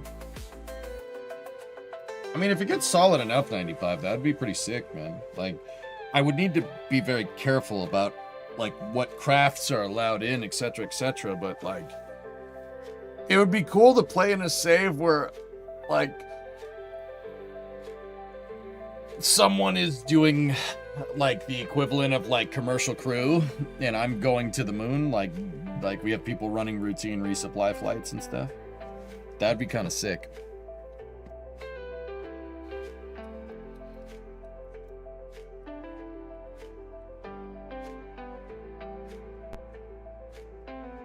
All right.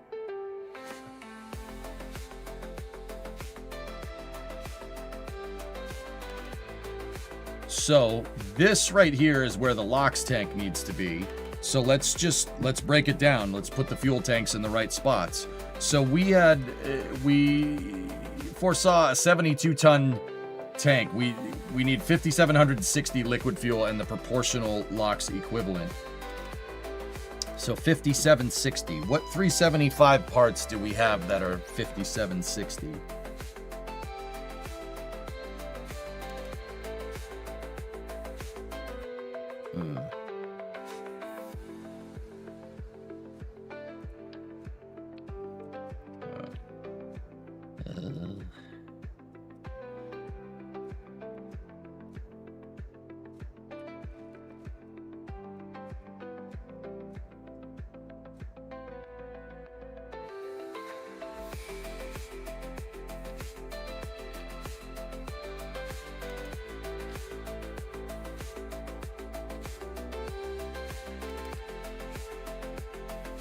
What's half of that? 2930?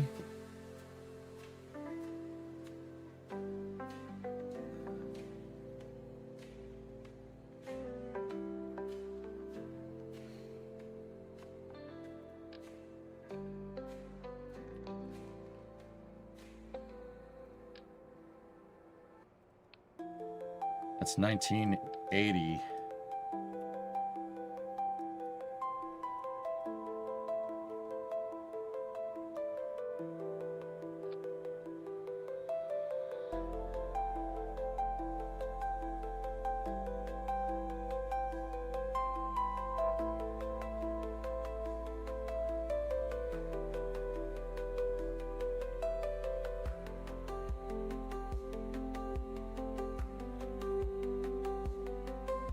$37.80 is what we would need for the tank up top.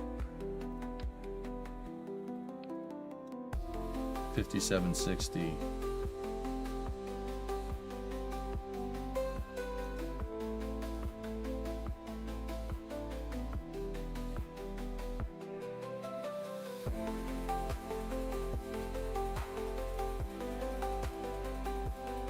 $28.80.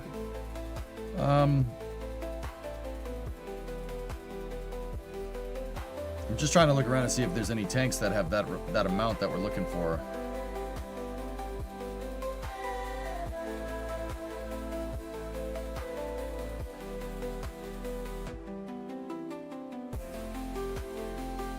That one does. The cone. The cone will not fit in there.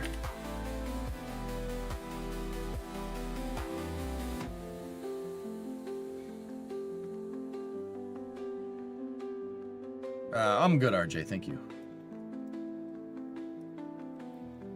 The salami lid ain't gonna fit. Won't fit that.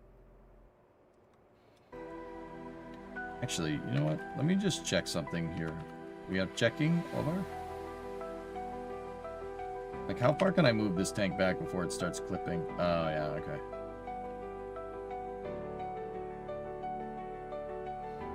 We are clipping over.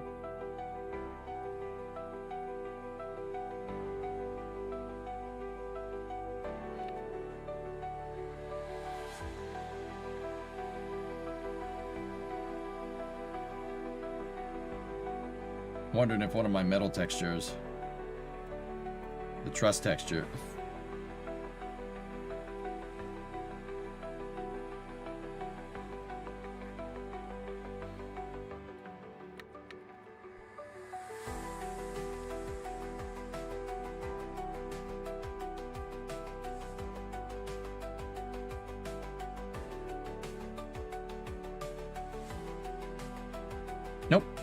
Nope, I hate it. I hate it a lot.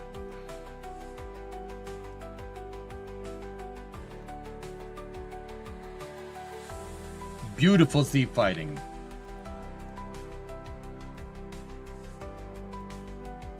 Love it.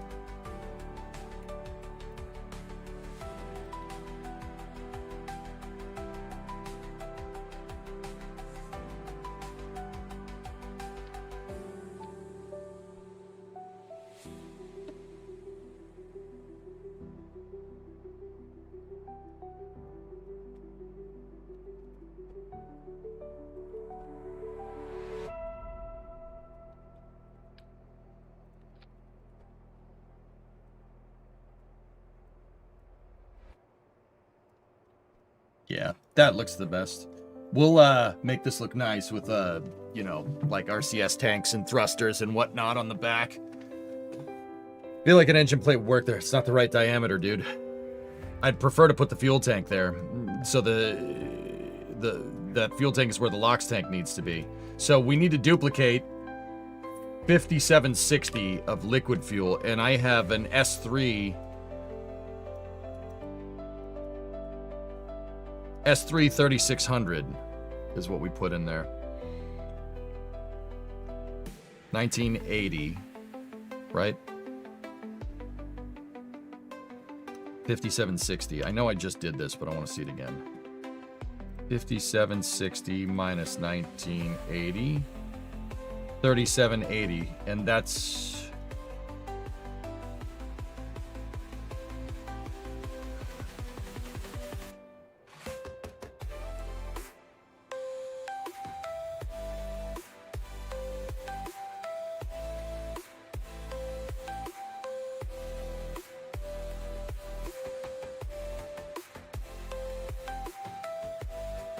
We need 3780 equivalent.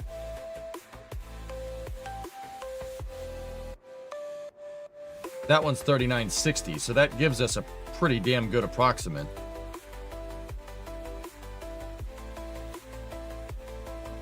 You said earlier that if they developed this, it would probably wind up looking a bit like the ICPS. No, the EUS, not the ICPS. If you have enough trouble doing it this way, would you consider that?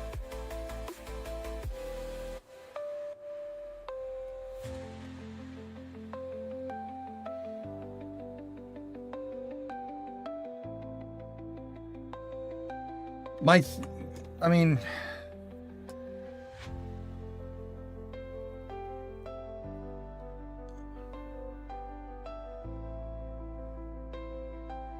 duplicating that strut, the strut rack that the EUS has is, I mean, it's doable. It's just a pain in the butt. I think, yeah, I got the, yeah, no, it's all good, man. I know what you meant. I wasn't saying it to correct you, Agnes. I was just saying that for context so everybody else knows.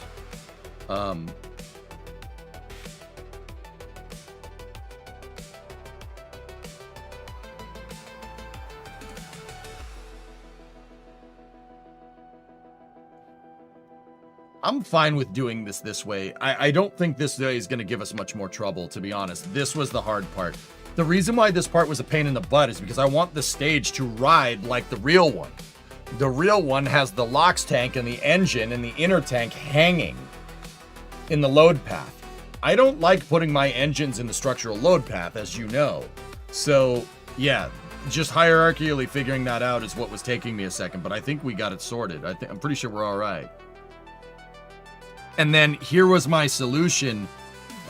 Guys, here was the solution for the loiter skirt.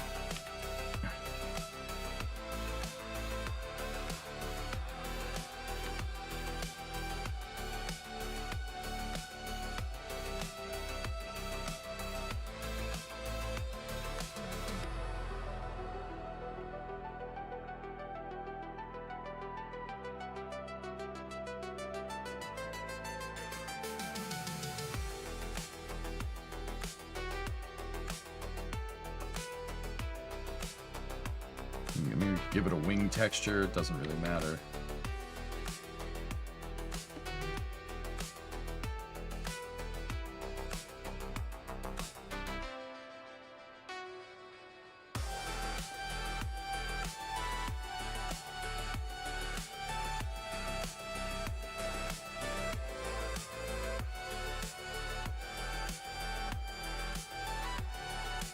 Oh, you dump it prior to TLI. I have not figured that particular part out yet, dude.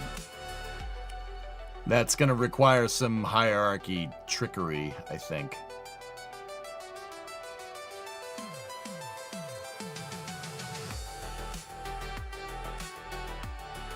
What's up, Tanit? The president wants to go to space. My question, do you think it's possible to take any human into space? I would not take the president into space, Tanit. He's too old. There has not been a lot of research done on sending people that are over 80 years old into space. The closest case scenario was John Glenn on STS-95 in 1998. I don't believe he was up above 80. I think he was in his 70s. That was an awesome mission. I watched that mission in my elementary school gymnasium.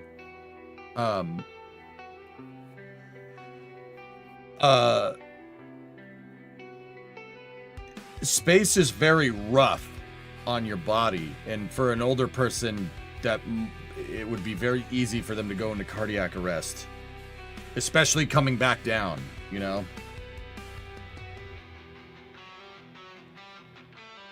John Glenn was 77. Was there a particular reason we dumped the loitering with solars on it? Mass fraction in real life, Fluffy. If I'm looking at this right, we probably don't need to do that. In fact, Aqualex linked me to a NSF thread. Where the heck is it? Here we go. They changed the baseline to go for a shorter loiter. They wanted it to stay up there for several days. The solar panels would be ditched right before TLI to save weight. They changed the baseline to go for a shorter loiter, and they can accomplish this with fuel cells and batteries, so the latest config did not have solar panels.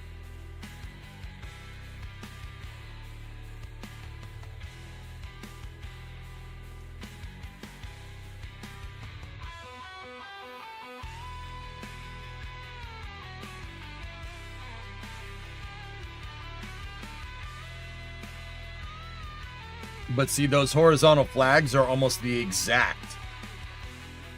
They're almost the exact size that we need, that we planned for the loiter skirt. And I have this texture that somebody made me that's Nomex quilted. That's just a custom flag that I have. But yeah, it's almost like the perfect freaking diameter.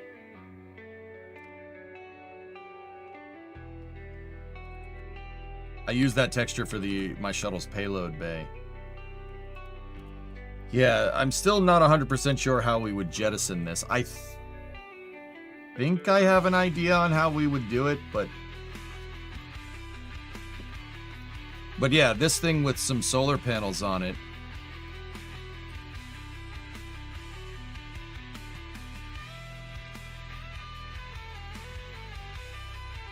I mean, it looks the part.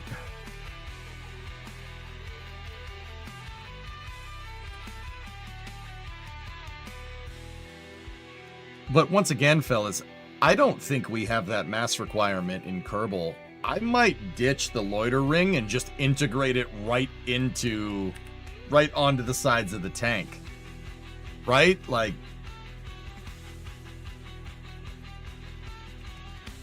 yeah, Pigzig, I'll look into updating it. Are you putting the EDS on top of SLS? Yeah, 201. That's exactly what I'm doing, actually. Yeah.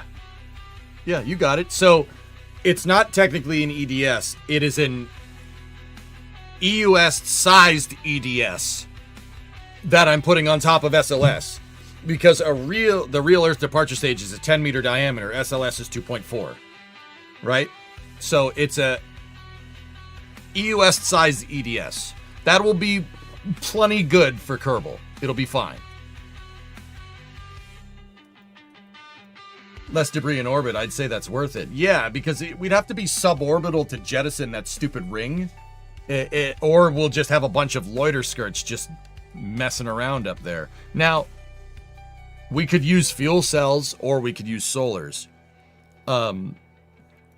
Yeah, I think solars would be pretty cool. And then, honestly, just that. Yeah, that looks kind of dumb is the end of that sentence.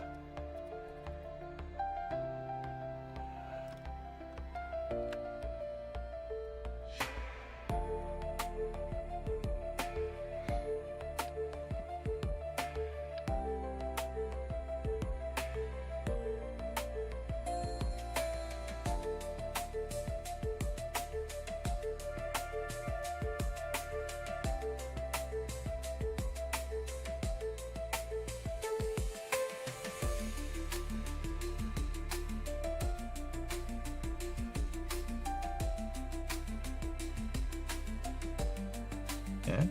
Yeah? Yeah?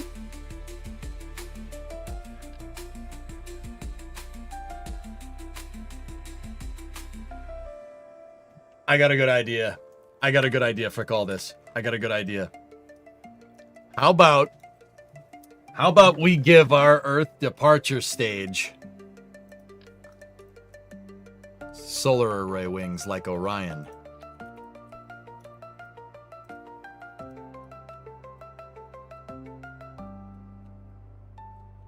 Make saws for it.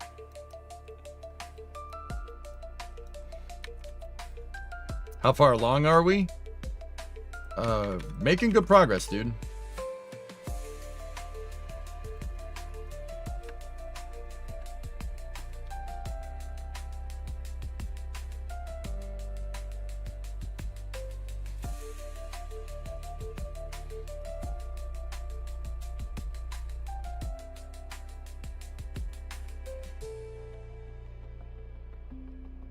We'll, I'll make the mounts for it, dude, in lieu of the loiter skirt. So let's remove that loiter skirt requirement. We don't need it. Just get rid of that. And yeah, we'll make solar array wings, just like Orion. So I mean, that would open up our departure stage to be reusable in the future. It gives it basically permanent loiter capability. I mean, boil off is not a thing in KSP, so. Hey boss, want a good laugh at Scotland versus FIFA? Scotland fans hire US school buses to dodge World Cup transport costs.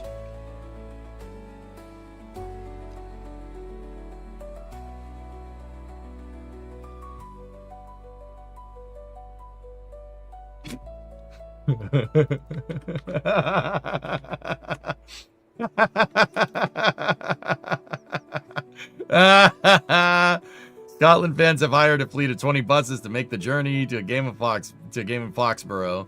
You're not spelling. No, they spell Foxborough differently than that, but it's fine. Whatever, it doesn't matter. I mean, that's pretty much how they. Whatever. Anyway. It was revealed that fans would be charged $80 for a train and $90 for a bus. Actually, Tessa, correct me if I'm wrong. I do believe they are making the train to Foxborough free. Yeah. But also, yeah, the MBTA.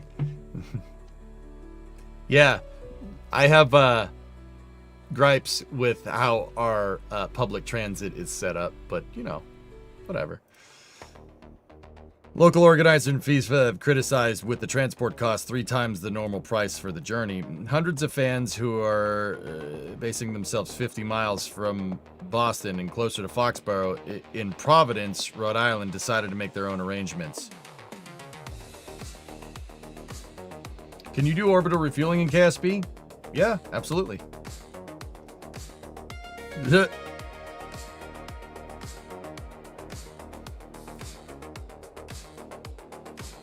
See? These guys are understanding what it means to be American. The public transit is too expensive? Frick you, we'll find another way. I'm gonna go hire a bus company. There you go. Nice. Why is the logo gone from that blatantly Chevy school bus? See, now that's a taste of how this all works. You know, we don't just sit there. You don't just sit there and be like, this trade sucks. This is terrible. I hate it. No. Find another solution. That's being resourceful.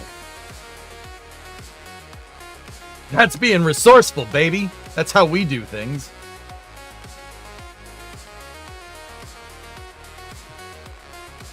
Oh, also, Tessa, the track that goes to the stadium is a freaking spur. It's a spur line. Check this out, dude.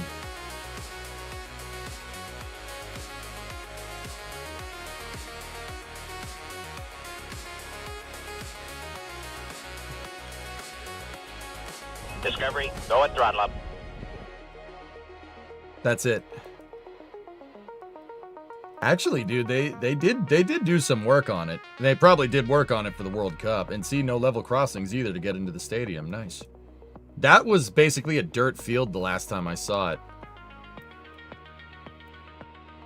But yeah, it's not even double track the whole way. Level crossing. It's a freaking spur line, dude. It's a spur that connects into the main tracks at a junction with a cross in it. They want 60 pounds for that.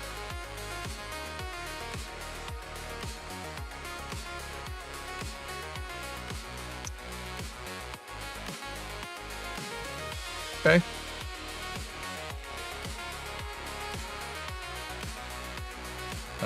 The high-speed rail is over, where are we, Norwood? The high-speed rail is over here. Oh no, that's not it. Oh, over here. Here we go. There's the high-speed rail. It's a spur off of that track, if I'm remembering right. Yep, that's the other side of the spur. So if you're coming from Providence, you'd take this. You'd go that way. And then go down this spur. The reason why, if you guys don't speak train, a spur is just literally like the railroad equivalent of like a dirt road. In railroading terms, it's just a little crappy piece of track you don't care about. Long story short, the main line doesn't go anywhere near the stadium. Like, this is in train terms, a spur is just a back road. Like how you'd have your highway, right? And then you'd have a boulevard, and then that would go to a smaller street. A spur is the smaller street in train track nomenclature. Oh, yeah, transport. Does it turn on the rails? Yeah, it does. What line does the Foxborough train connect into? Because it's not on 128. It goes... Okay, so it goes to Walpole. Oh, this is the Reedville line. Okay, I know where this goes. I drove on this highway this afternoon. Yeah, Reedville Junction. There it is. Pretty cool. Me and my dad used to go on this bridge and watch trains back in the day. See, the funny thing is that Reedville Junction crosses the high-speed rail. But yeah, there's no real direct line to the stadium. It'd be nice if the train actually went to the place everyone wants to. Yeah, it's funny, Aqualex, because it's on a spur. I mean, you've heard me... Dude, it's what I keep telling you guys.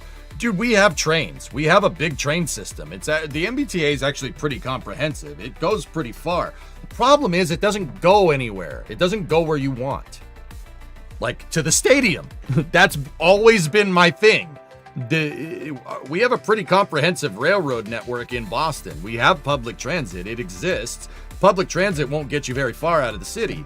We have commuter rail. The commuter rail will get you far out of the city, but it goes to literally no place. It goes to all the surrounding towns, right? It goes to all the surrounding towns. That's it. So unless you're from those surrounding towns and want to get into the city, the railroad is otherwise useless.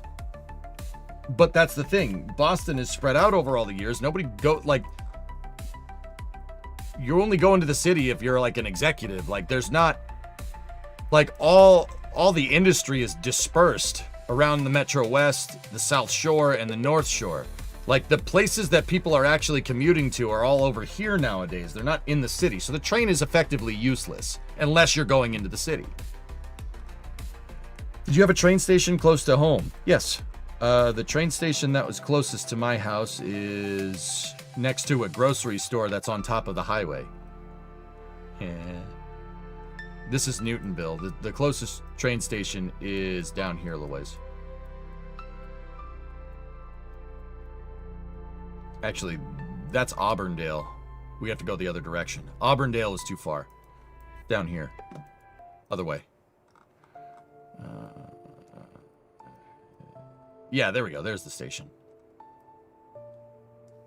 Yep. Yeah, there's a supermarket that's on top of the highway. Star Market, dude. And then if you go down a little bit more, dudes, there's a hotel with a roundabout on top of the highway. There's a hotel with a giant roundabout on top of it. That's kind of cool. Except if you want to do anything that involves a car, then it's really not cool.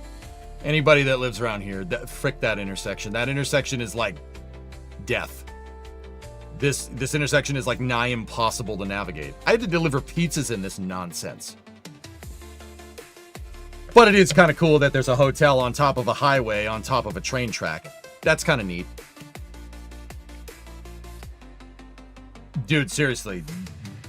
You know, you think that triple roundabout in Swindon's a pain in the butt in the UK? Look at this. Just look at it. The more you stare at it, the worse it gets.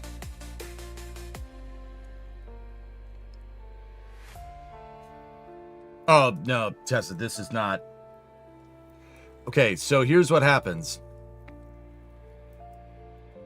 We're going to talk cities here for a second. That merge threshold is way too short. Traffic backs up onto the highway.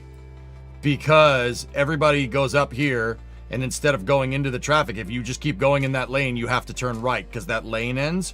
So you get a 3-lane cross right here. And you can never do it because there's constant traffic flowing this way. There's traffic that's coming from your proverbial roundabout, and there's traffic that's also coming from the road. Trying to merge there is death. Death. It's impossible. And then you come into, you got more people down here. These people that come from over here by the Elks Lodges over there. Check this out, dude. These people are trying to get over here, so they cross 3 lanes. So if you're going from here and you're trying to get to here, good luck. And then up here, yeah. It sucks, dude. This intersection has stressed me out so hard. Over here, you have people coming off the highway that are trying to cross here. There's a traffic light there, but yeah, you're trying to cross. Dude, it sucks. It's a big pain in the butt. And then once you get down here, if you go through the roundabout, I used to use this to turn around to get back to the place the pizza place, which was that way. It was down by the grocery store. The pizza place that I worked at when I started streaming. You freaking people are coming off the ramp here and they don't merge. No. They just go from here to there because they're trying to get onto the highway out there. So yeah, have fun crossing those 3 lanes. And you also have traffic coming through here, and here. Trust me, it's a nightmare. Frick that intersection. It's cool looking, but frick that interchange. And if you're trying to get down to the river, you have to get off the highway here, go through that, go through that, go through that, go through that, go through that, go through that. Go down here. The road stops, takes an immediate right-hand turn, and then goes down to the river. Now, why would you go down to the river and try to get to Soldier Field Road? Well, there's an IHOP right there. Obviously. I want to go to the IHOP. Duh. Imagine now with cyclists. Cyclists? What, do you have a death wish? What are you, crazy? Hell no.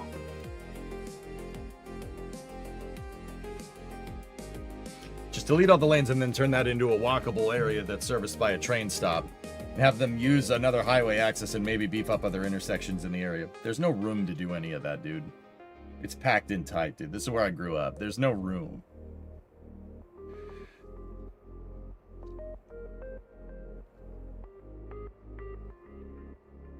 Why isn't the IHOP over the highway? Yeah, that's a good, that's a good point, Tim. So, Aqualex, what happened? It is impossible to improve the highways in this city. It's impossible.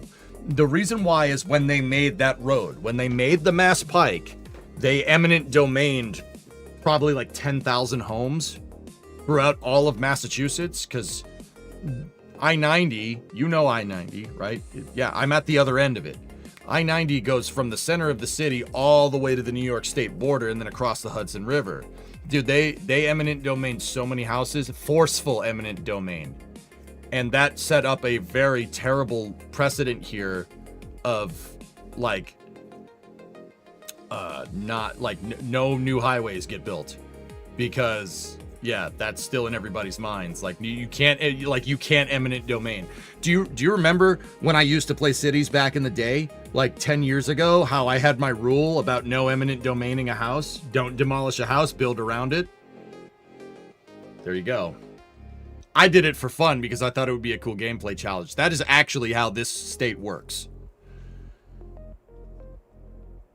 Now, once again, I don't like eminent domain. Like, eminent domain is basically like when the city says we need to buy, you need to leave. We need to buy your house because we're going to bulldoze it and build a highway. I'm not the biggest fan, but also at the same time, dude, like, one more thing real quick. Down on the South Shore, so more where I live, like down by where I live, they're rebuilding the bridges that cross the Cape Cod Canal. So that's the Sagamore Bridge right there, right? They want to build a new bridge over here, right? And the state said they eminent domain like 4 or 5 residencies, like 1, 2, 3, 4, and 5, like those right there. And then they're gonna have the bridge is gonna be right here, and then the road will connect back in before the shopping mall that's right there, right? And this like was on every local news station about eminent domaining like 5 houses. Like it was like running on the local news like every hour. And that's just to build a new bridge. You know, they're interviewing people. Oh, they can't bulldoze my house. This is my forever home. You know, we retired here. And, like, that's fair. Like, I totally get it. Like, but yeah, freaking, what are you going to do? How many millions are those houses worth? Well, the state actually paid retail. They offered not MSRP. They offered the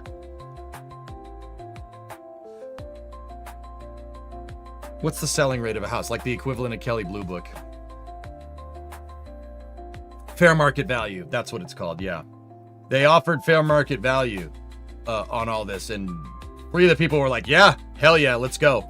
And a couple of people were like, no. And even then, the couple of people that said no, oh, they were all in the news. You know, we're starting a GoFundMe to take legal action against the state. And once again, rightly so. Like, I wouldn't want my house to get bulldozed. But yeah, Aqualex, like, that's why we don't. This isn't the like. Yeah, it's just there's no room. There's no place to build anything. Like, you can't. The only place to do it would be tunneling. The only way to do it would be to tunnel, but we won't do that because the guy that has good tunneling service is not liked in Massachusetts very much. What are you gonna do?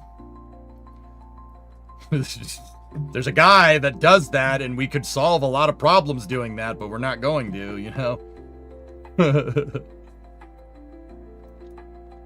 How about don't add people?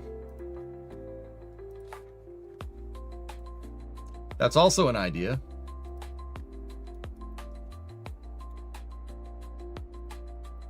You know, that's also an idea. All right, let's get back to building this stage. I want to finish this today. I want to see this damn thing fly. But yeah, you know, it's not just as simple as just, oh, make that a walkable area. Dude, if you made that a walkable area, people wouldn't be able to get to their house. Like, that's the problem that we have. How do you think I got so good at playing cities? My state is a guidebook on what not to do. Yeah. Which was there first, the road or the hotel? They were built at the same time, Geek. The hotel is a spite building, if you really want to know. So is the supermarket. When they eminent domained all the houses to build the highway, the government forgot to they eminent domain the property, but they didn't eminent domain above the highway in their wording. They found a legal loophole, and people built on top of the highway. They're spite buildings, if you really want to know. Oh yeah, dude, we are very spiteful up here. You guys probably got that vibe from me. That's how we roll. So yeah, the supermarket, they built it on top, and the state's like, you can't do that. And it's like, here it just says you claim the land. You didn't claim the airspace, pal. Yep, legal loophole. That's why the supermarket and the hotel are on top of the highway. I'm serious. That's what happened.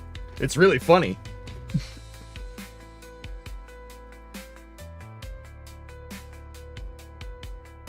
To be honest, how many billions is that project going to cost? 5 houses, offer fair value plus 1 million. Yeah, hypersonic. I mean, in an ideal world, that's how that works. But once again, everybody here hates eminent domain, rightly so. Because, dude, like, there's a whole documentary about this thing. Like, you know, in the past, I would have told you guys, like, all the hippies were like, don't build more highways. That's not really how that went down. How that went down is the government going to an old lady's house that was scheduled to be eminent domain, saying, hey, I think your son is on the payphone down the road because it's 1950 or whatever. Or, hey, do you need to go to the grocery store? Let's get you to the grocery store. And then bulldozing the house. Well, the grannies were at the grocery store and stuff. That happened, dude. That, like, it's not great. And the people protested and like, well, you're just a bunch of commies. It's like, I mean, don't get me wrong, I don't like Reds as much as the next guy, but also at the same time, people tend to get a little mad when you bulldoze their house without telling them, like, and that set up a terrible legal precedent for like not building any new highways, which is why our road system is basically incomplete. Yeah, it's not finished. It never will be finished. Like I said, there's a reason why it is the way that it is. Yeah, exactly, of course. It's really funny. They use national security and Cold War national security as an excuse for bulldozing the houses for the highway, because the highway was technically defense spending under the 55 National Highway Transportation Act, right? Oops. There's also socioeconomic factors at play. Good luck eminent domaining rich people. Kilroy, that's what happened. That's what happened down here. So, 95, right here, this isn't a federal highway, stops. See? They stopped. The reason why is, well, look at the houses.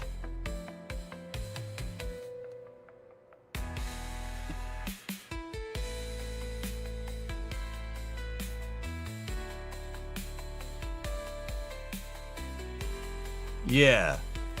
Folks around Blue Hill State Park and stuff, this is generally a very affluent neighborhood, and they said no. People in Milton and Dedham said no, you're not doing that. That highway was supposed to follow the train track. If you look at the high-speed rail that I showed you that started this conversation, it was supposed to go with it. The highway would have, for the most part, done this. And it would have met up with Melina Cass Boulevard right around there. That was the plan.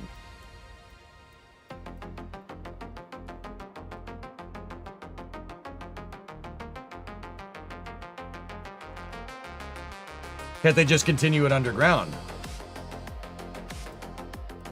Sure. If somebody had the wherewithal to figure that out, but that means you're going to need a portal out here somewhere. How are you going to connect this in? So say you get the highway to go to Molina Cass Boulevard right there. How do you do it? How do you connect it? You got to bulldoze houses or buildings or whatever. Yeah. Nonsense, dude. But yeah, that's why, like, for I-90, when they made this, you guys see where all those tall buildings are? Those were all houses. Those were all like that. They were, you see how the grid kind of is over here, and now it's how it's kind of over there? The grid used to be all of this, but they bulldozed it and made Copley Plaza. Now, don't get me wrong, Copley Plaza is pretty cool, but yeah, they bulldozed that, like, entire neighborhood to make the highway. And then over here on the west end, there used to be residential right here. They bulldozed it for Starro Drive and a couple of other things. Like I said, you can't, that's not a thing in Massachusetts. You can't just be like, I'm just going to bulldoze your house. They tried that once. Didn't work. Rightly so. But it's funny, you know, the funny part about this is that, like, the people that all didn't want the highways, rightly so, all bitch about traffic nowadays. Like, what are you going to do? Here's the fun thing. Lane reduction is actually shown to reduce demand when it's not a single access path. Take a lane or two out of the highway to give you more room to make the portal incrementally.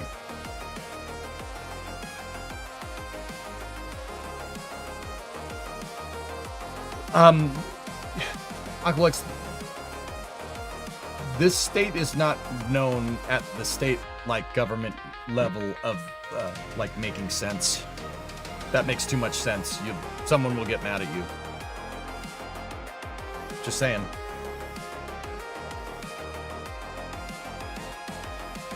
Ask anybody from here, dude. Like, look at Dukakis. Dukakis came up with the big dig. Look at how much crap he got for trying to make everybody's lives arguably better. Right? Like...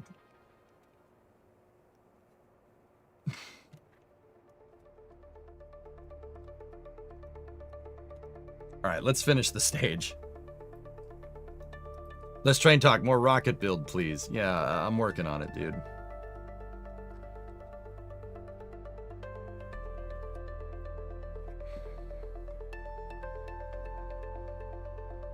Yeah, Aqualex, that really didn't happen here as much as it happened, like, it happened in other cities, dude. But when they built the Mass Pike, they went through everyone's neighborhood indiscriminately and just pissed everybody off. Like, it's bad. All right, so we have the back of the EDS made, and I'm thinking solar array wings and stuff. So I'll add that on our list of things to do. EDS saw or loiter capability. I'm rewriting requirements because, yeah.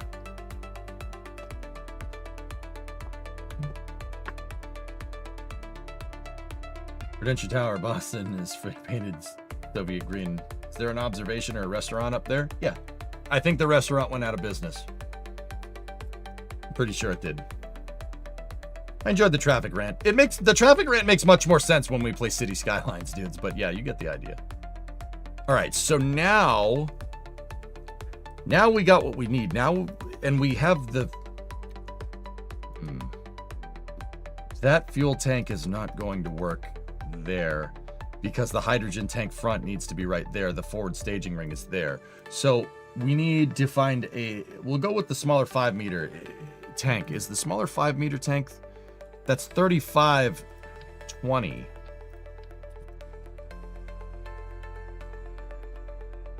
Or no, 3520 oxidizer.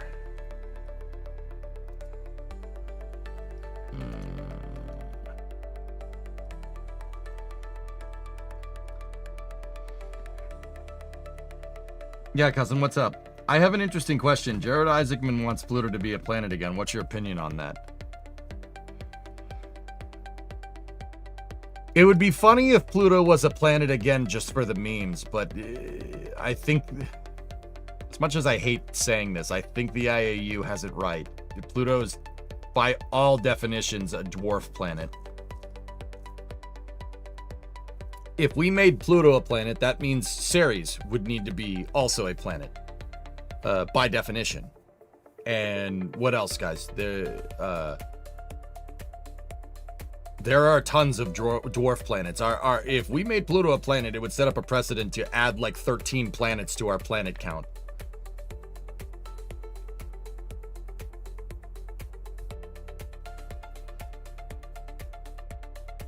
I disagree. What's wrong with having more than 9 planets? You disagree? No. I don't, honestly, Aqualix, I don't really care. If it's a planet, that'd be funny. That'd be cool. That's what I learned growing up. Like, I mean, one could make the argument that Pluto is not a dwarf planet because it has a moon. It has Charon. So you could make there is a legit argument that it is a planet. It's dwarf planet sized, but it has a moon. So if it has a moon,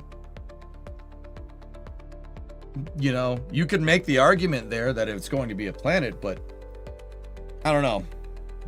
I guess I don't really care. Like, that'd be funny if they made it a planet again, though.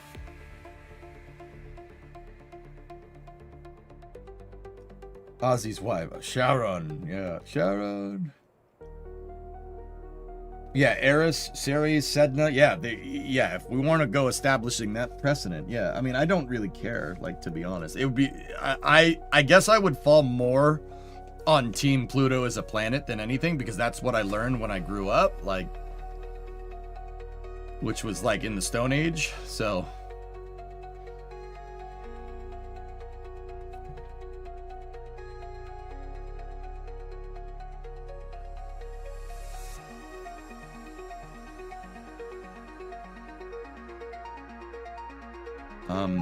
All right, let's get back into fuel count. 1620.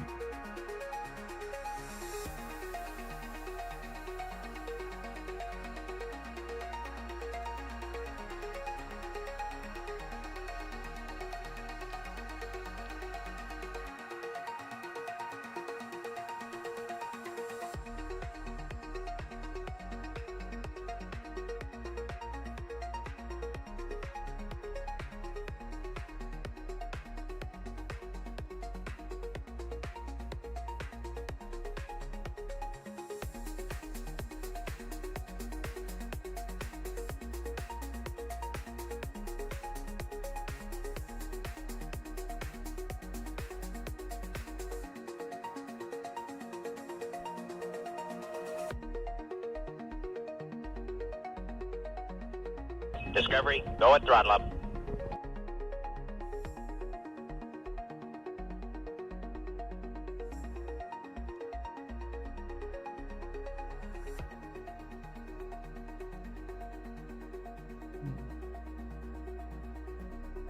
Hey, Snow, what's up, buddy?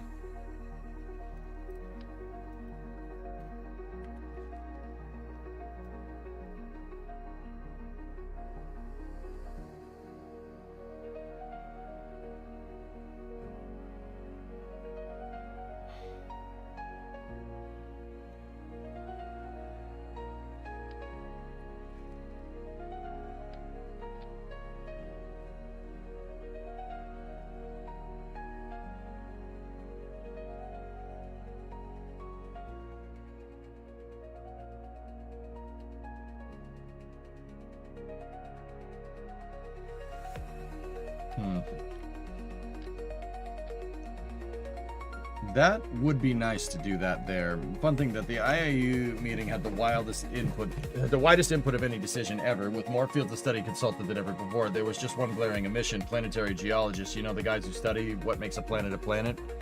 Yeah, like I said, now that I'm really thinking about it, I would probably come down more on Team Pluto as a planet than anything. I'll be honest, that's not like really my department. I want bigger upper stages for rockets. You know, like, everything else is not my department. What are the lines for? Measuring. It's to get my stage dimensions. Hannah, I want this stage to look like the Earth departure stage here. I want it to look like that. So I'm using fairings to make the shape. And then I'll put the fuel tanks inside of the fairings to make it look right. The reason why is because it's not that I don't have fuel tanks in that shape. I have plenty of fuel tanks in that shape, but I don't have any fuel tanks in that size that are that shape. So I'm making them out of fairings. Fairings are light enough. It's not a big deal.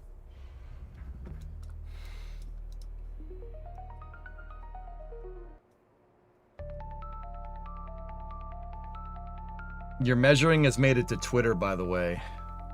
Oh no.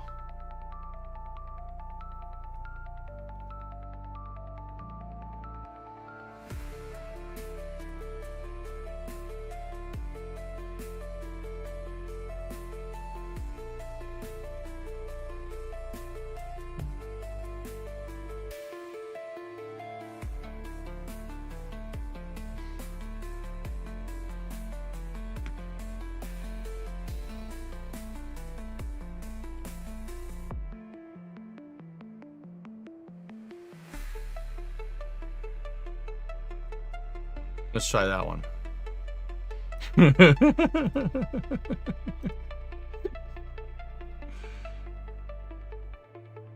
Come on.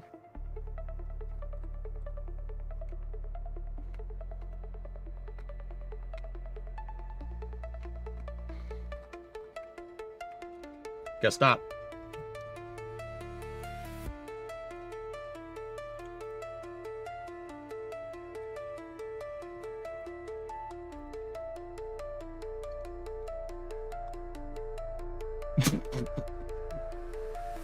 Okay. All right, moving on. Where's your credit? Yeah, one of my moderators came up with the idea of using struts connected with cubic octags as a straight line measuring tool, which is great. It was Tessa in chat. There you go, mate. You got your stupid freaking credit. Now stop derailing my damn stream with your train in school plus bull crap.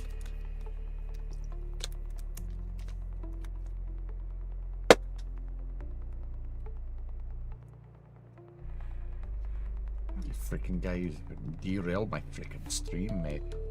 Ridiculous.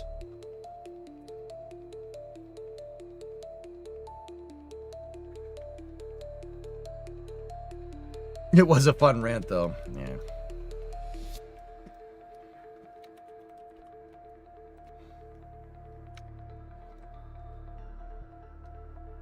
So these two tanks are the tanks I want to use, but those are not the right tanks for size. Like that's not what we had tested. We need 5760 liquid fuel in the proportional amount of oxygen.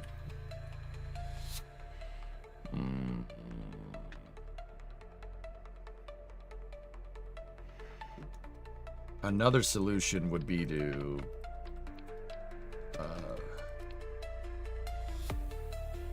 yeah.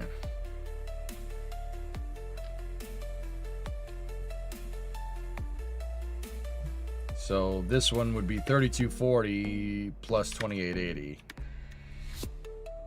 Yeah, that's 6120. That's overestimating what we had. Damn.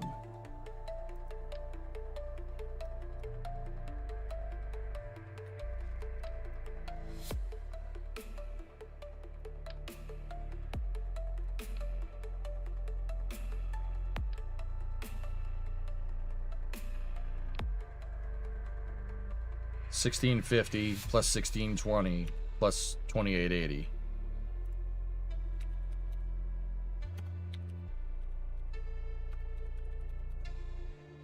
$6150 again.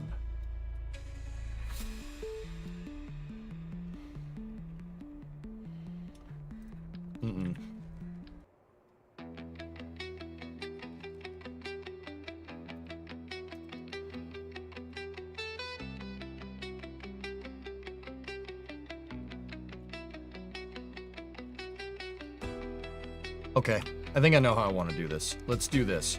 So use the bigger tank down there, right?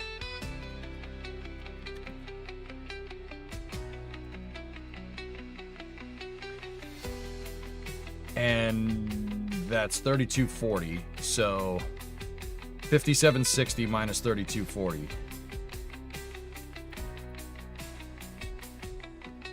5760 minus 3240.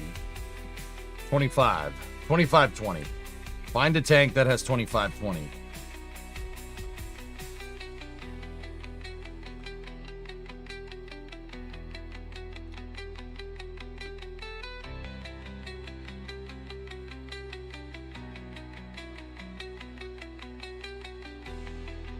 And that's what we can put up there. Honestly, that's the closest one. 2880 plus 3240. Those are the closest ones in combination. Let's roll. And does the fuel delivery overlay work? Yes, it does. All right, cool.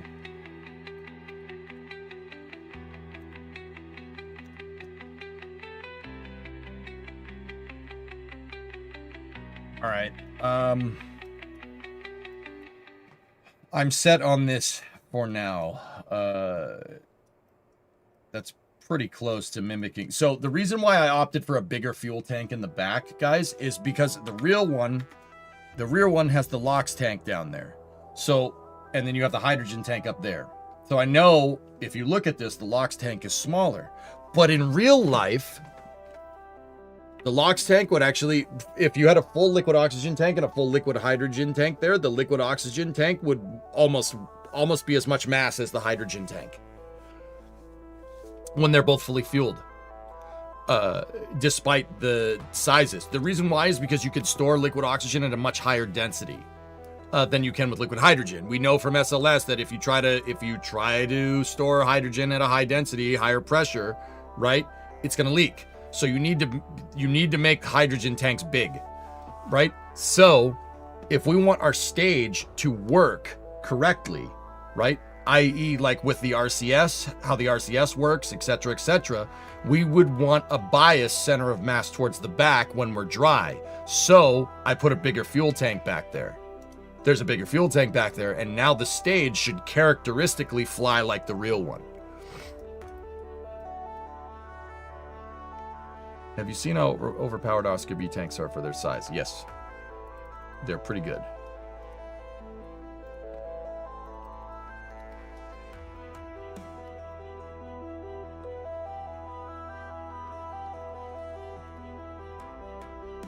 All right, cool. Now what we need is the hydrogen.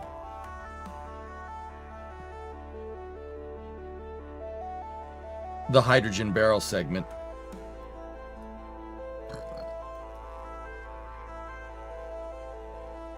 Turn that Irish around, mate. Oh, it's not Irish, mate. Sorry, I'm not talking about that. It's a freaking Scottish accent, mate.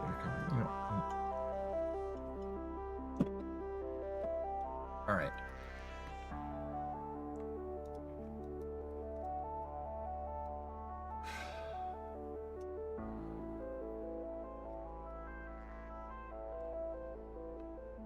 How are we going to set that up with the fairing?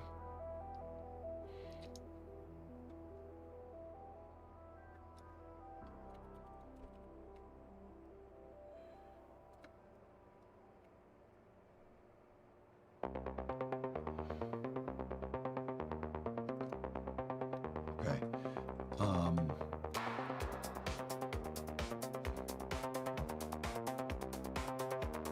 The best way to do this would be to have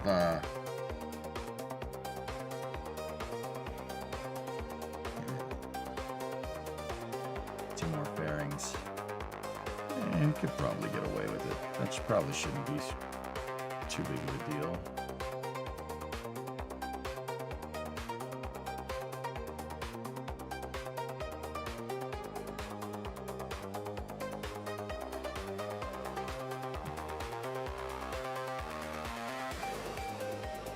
Well, the other thing is because of the forward ring there, okay, hold on. Let's let's do this. Give me another 5-meter fairing.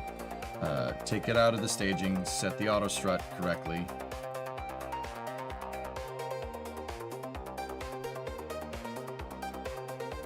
And we could probably get away with this being the hydrogen tankage here if we did this right. So let's move this.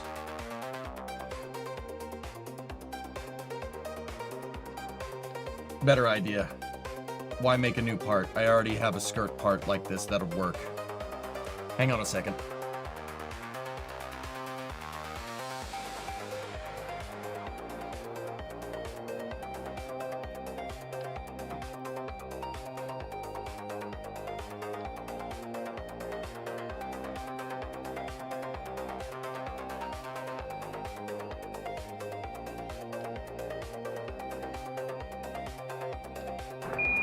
Listen, Tranquility Base here. The Eagle has landed.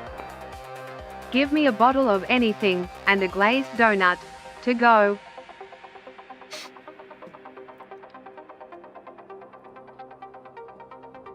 Eh?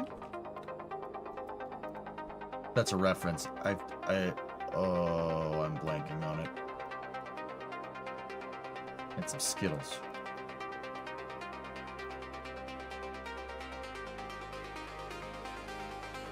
Dave's not here, man.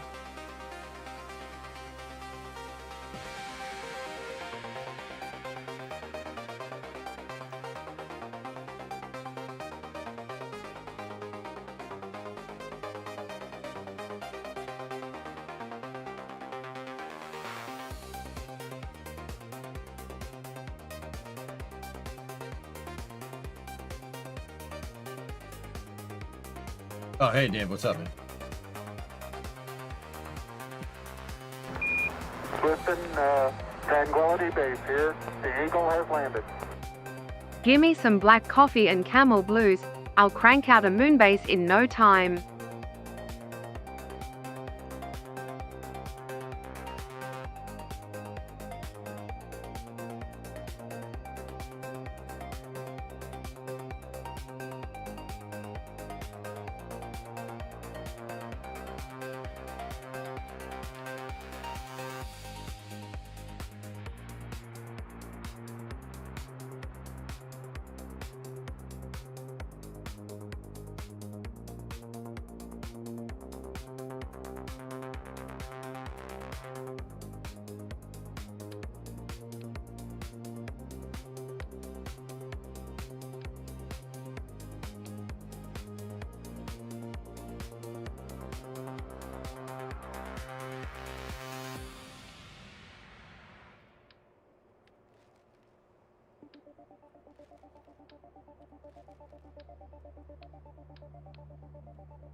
Now we need the forward skirt. Forward skirt will go from here.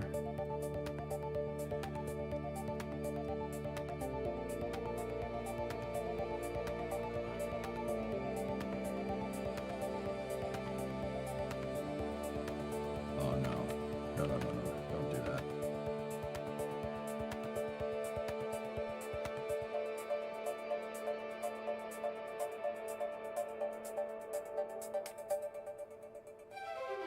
I don't want that orange at the front, so moved that. And now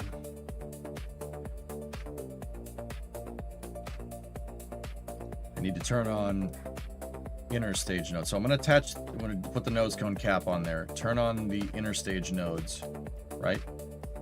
Take this other fairing that's going to make up my barrel segment, right? Put a node on that so we make sure we're attaching to the right piece. There we go. Now we take this barrel segment piece that we used from the upper stage that we made last night, and we just need to make it a smidge longer.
Gross.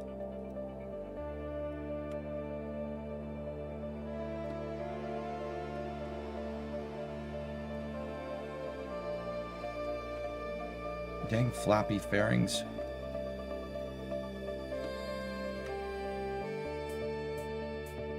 Nah, that'll work. Cool. You know what? I like that being a darker ring. It looks nicer.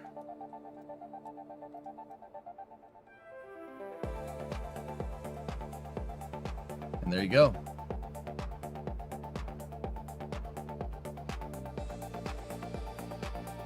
All right, let's save that, man. That is the structure for our Earth departure stage. And to be honest, that looks really, really good. I'm really happy with that. The last thing that we need to do, save this, is go back over here. We need to plug this in the right spot. Right there. Oh my goodness. That makes the inner stage so ridiculously fucking large.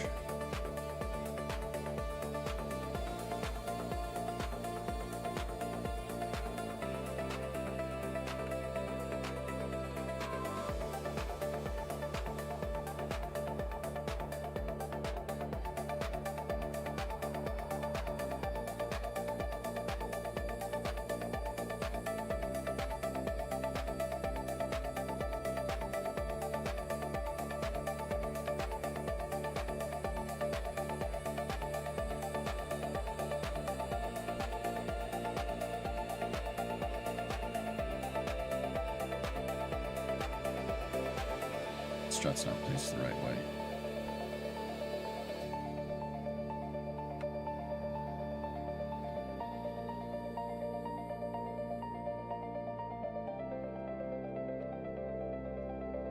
Man, that inner stage is going to be very, very big.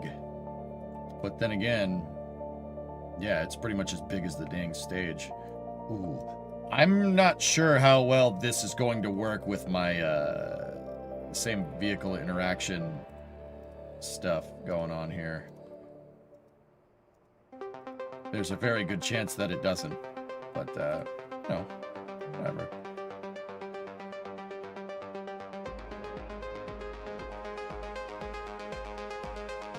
There's also a very good possibility that this thing blows up when we try to put it all together, you know. Fine.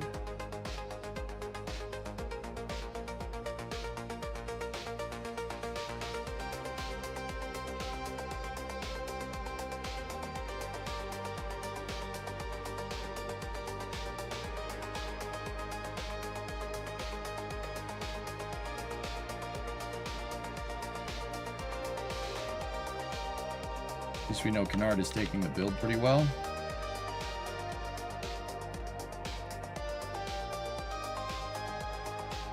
Yeah.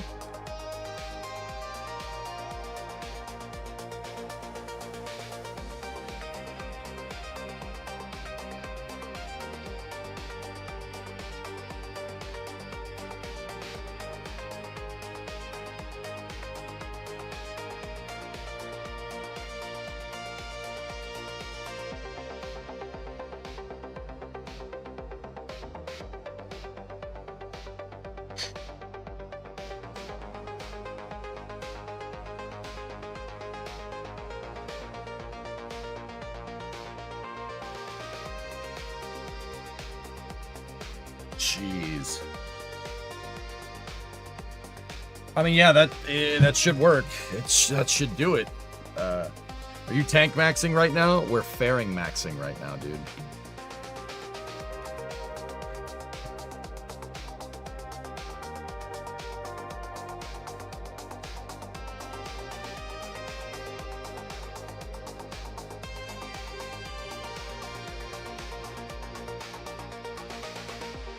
Yeah, that's gonna look pretty good.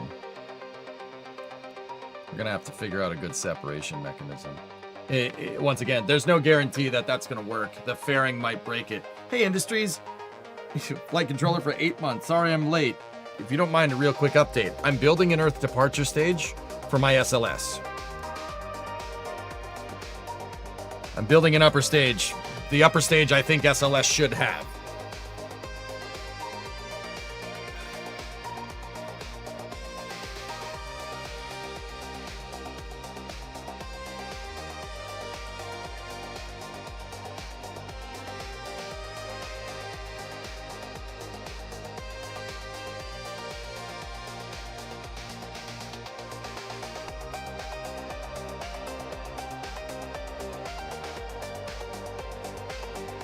We do not need our length measurement anymore. I'm going to shut off their stage nodes there for a second. But yeah, there it is, dudes. At least it's kind of blank right now. We got to make it look nice, but yowza. All right, so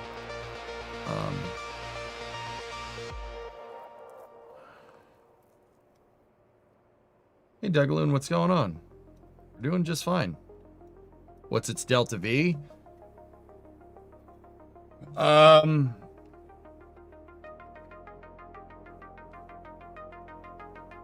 don't have that information just yet. It should be able to... If I did my math out correctly on paper, this should be able to move 70 or 80 tons to translunar injection, which is good.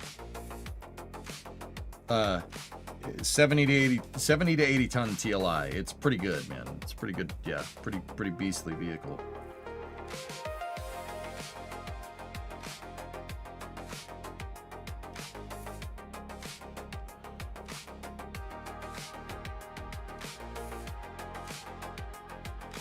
I want it. Build 12.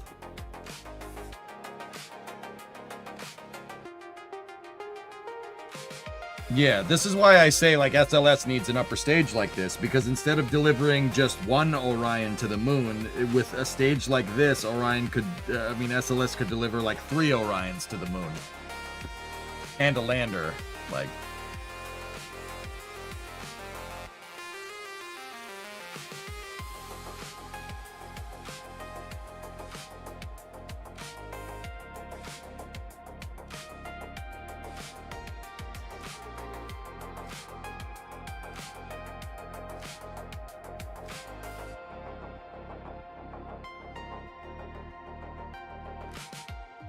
Alright, now that I got my strut work just rotated out of the way, we'll just leave it up there for now.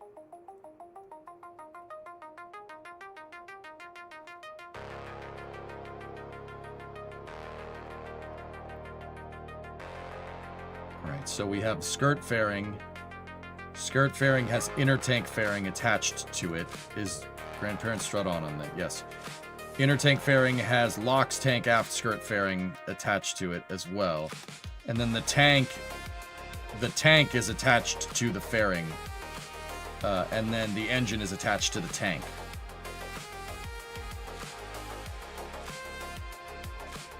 Okay. What I want here from the quote-unquote LOX tank here, I need struts in 3x symmetry going to the plate. And then I need that same 3x symmetry. Oh. Going from there to there.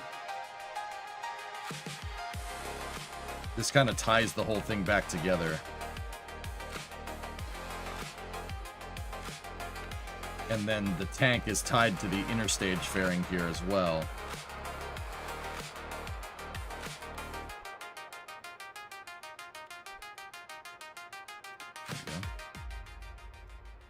Make it look right. Always take the time to do the strut work. Oh, I like that. That's fine. All right, now in here we have LH2 aft skirt, fuel tank, LH2 forward skirt, and then attached to the inner stage nodes of that is the tank barrel. So we wanted to make this strong. What we would do, we could tie the tank to the barrel segment like that. That'll make sure that doesn't move around.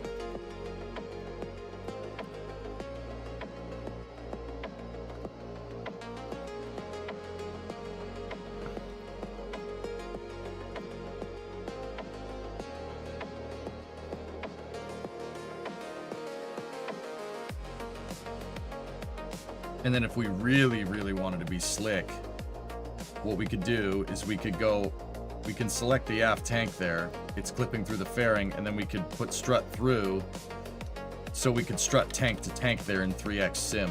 That should keep this thing nice and strong.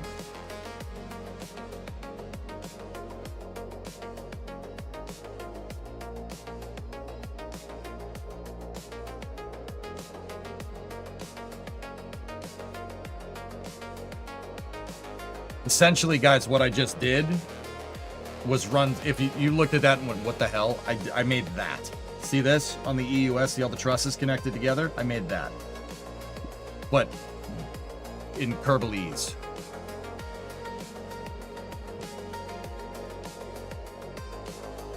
Strong. Yep. So I guess the next thing to do would be our solar array wings. The saws. I want to mount them to the fairing. Yeah, I want to mount the saws to the fairing. So we're going to need a small hinge. G double zeros. Give me 1 second.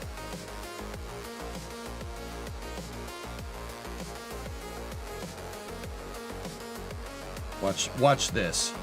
So Orion's solar array wings aren't like necessarily in 4x symmetry, right? They're not all 90 degrees offset. They kind of do this, right? Right, they're out on the sides like this. You can't really make that in KSP correctly, like with at least at face value. So here's what you do. You want to see a trick?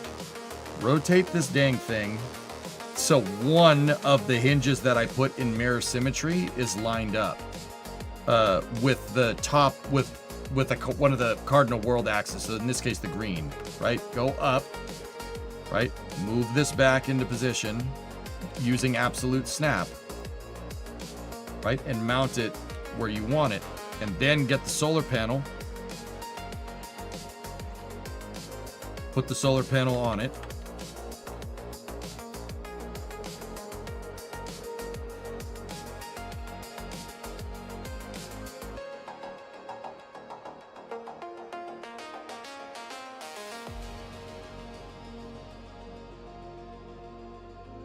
If you attach to the fairing, they won't go away. The fairing plate? Yeah. No, they'll be fine.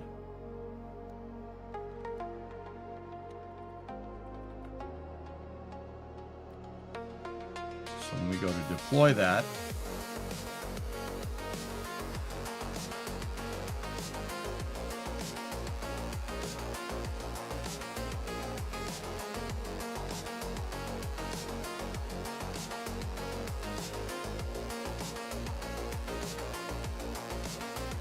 that looks gross when it has the base plate kind of.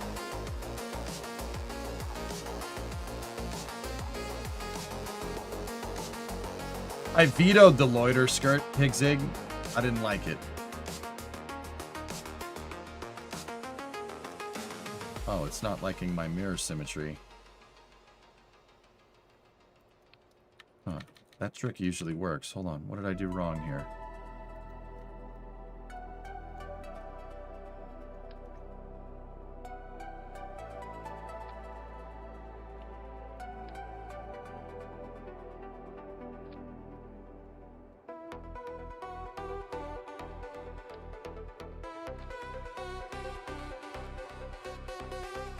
Hey, Meaty Steak. I'm working on building a better upper stage for SLS here. I have my SLS rocket with, you know, shuttle engines and SRBs and whatever. I'm building a bigger upper stage than what SLS has in real life because I think SLS needs a bigger upper stage. I don't know how to do that in real life, but I know how to do that in Kerbal. Yeah, this is vanilla.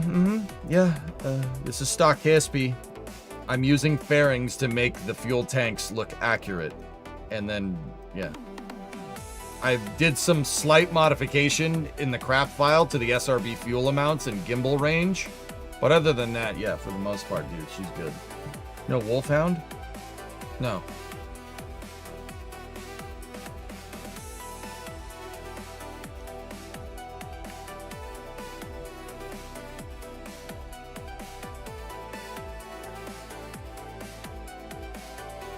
This might freak out for a second, and it's going to, yeah, all right. It's going to freak out and not do mirror symmetry correctly, but if we move this into position, like that, right? And then we flip the stage back to the right up orientation, and now we set this to local, it'll knock that solar panel back into position. There we go. Now, the reason why I showed you how to do that is because, all right, I could sit here and I could putz around and try to get that into the right spot and make it look completely symmetrical with solar panels doing this rather than doing like an X, like, you know, being 90-degree offset. I don't want to do that. We don't want that. So here's the trick. Watch. Go to the other panels that are in mirror sim. Align it to the cardinal axis, right? And just do the exact same thing. Move it over. Move it over into position. It's going to freak out for a second and stuff's going to be Z fighting, right? But you're moving it in the exact same way that you move the other one, right? So now, move it, the stage back into the correct orientation, right? And see, there's still Z fighting over there. Once again, set that to local and then just click it. You don't even need to move it and it'll flip it back into position. Now I have symmetrical panels. They're all symmetrical. Not like this, but like this.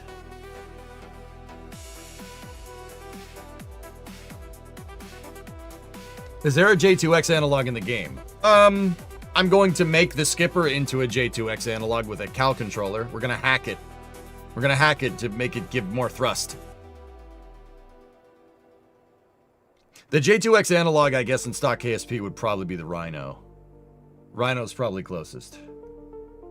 But the Rhino makes too much power. We don't want that. The skipper is what I used on my Ares 1. Either that, or the other thing that we could do is overclock we could OC a Poodle engine.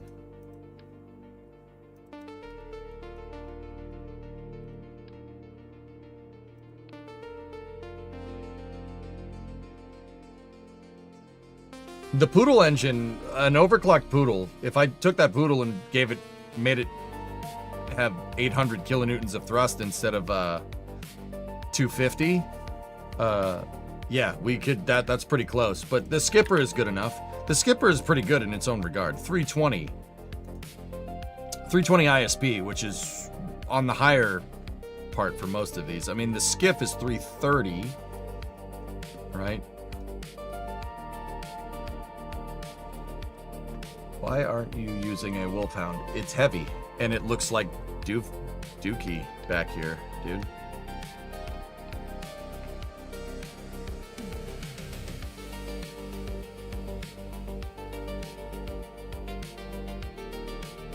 The plume on the skipper is going to look like a kerosene engine.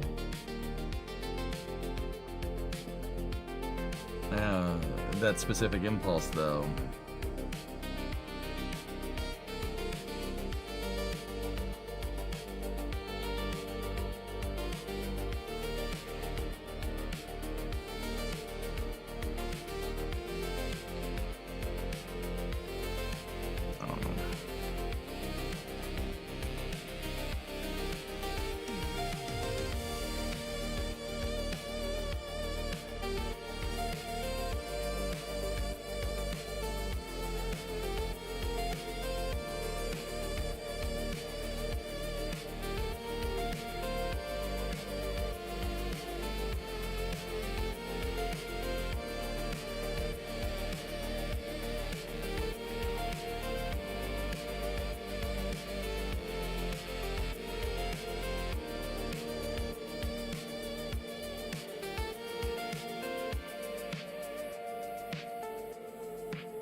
Yeah, Yarga, I don't know, man.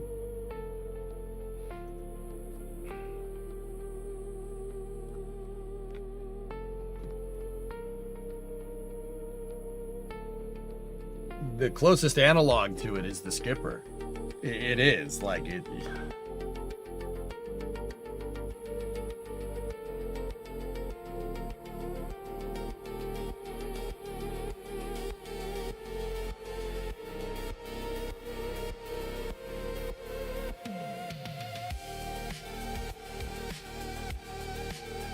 Skipper's ISP sucks comparatively. Yeah, I know, you can compare numbers. I appreciate that.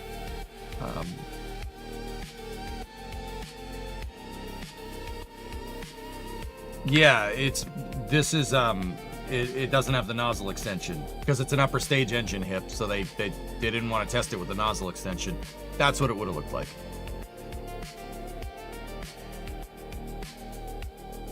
It would have had a bigger nozzle. Honestly, the nozzle would have probably ended up being somewhere halfway in between these two motors. Like, I'm not doing this because it's too heavy, but something like that. Which does look actually kind of cool, but yeah, it is a biconic expansion, which is that in real life makes rocket engines angry.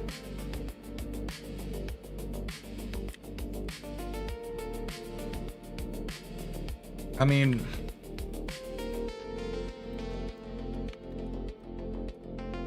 could meet you in the middle, Yarg, and go with one of those. The Hudao.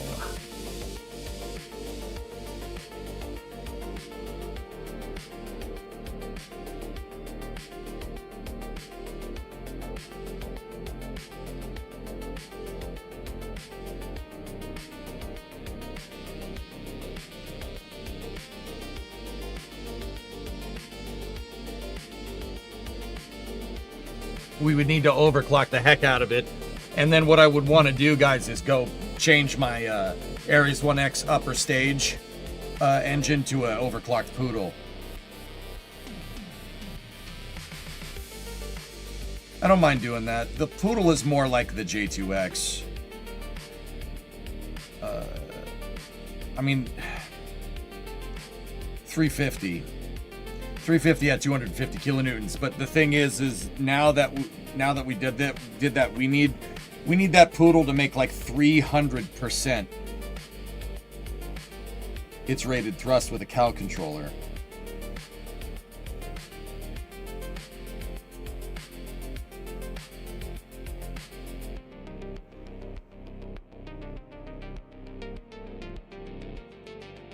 Yeah, I know, Dink. You know what? I'm gonna humor myself here for a second.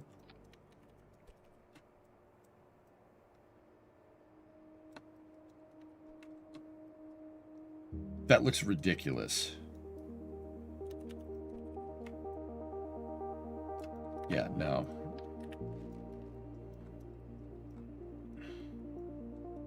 This feels cheaty unless we make it heavier. That's the other reason why I want to go with the skipper. The skipper is the compromise. Gamified compromise. I'm just gonna overclock it, and yeah, we're not gonna get all the efficiency, but that's, as tested, man, that's the right way, that's the right move. So that's what we're gonna do. I've decided.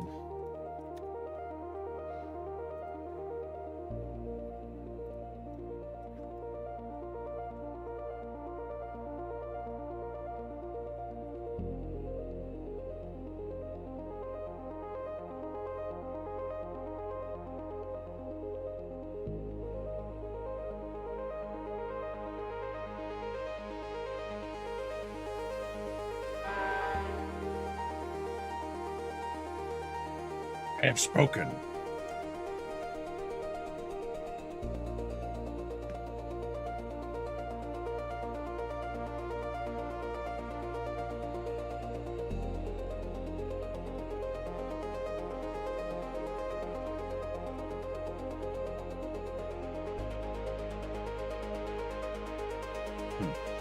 Okay. Now, the other thing about the saws, though, just let me retract the panels. Where does that get? Ooh.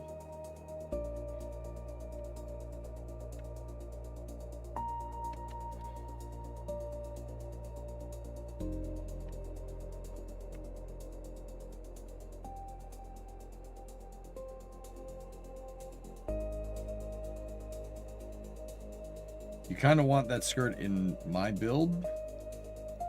What do you mean?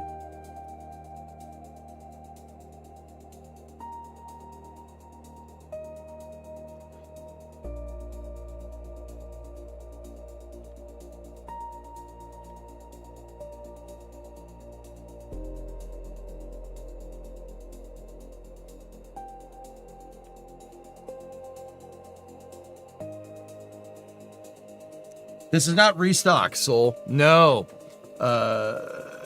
This is stock KSP with some flag textures here and there. Custom flag textures, but I didn't use any custom flag textures here yet. Yeah, these are just fairings, dude, with the stock fairing textures with fuel tanks buried inside of them.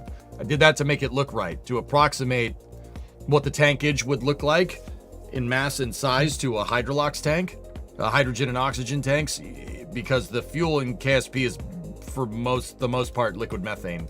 At least it's something pretty much along those lines. So the loiter skirt, I nixed the loiter skirt predominant. It's not going to be able to deploy inside of that fairing correctly. So what I did instead, because check this out,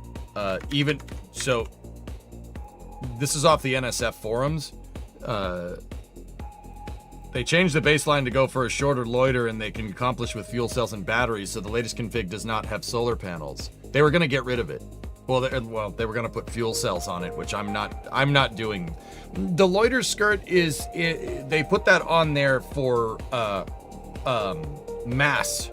They jettison it for mass purposes. We don't have to worry about that in KSP. So I decided to put Orion-style solar array wings on it.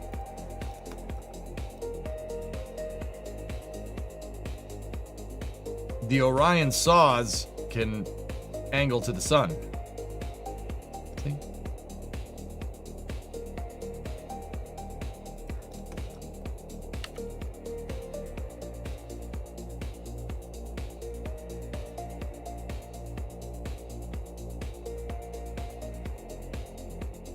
Mods? Yeah, it was linked up in chat.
Are you using CCAN to manage mods? Yep.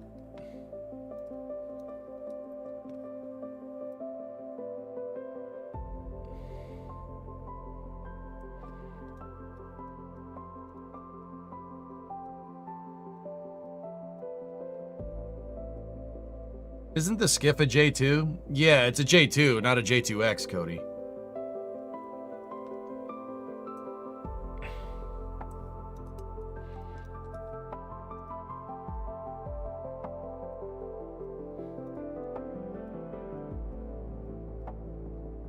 Finish your sword.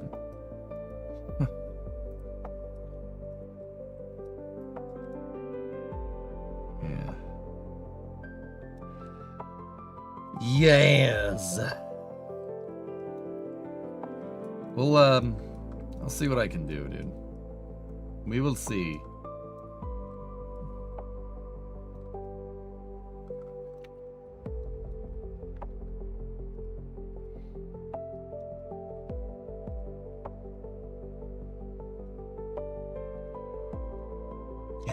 sick. I actually like that a lot. I like it.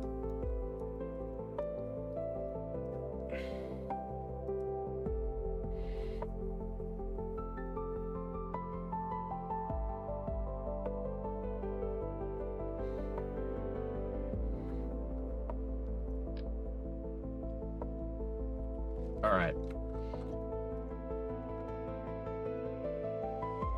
Are we putting an actual capsule on this or on crude?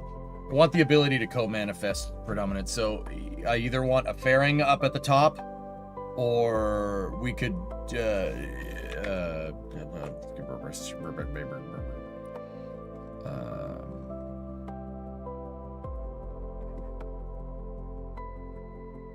we could co-manifest like that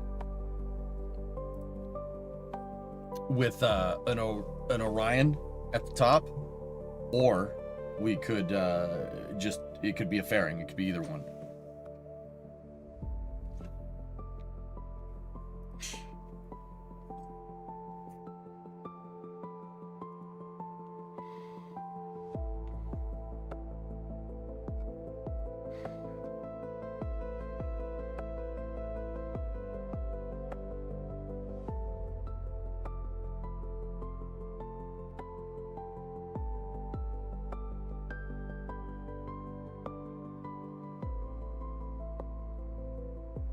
Yeah, I'll make it configurable.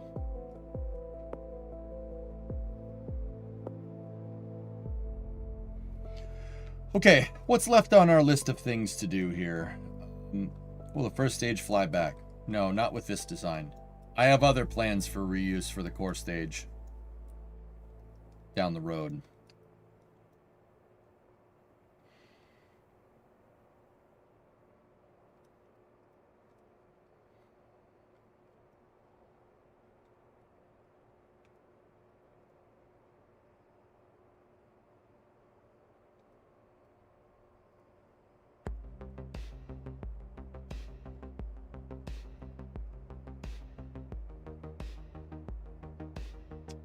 All right.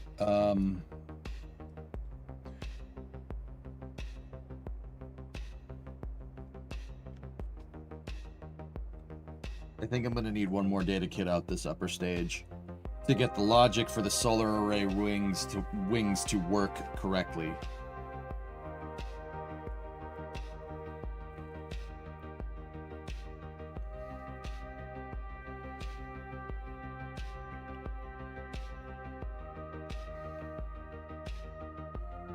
And then what else do we need? I think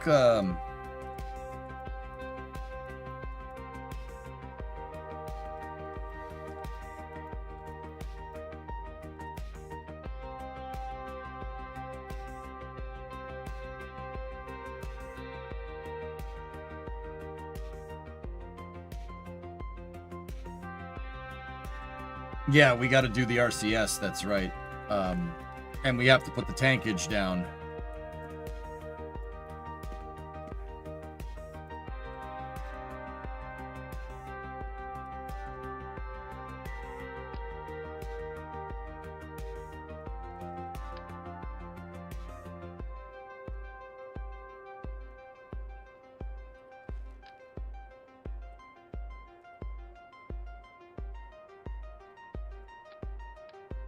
Oh, frick you. Don't hit undo in this game. It breaks things.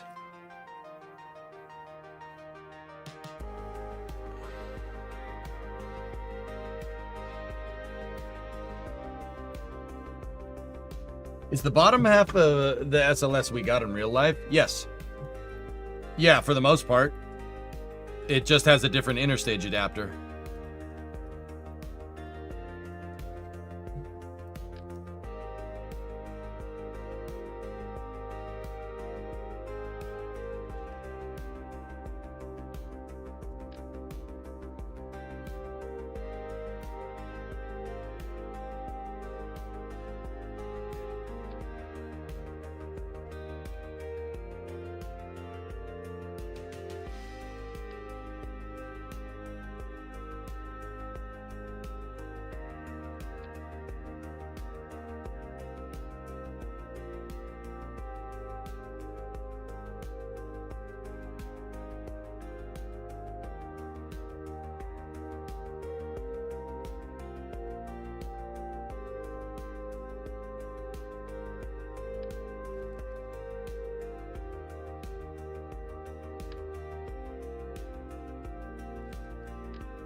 Nice.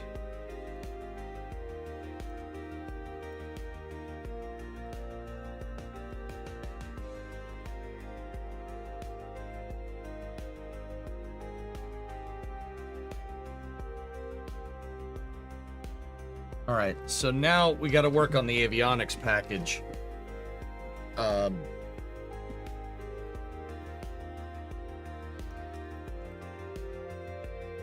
I feel like for Kerbin's Gravity, the 375 tanks do SLS more justice, but go big or go home is more fun.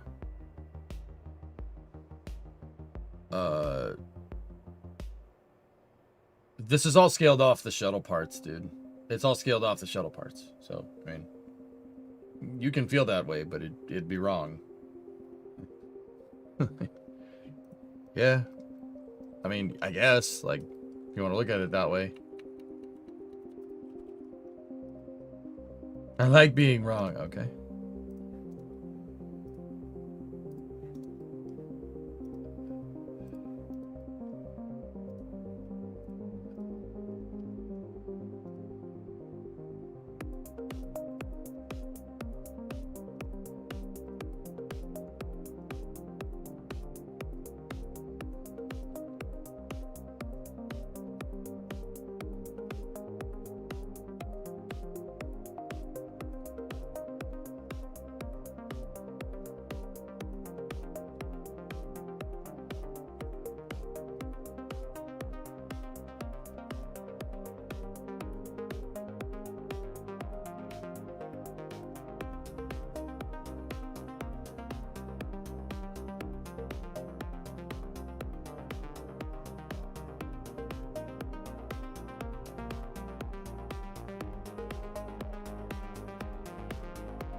Damn.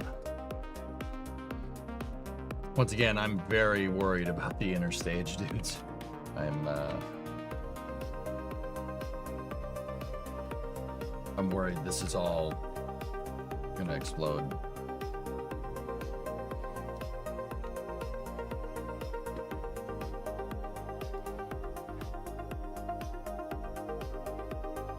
Only one way to find out. Yeah, I know. I know. I know. Is there space for a 5th RS-25?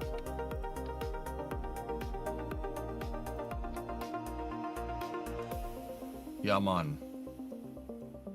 Only a space, man. I'm not gonna do that, though. We don't need that.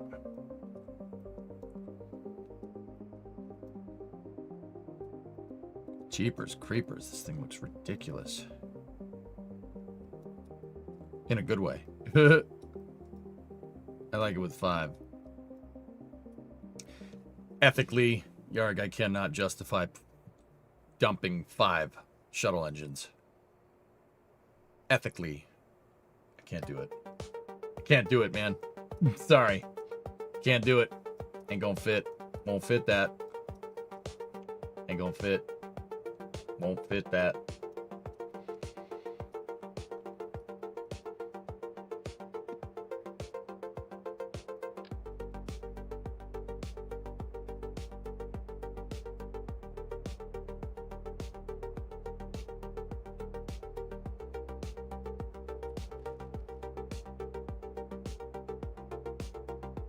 These aren't shuttle used ones, they're purpose built.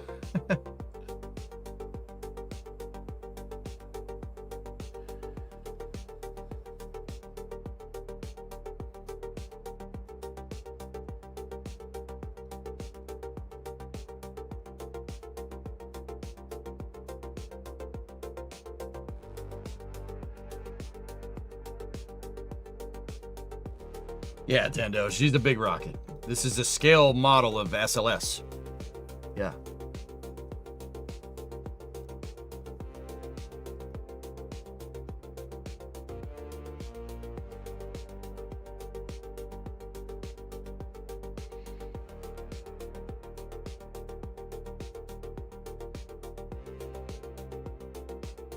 Fellas, I got a question.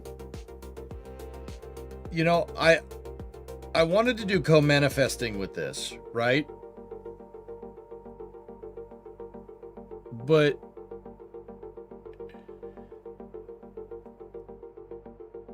now that I'm thinking, I don't know. What scale? Kerbal scale, John White, which Kerbal scale would be about 61%, 62% of the real life counterpart. So this is a 2/3 sized SLS. This rocket, if we put it in real life, would probably be a I don't know, let me think.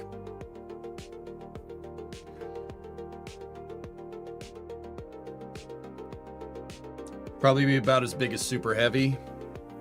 Like as tall as Super Heavy. Discovery, go at throttle up. Somewhat analogous in function to... I don't know, maybe Vulcan in real life? Like a Vulcan VC6? Or like Titan 3 Centaur or something?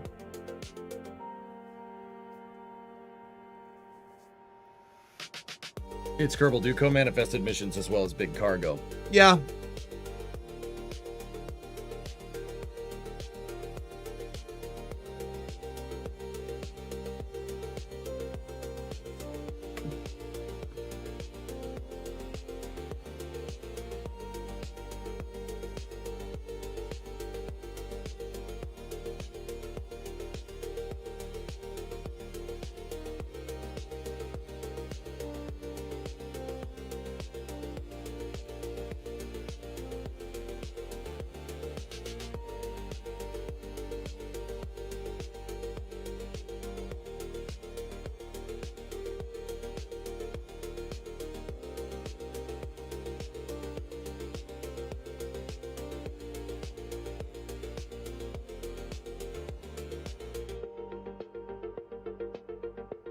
Sorry, I needed to check something.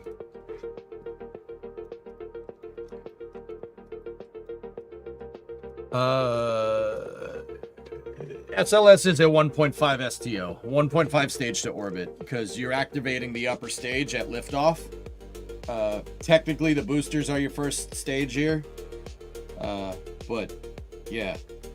In Russian nomenclature, that would be, the core stage would be called the second stage, interestingly enough. So this is a 1.5 stage to orbit, which is pretty cool. I'm just thinking,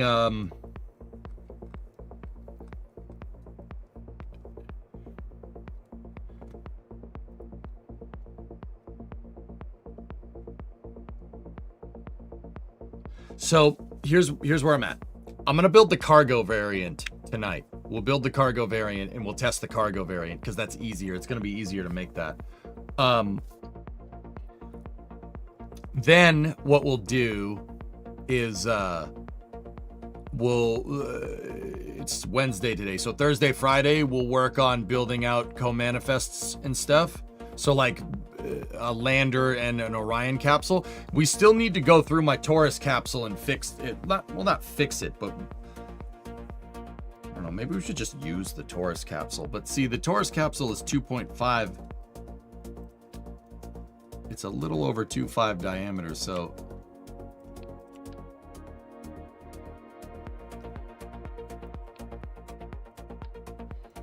it would look like that.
Could do a forward load reactor style shroud for the service module, like direct.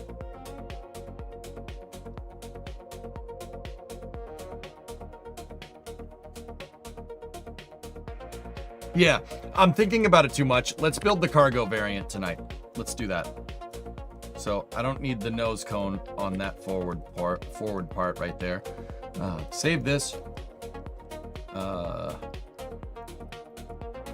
We'll at least get some interesting testing going here. I want to get some flights. So let me think. How do we want to do this?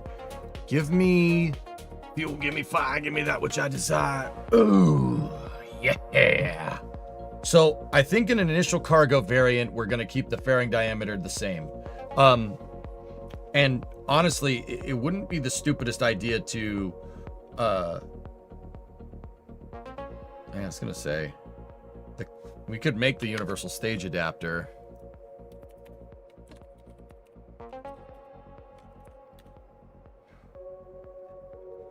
And we could just put a nose cone on top.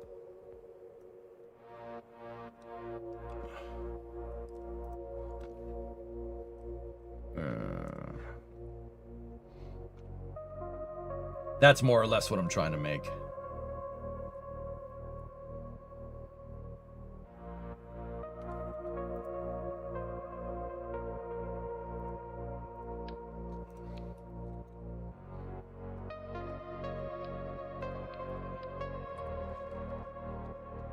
Yeah, see, we're trying to do something like this.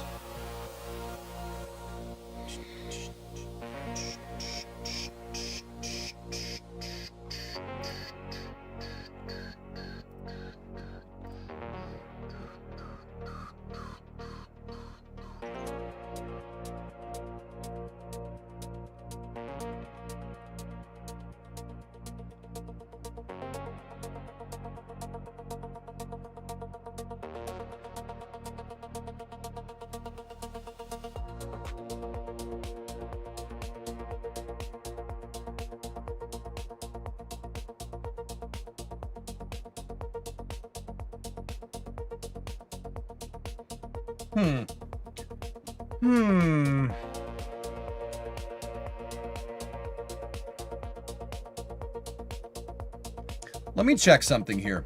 Let's go to the Universal Stage Adapters page. And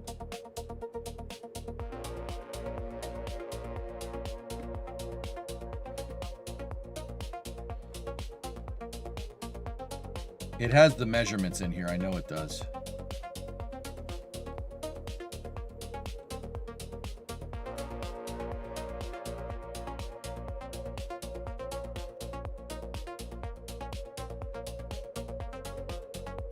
Here we go. There's the dimensions. 18. It's a 18 feet diameter on the Orion end, forward end, and 27.6 feet in diameter at the EUS end, and it's 33 feet tall. All right, we got to convert those to Kerbal units here. So I'm gonna convert 33.1.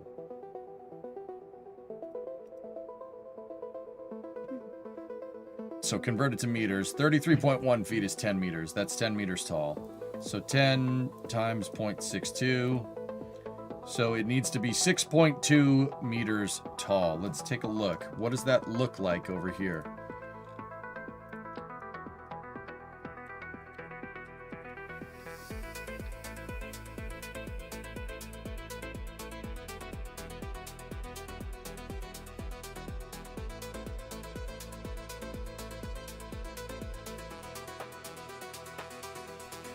That's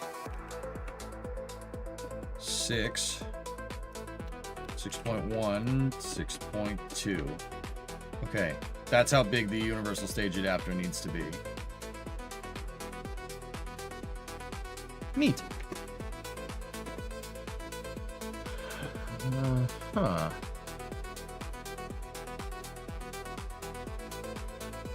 Hey, Passing Wind, what's up, dude?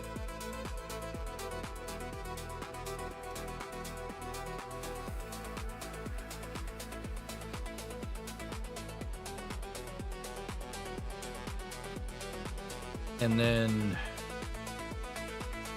18 divided by 3.3 gives you 5.45 meter.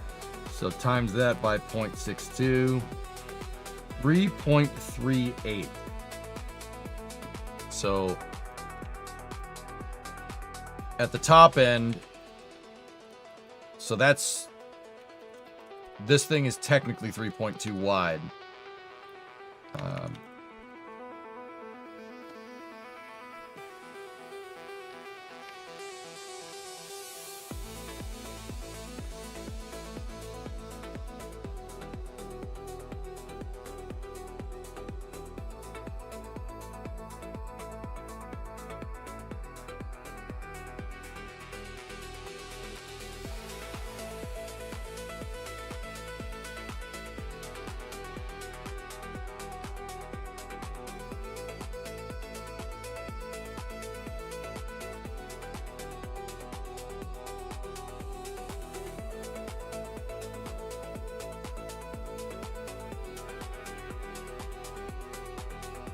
Yeah.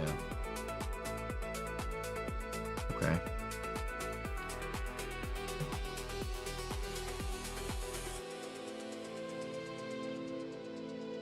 Engineers at work. Yeah, Tendo. I'm just doing my thing, man.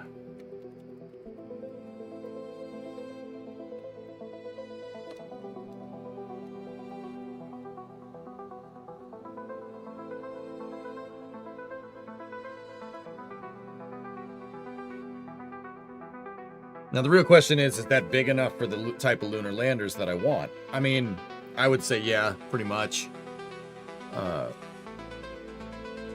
That's pretty good. It's pretty, yeah, that's fine. I really don't think that that's,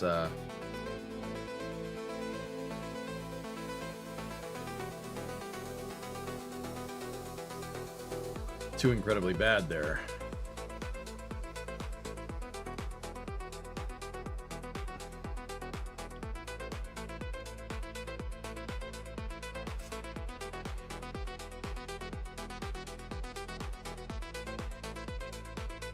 Yeah, let's go ahead and see how that looks.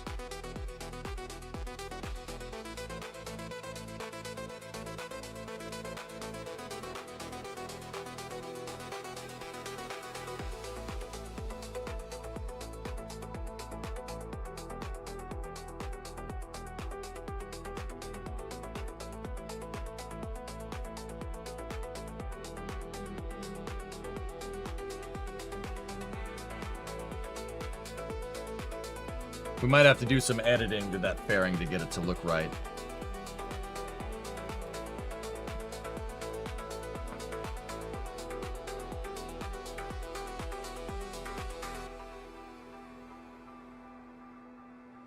And now, how much of it is cylindric versus conic? It's about half and half, give or take. So let's edit this fairing, right?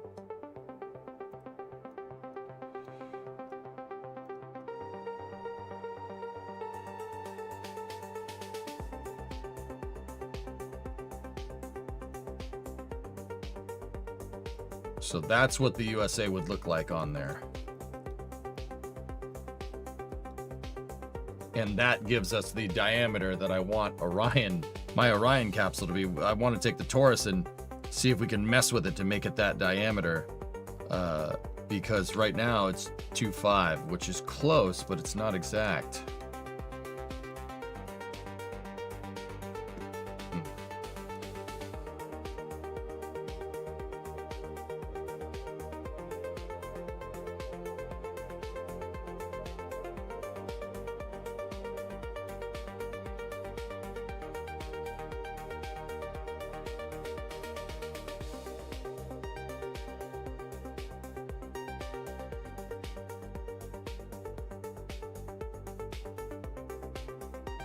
I want to do a detailed pass on the Taurus capsule hip.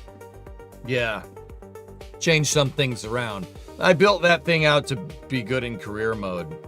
We're not necessarily doing... I mean, well, we are kind of doing career mode, but... I mean, who knows? If I change the proportions around, I could probably get this thing to look right.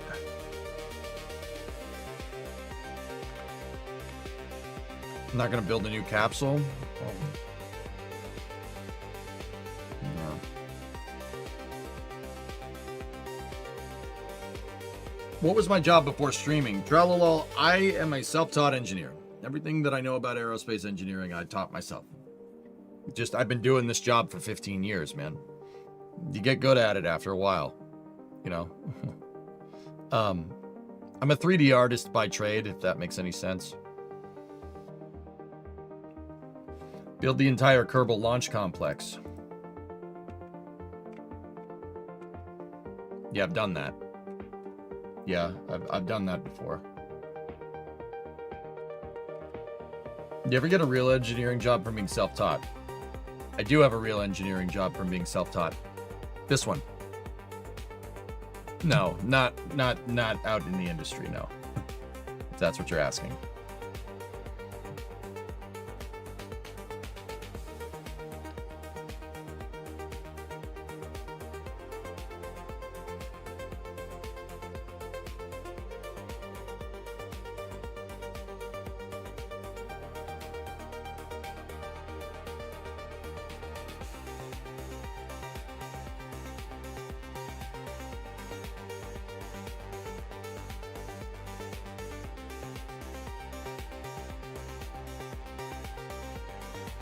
Did you ever try out adding a 5th SSME? Not really needed for my requirements, Shadow Mask.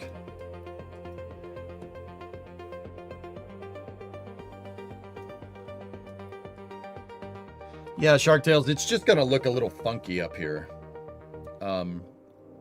That's all. It would just, that's really my big thing. It'd just look a little strange. It would look small compared to pretty much everything else that we've made. That's my thing. It's not just small compared to this. It's going to be small compared to the shuttle, because the shuttle's going to fly in the same save. It's going to be small compared to the core stage. It's going to be small compared to, it's going to look ridiculous. I would like to do a detail pass and make a Taurus Mark II capsule. Hey, astronaut guy, building an SLS? It's kind of SLS, yeah. It's SLS with, instead of the EUS or the ICPS or any other type of copium, I have the Earth departure stage from Constellation up here. Yeah. So it's SLS with a really, really, really, really nice upper stage.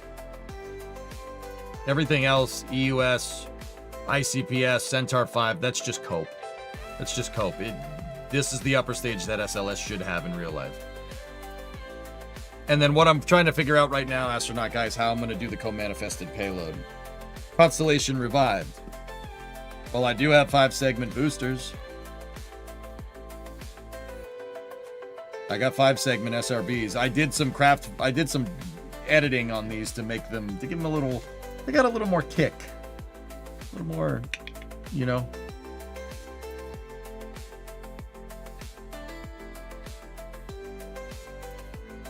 And then there's also this.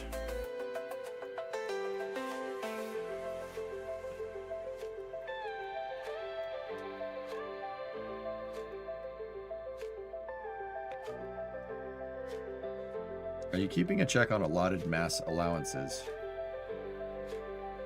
Allotted mass allowances? Yeah. ARJ, what do you mean? Yeah, yes, for the most part. Dude, we are well in the clear. This thing should be able to deliver 70 tons on translunar injection. Not Ares 1. The UR upper stage revision. This one.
Yeah, that'll do it. I'm gonna need the RGU, but what I want to do is put a nose cone on there. Interstage nodes on. Put the RGU right there for our avionics package. Shut off the interstage nodes. Then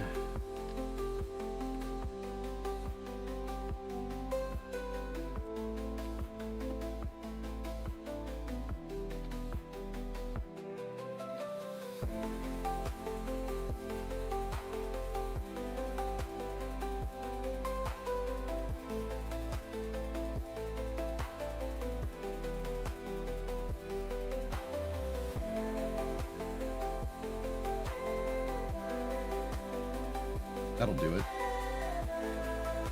No word on whether that fairing is going to deploy or not. It might. Discovery, go and throttle up. So I started with a co-manifested fairing. What I want to try here, and what we theoretically should be able to do, I've been thinking 72 tons, right? Does that fit? It doesn't. You know, that's great.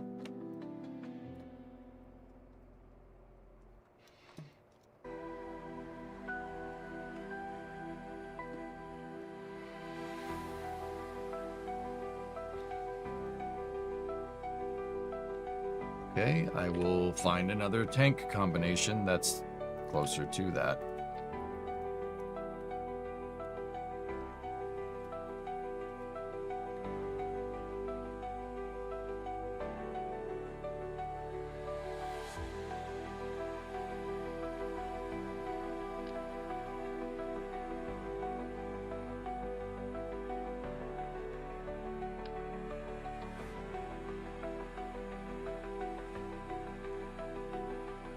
$36 and $36. Oh, that works.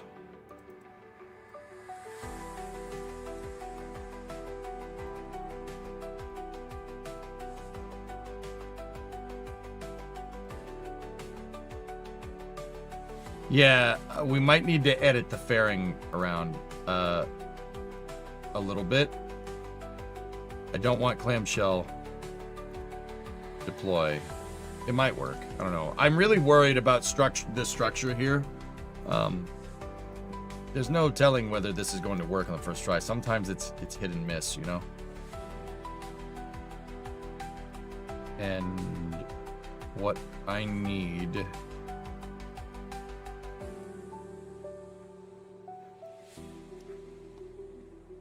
is a nose cone, a 375 nose cone. Nope. Nope.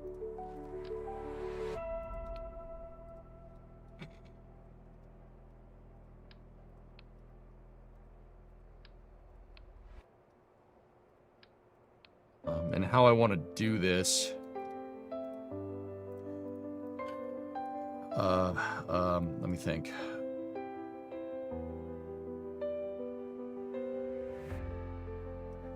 Okay, go back to the fairing, turn on the interstage nodes. Give me a decoupler. I need a 2.5 backwards decoupler. I want the decoupler with the arrows facing down. Turn off the interstage nodes here. Attach the nose cone, right?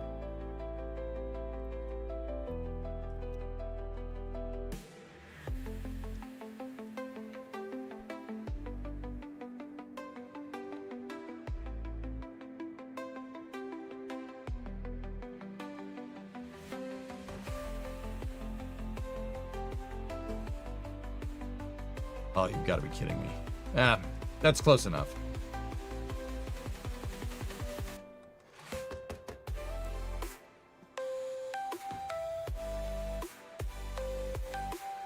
What if you put it together like you did your ISS modules? What do you mean? What, with like a pin and guide? Maybe. I don't know.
And then what I'll do, just, this is temporary. I'll just put a couple of monoprop tanks up here.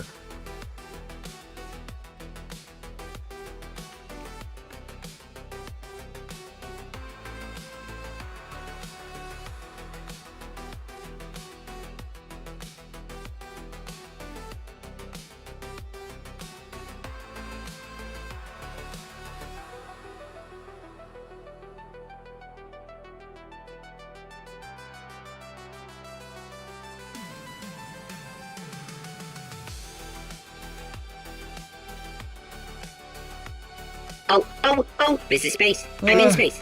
Okay. Nova gifted a sub to NASA. And Reindeer had a 48-month resub. Thanks, man. Hope you're all well. Thanks for all the Artemis coverage. My pleasure, dude. My pleasure. Okay, let's call this revision 2. Right? Get rid of the blueprints that we had up there.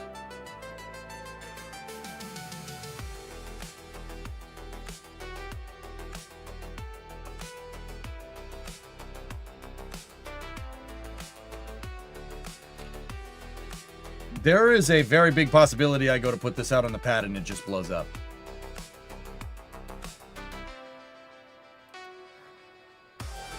Let's have some fun. Why not? What is it about the upper stage that you're improving?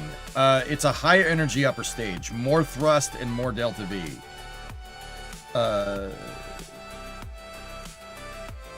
So high energy means it has the thrust to be able to throw something heavy on a translunar injection in a quick in a short amount of time.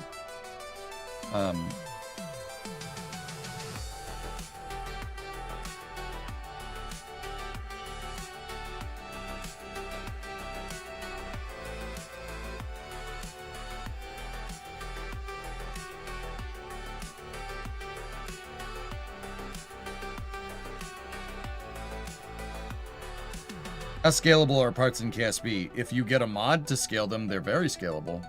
There's a mod called Tweak Scale Home Planet where you can make whatever.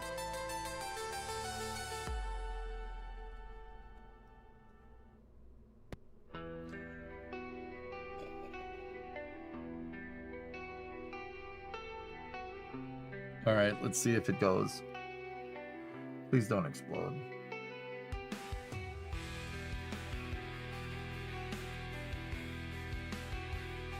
Please don't explode. Please don't explode. Please don't explode.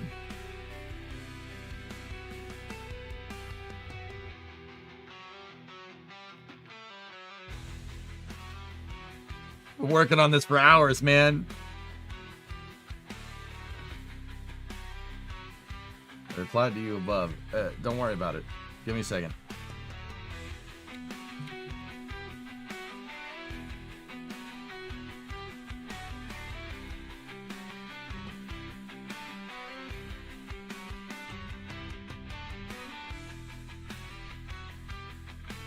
Now the hierarchy, the only things that were in line with the CVMs. I did build this way.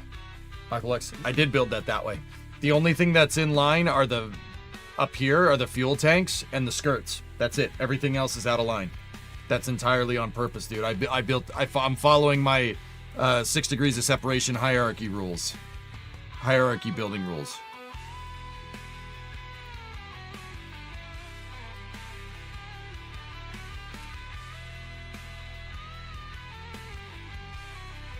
Got to get those pins to pop back into position.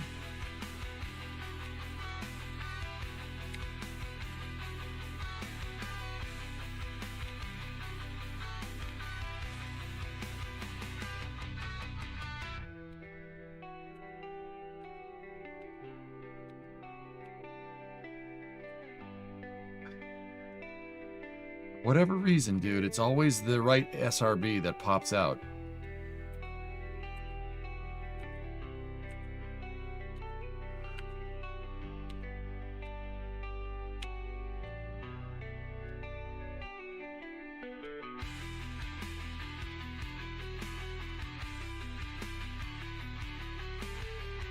Got to jiggle the handle a little bit before it pops back into place.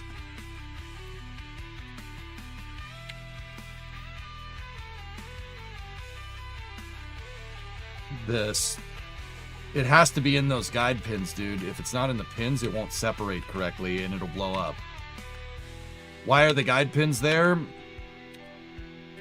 I prefer collidable systems to hold stuff together.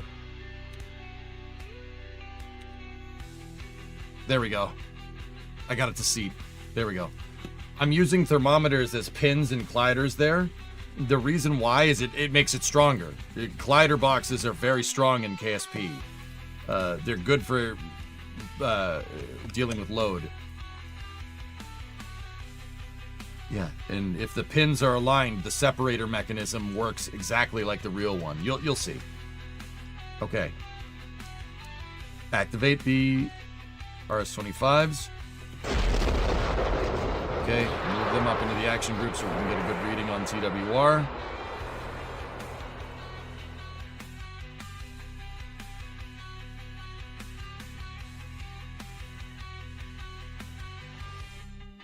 Okay. T-minus 10, 9, 8, 7, 6, 5, 4, 3, 2, 1. Ignition. We got a liftoff. Okay. Go for roll program. Pitching over. The big line item here to watch is the stage separation. Oh, yeah, baby. Look at that thing. That is excellent. Clouds.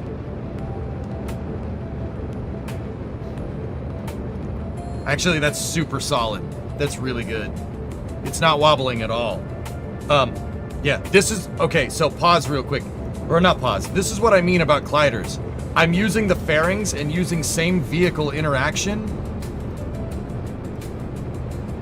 to hold things together. The only thing that's holding my stages together is a small docking port. See it right there? That's the only thing holding it together. The fairings are carrying the load, though. So it mimics how a real rocket distributes load. Trees, trees, trees, trees. Vehicle supersonic. SRBs like to overheat. They do that.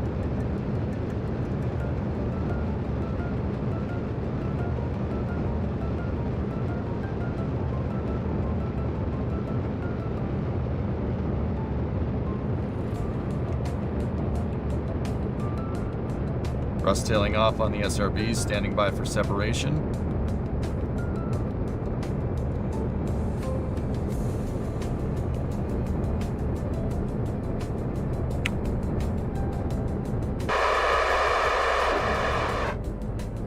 Oh, what the heck happened there?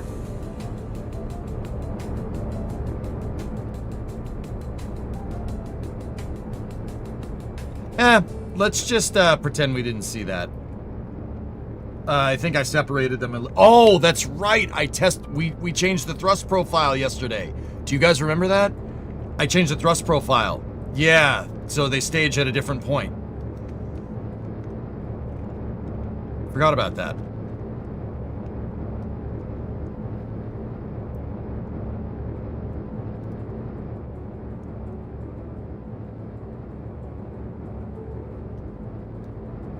They stayed in their attachment pins.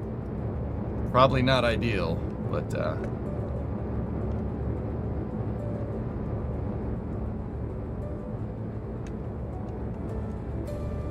that tells me 2:02, 2 minutes 2 seconds. So 122 seconds into flight, we should get separation from based off of what I saw there. Fortunately, it didn't blow anything up.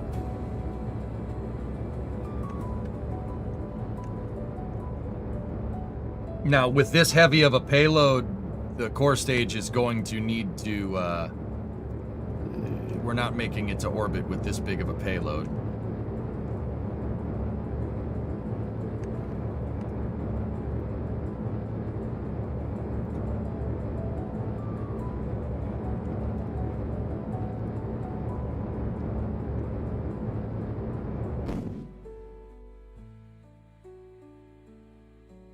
Okay. Yep. It's gonna separate is the end of that sentence.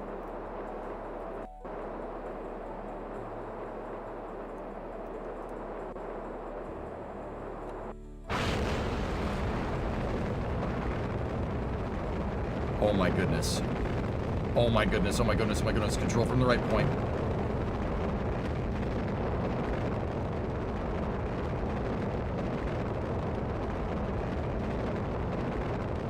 Dude, it worked.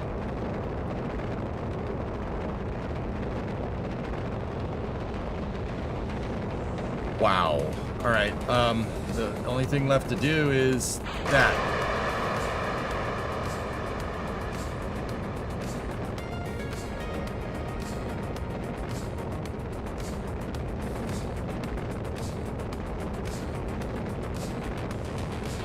And this is not the overclocked version of that. I didn't put the Cal controller on it.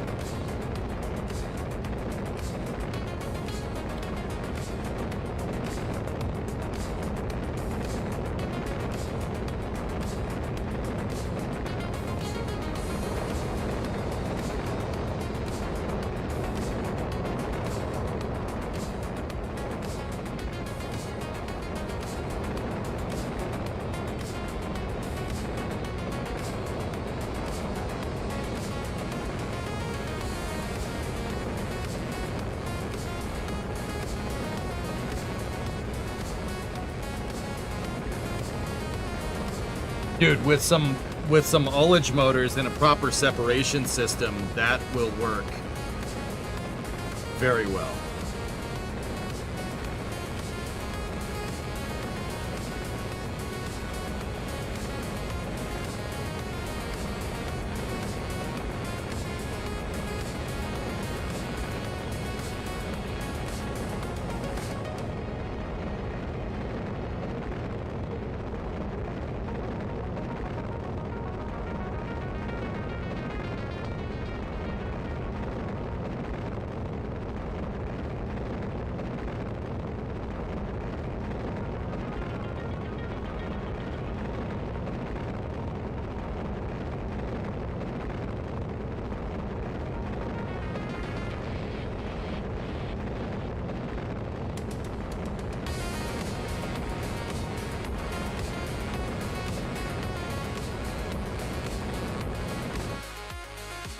Engine cutoff.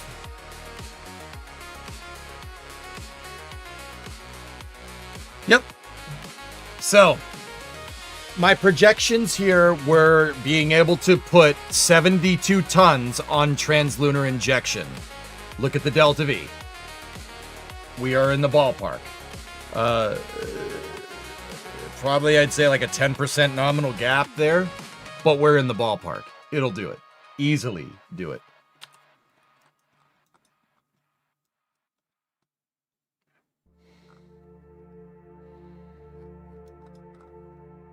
Man, that nose cone really got some altitude.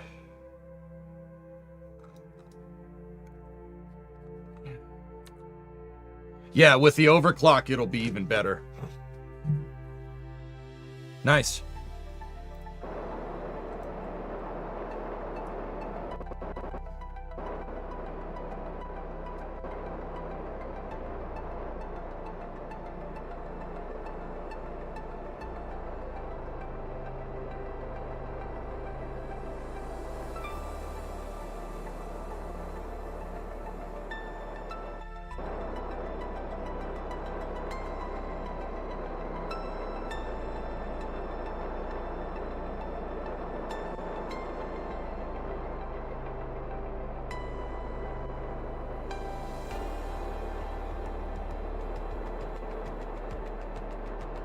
Yeah, that was awesome, dude. Actually, like on the first try, that was pretty good. All right, let's deploy our solars.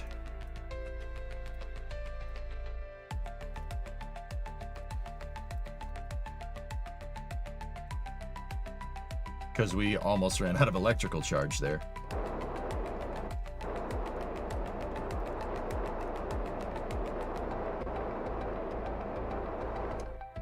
It's so sluggish with the RCS the way that it is. And we should be able to unlock the saws here.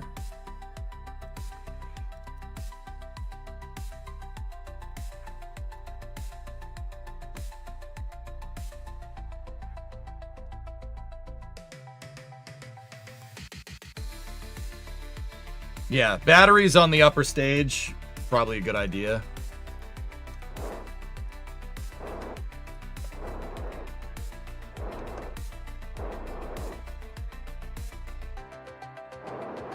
Yeah, you could probably just about capture into the same orbit Gateway is going to be in. Yeah, Yarg, dude, you're right. We might... Yeah, this could capture the moon, which is pretty good. Cool, now make Altier. What do you think I'm putting right there, man? Pre-return test? Alright, if you insist.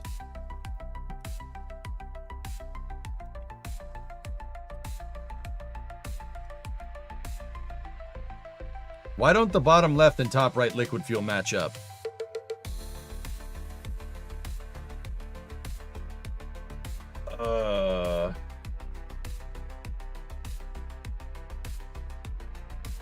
The payload is fuel, JK. You're looking at the difference in margin between total amount of fuel on board and what's available for the engine to burn.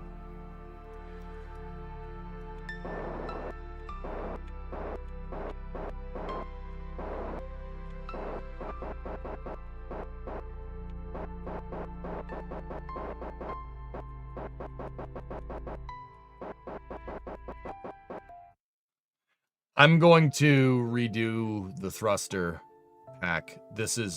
I want the linear thruster packs, and I'll make a 4-horned linear thruster because see, look, it's adding a translation. I have a translation coupling here. See these? My center of mass is for the most part in the dead center of the vehicle, and if I'm going to pitch, if I want to pitch this thing, all that should be firing is the forward and back RCS. But we're getting some side fumbling there, and we don't want that.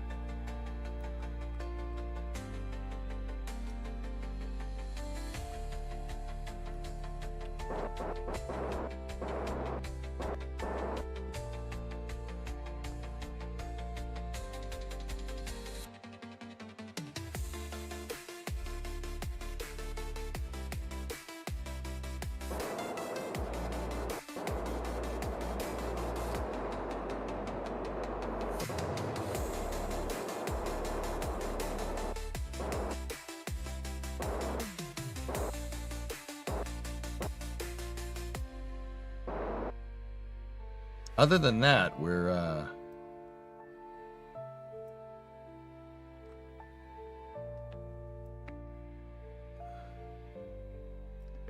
pretty good. You want me to test the toilet? Okay. Control, can we confirm that the toilet is working?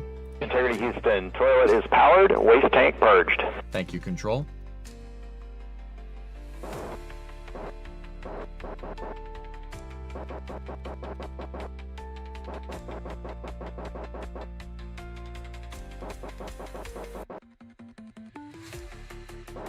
Where was the 2-second delay? We're in orbit. We're in low carbon orbit.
Got to turn it around. Gotta burn in the right direction. Sorry, I have no clue. Is this the goal? Peters, I pretty much did exactly what I wanted here, dude. So I have a bunch of fuel tanks sitting up at the front as ballast. I was really trying to test the whole rocket itself, and it's working pretty well. I just designed this new stage for it right here. And my goal with this stage is to be able to deliver a payload of this mass. So this is 72 tons worth of fuel and oxidizer. I use it as a what's called in the spaceflight industry a mass simulator. It's there to basically as ballast. And my goal is to be able to deliver 72 tons on what's called a translunar injection. Basically deliver 72 tons on the pathway to the moon. So it lifts lots of weight, not necessarily go far. No, it'll go far, dude. 72 tons to the moon in Kerbal is pretty good. That's pretty respectable. It's not the biggest launch vehicle I've made, but it's definitely up there.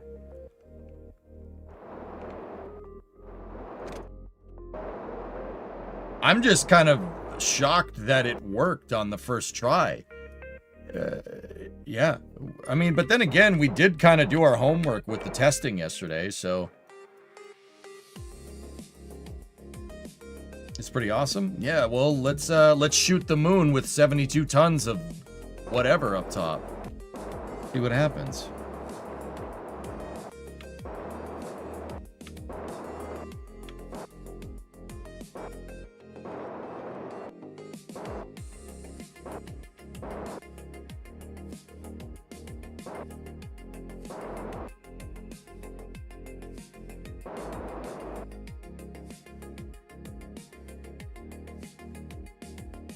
Discovery, go at throttle up.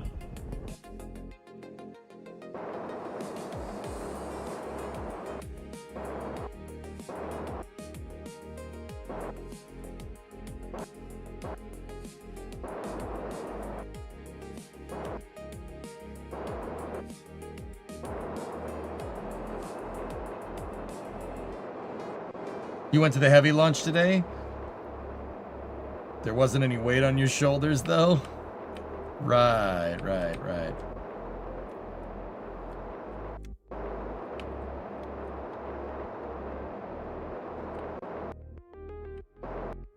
Okay.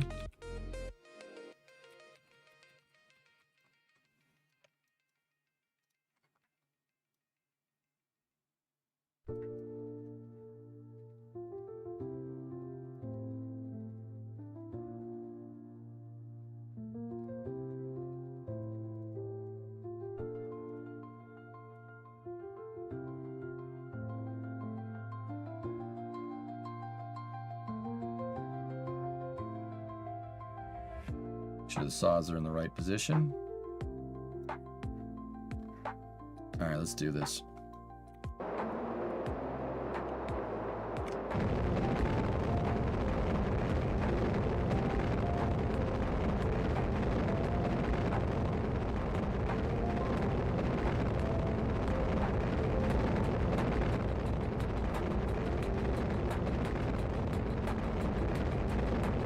Okay, it's pretty good, man. I'm actually, yeah, superbly happy with this thing. It's pretty good. Yeah, it's pretty good.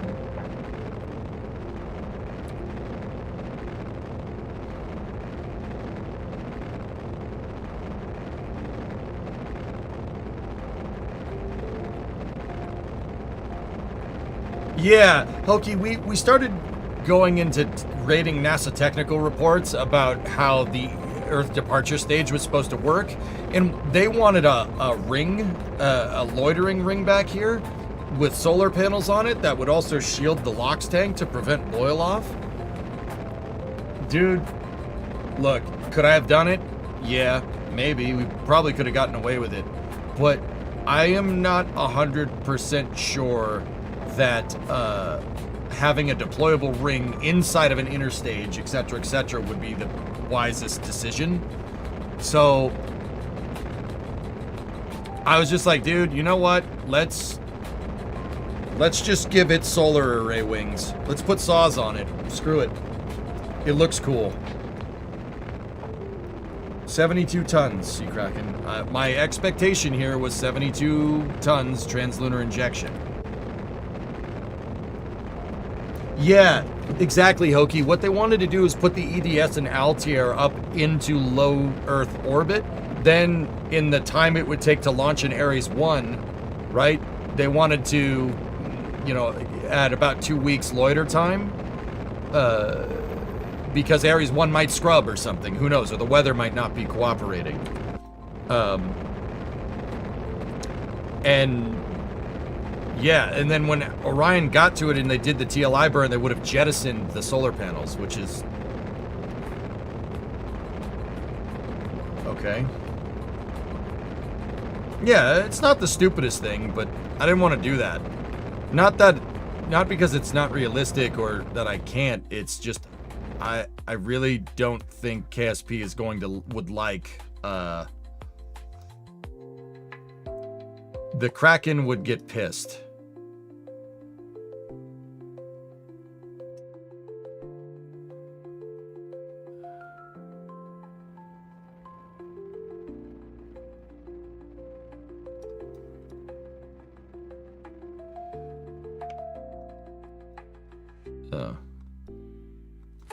Well, okay, that works. I didn't do the free return right. Let's go make the changes that I want here. That did exactly what I wanted and then some. The Kraken, are you referring to Seattle's NHL team? No. The Kraken and KSP predates your stupid hockey team. If the boil-off mitigation was significantly mass heavy, no pun intended, then it would make sense to jettison it prior to burn, or else it would use all the fuel. Correct. Yeah, so they had the loiter skirt. I don't think Kerbal would understand deploying this inside of that. I really, really, really don't think that it would get it.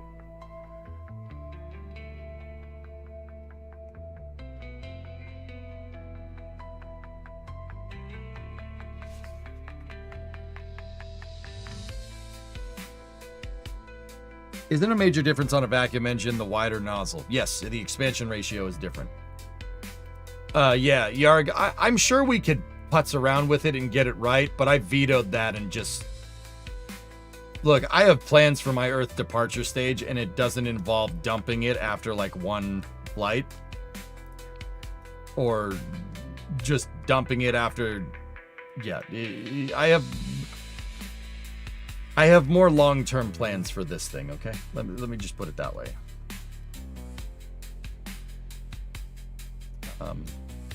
But yeah, the fairing separation up here, everything worked fine. It was a little bit of a confetti fairing, but... Why not just do what the Saturn V second stage did with the ring, but put solars on it? Yeah, I don't have that answer. You could have just put solars on the inner stage and just separated it. That probably would have been a way smarter thing to do. Yeah, that's a good point, dude. Also, Hokie, now you got me thinking we could do that. We could do that. SRB's getting stuck is just a thing that happens, Yard. Alright, so what do we need here?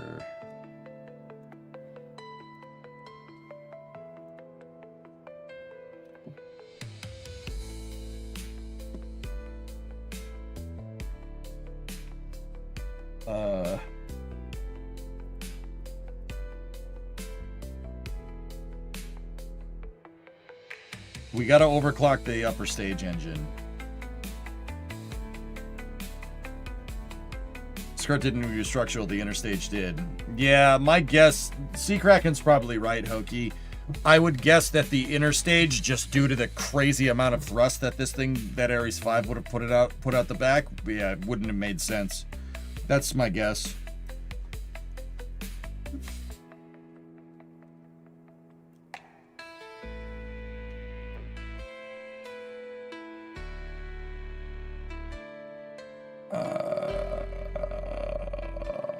starting to get tired.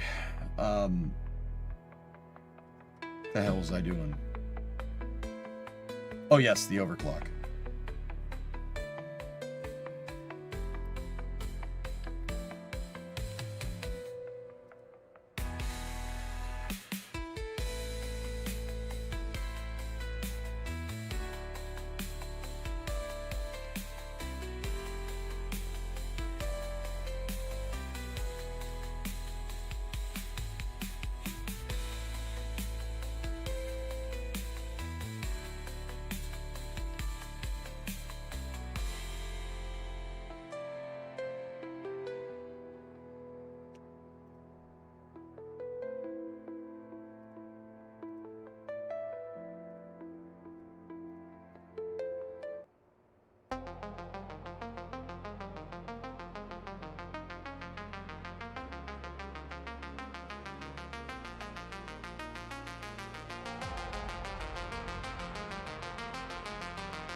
The RCS control fix.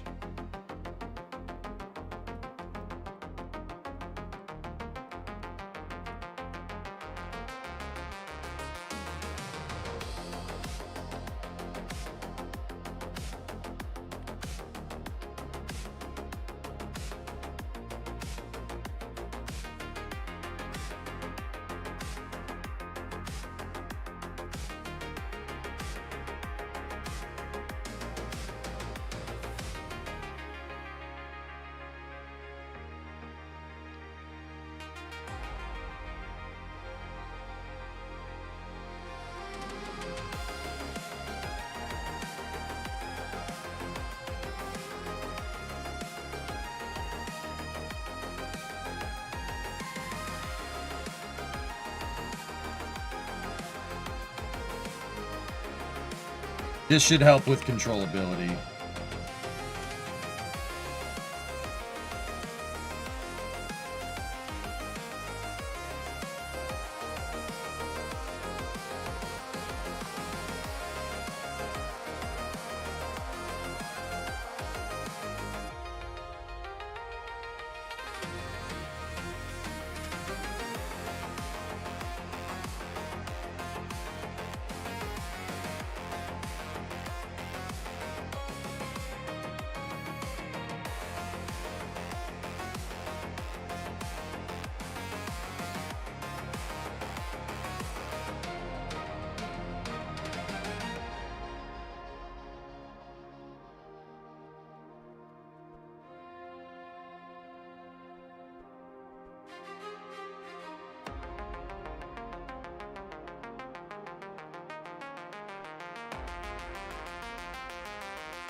I hate how those thrusters are just inside of that damn fairing.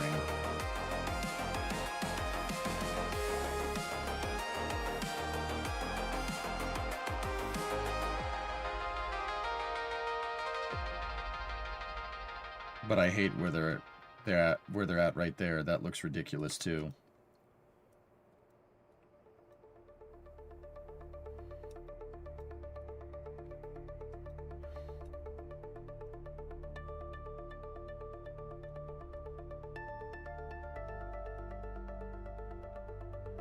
Just checking, was that forward vectors one supposed to be double? Yes.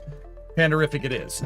With this thruster configuration, you have 2 thrusters for every axis direction of control. 2 thrusters for positive pitch, 2 thrusters for negative pitch, 2 thrusters for positive roll, or 2 thrusters for positive yaw and negative yaw, 2 thrusters for forward. Yep. And basically, yeah, you have 4 thrusters for roll, technically, here. This control scheme is much more in line with, like, Centaur, or, I mean, I don't know what else, like, Much more in line with Centaur, Falcon 9, stuff like that. This is why I like doing manual thrusters. Why is it clipping there but not there? Oh my god. Whatever.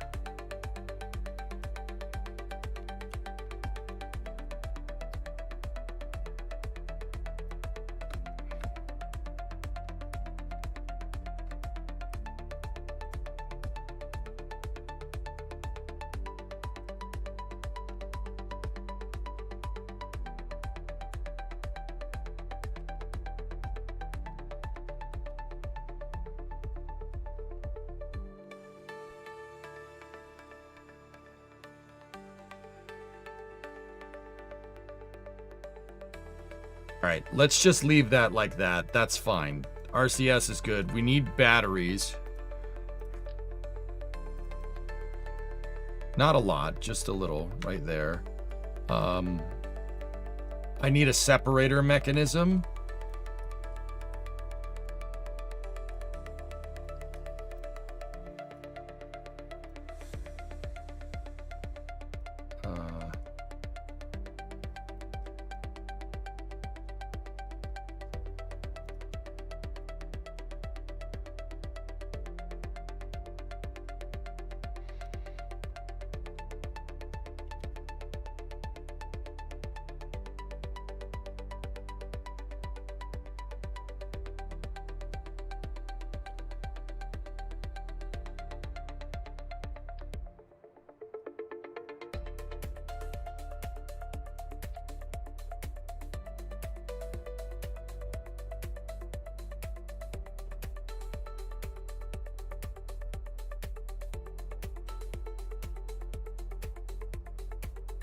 Yeah, why not?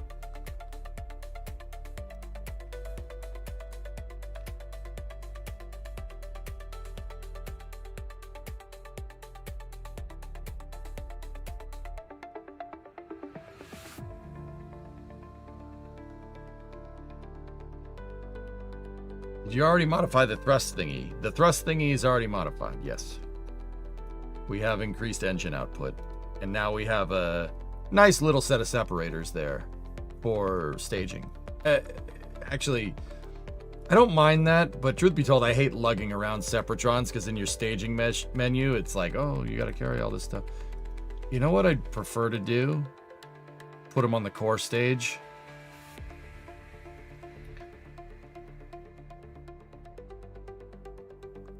Hey, Resident, what's going on? Decided I'd do my own mission mode to save an RP1. Oh, jeez.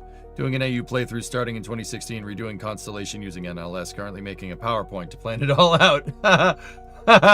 Nice. You know what? We'll go with this for now. Just like with the RCS. This is good. And if we need to change something, I will.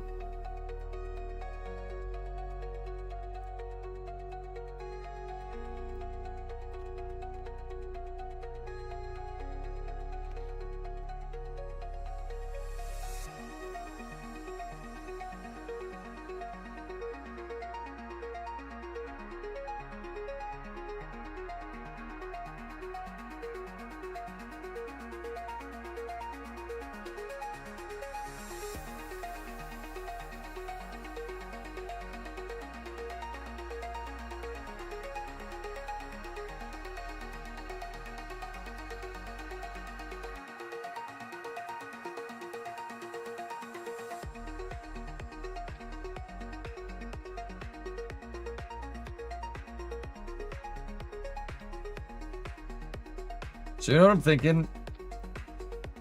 Oh. A coupling strut like that.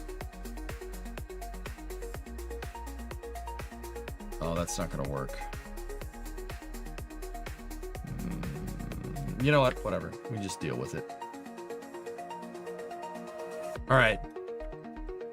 You guys ready for another one?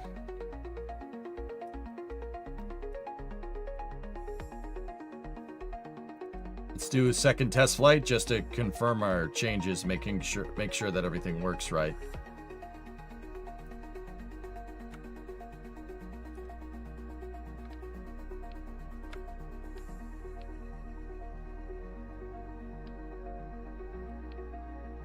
Oh, dude, does that thing look right or what? I added batteries. Yeah, Grillian. Yep. Thank you.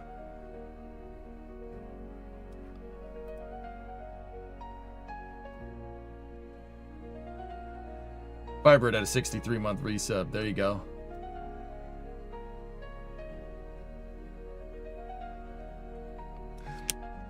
But loitering, wouldn't the hydrogen be a problem? Cody, that was what I was wondering, dude.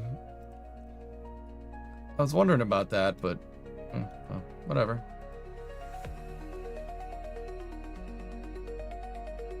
All right, let's do this again. Let's try it one more time. With feeling.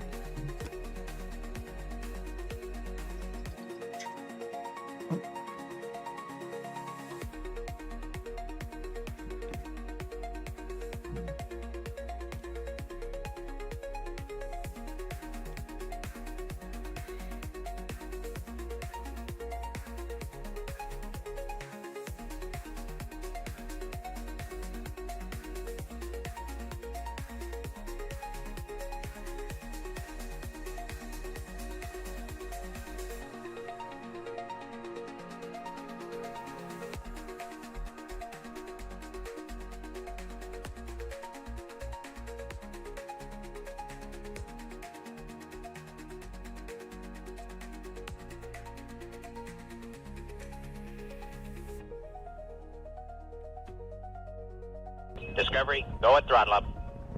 Rocket, Barb. Rocket. Slower, Barb, slower.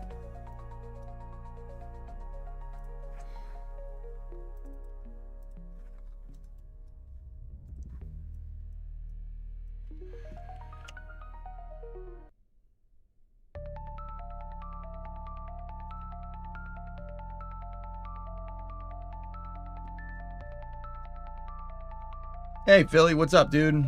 I have my Earth departure stage all kind of figured out. It was a little bit different than the stage we made last night.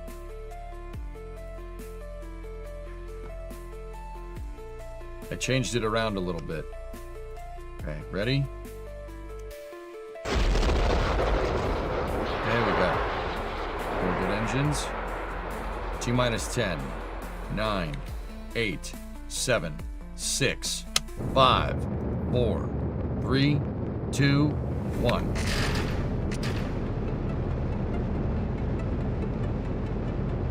Got a good lift.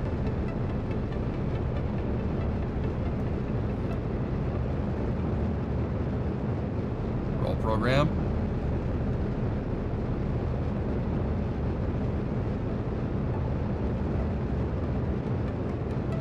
Roll program is good. Vehicle's pitching downrange.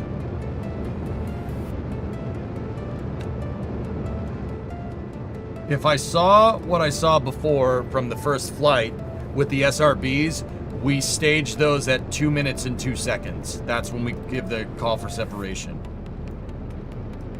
Clouds.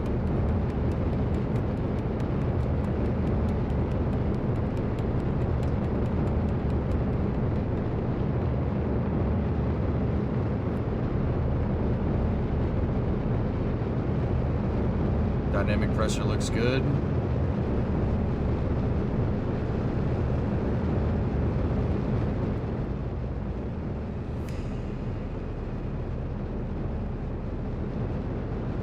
Boosters are into the throttle bucket.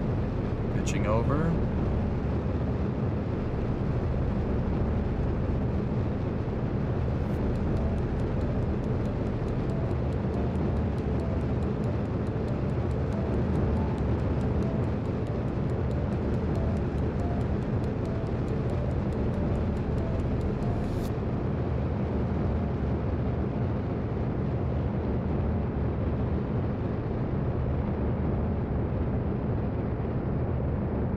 Watch the thrust on the boosters.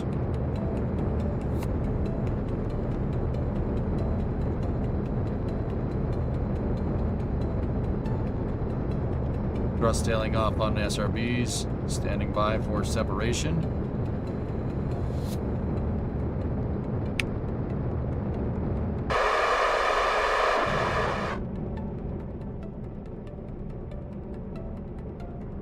.202 staging. Perfect.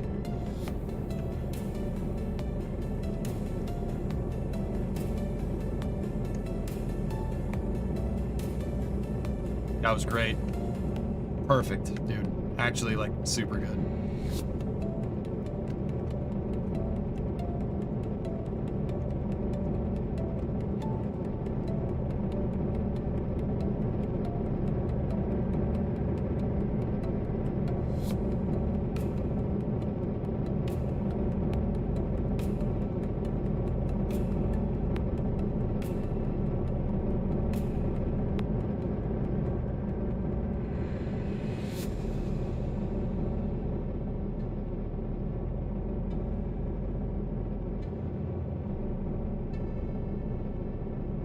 Let's deploy the fairing down here.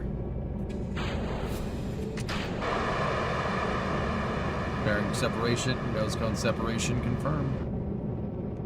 Doing that down here will save us some Delta V.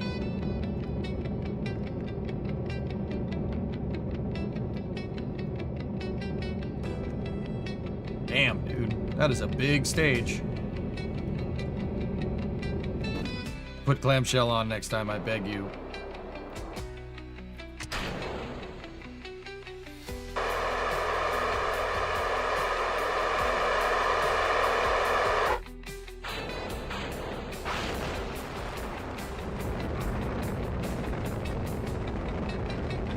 And my controls are backwards.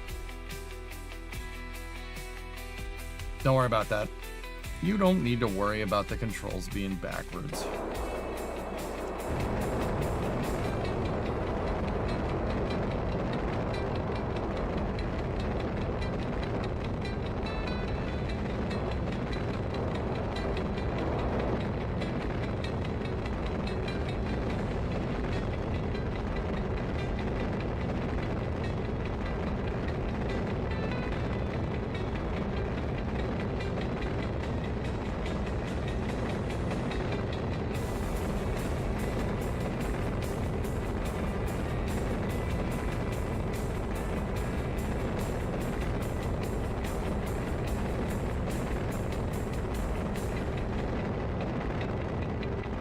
Why are the controls backwards anyway? My root part is on the core stage.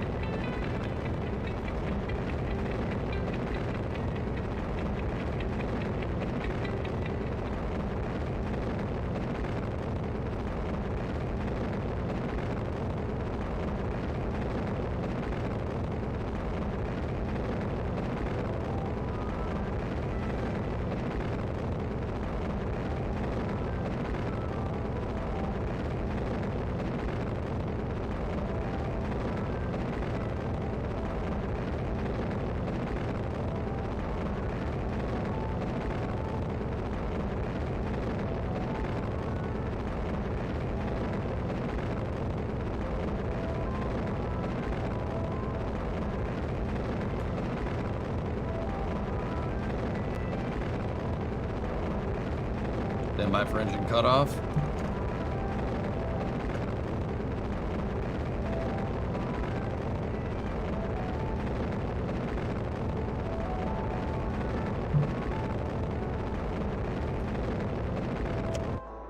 (101 by 105) out of the box.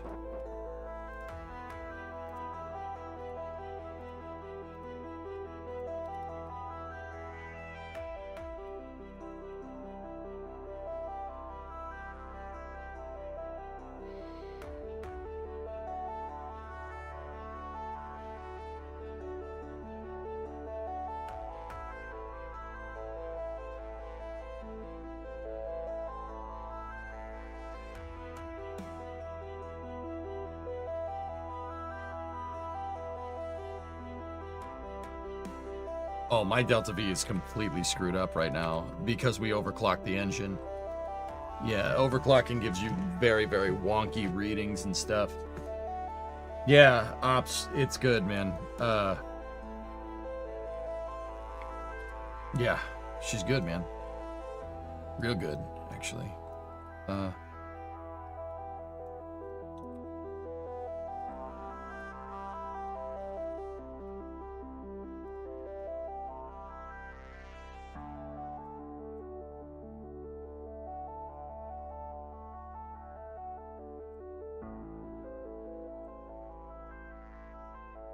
Set the traverse rate to 3.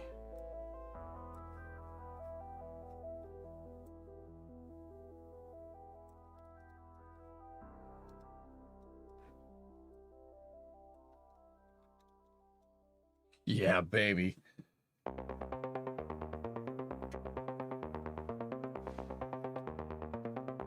This is working very well.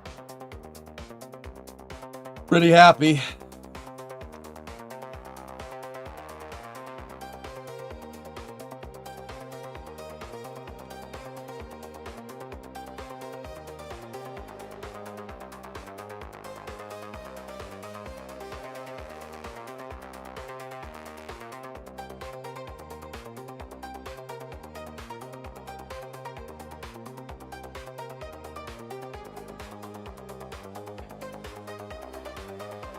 Hey, MJ. I'm doing just fine.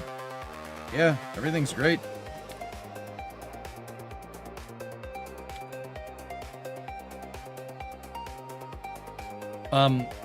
What I'll do right now is just burn this till it's empty. I want to see. So we're at 2238, give or take.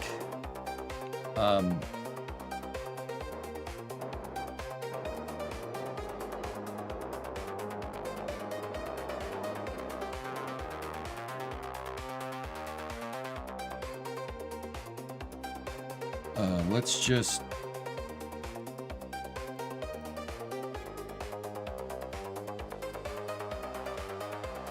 This number should be up over 1,000.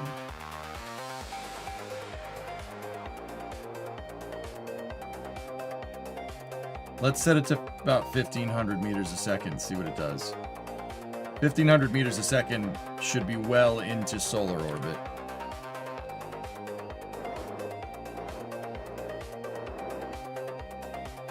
Okay, ready?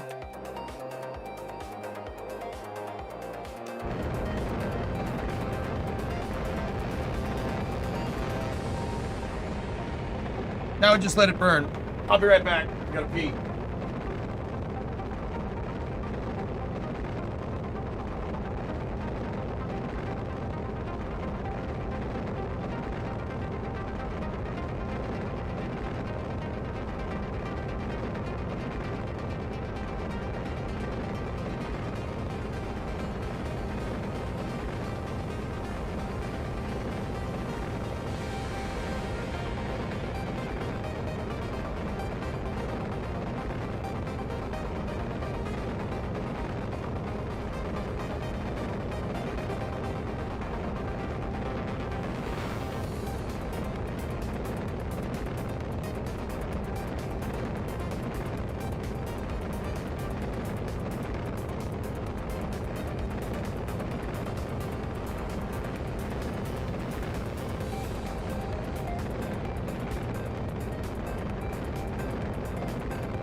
How's it doing? Still going?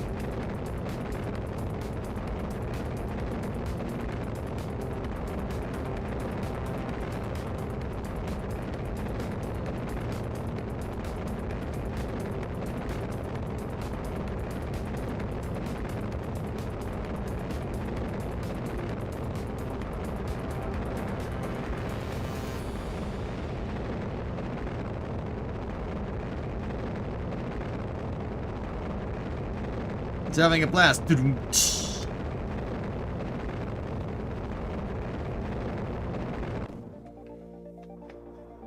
Yep, that was pretty much exactly the same as the last test. That was we had about 1,000 meters a second.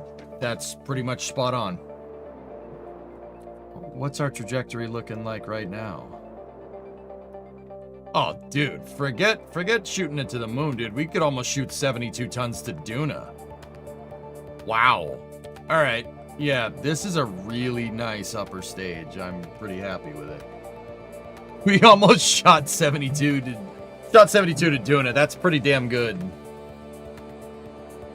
I'm noticing a coupling on the roll.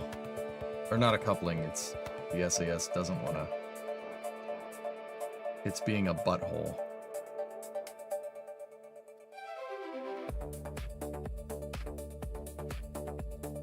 Doing a clipper? We're not in the right phase, dude.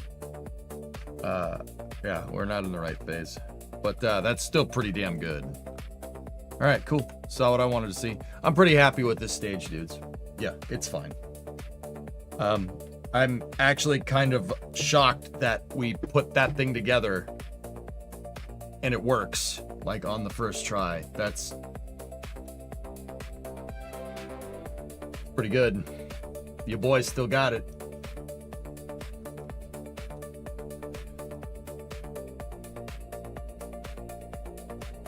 Rock with your boys.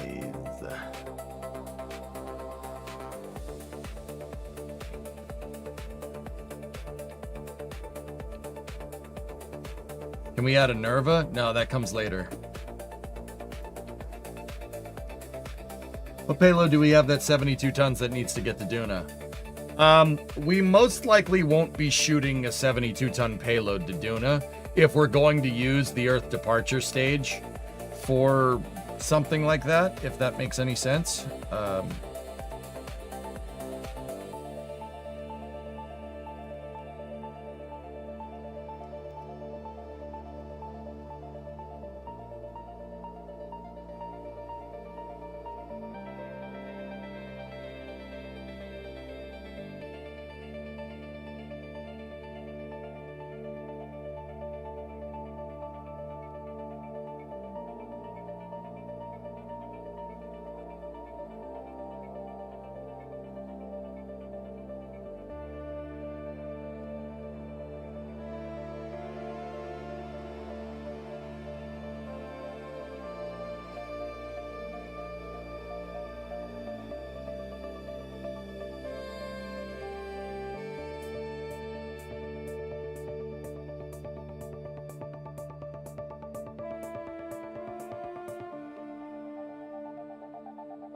Well, fellas, what I really wanted to do here for initial operability, and this is the big reason why I wanted co-manifested payloads. So we can obviously use our Ares 1 and we can either launch this in a cargo variant or when we redo the capsule, we could launch it with an Orion, co-manifested variant, right? Like, depending on how much the Taurus capsule weighs, we could probably end up moving. I mean, this will give us a good mass margin for a co-manifested lander.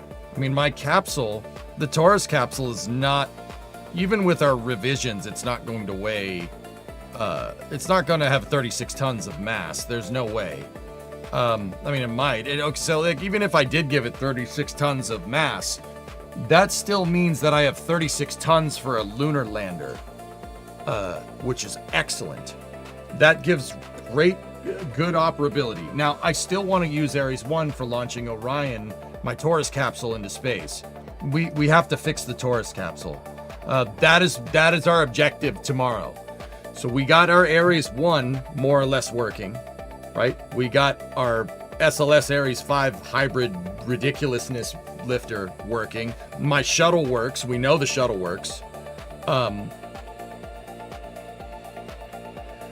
to change the traverse rate of the solar panels? Yeah, that's probably a good idea. I want to just dial in the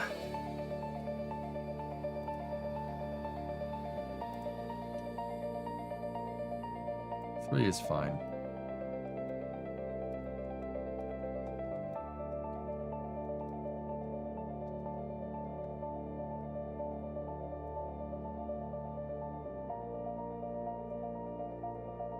I really want to work on a better separation system. I want to be able to manually cal control the solar array wings so you don't have to sit there tweaking them all day.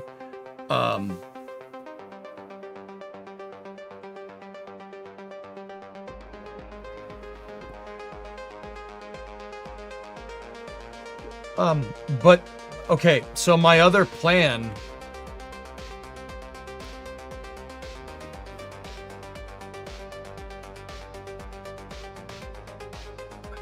All right. How do I explain this? So, in the Mission Mode 3 save, I have a space station, right? The space station is Space Station Freedom. We can send the shuttle to and from there. We can use the shuttle for our low Earth orbit stuff. For beyond low Earth orbit architecture, we can use this in Ares 1. Now, initially, we will not have to do...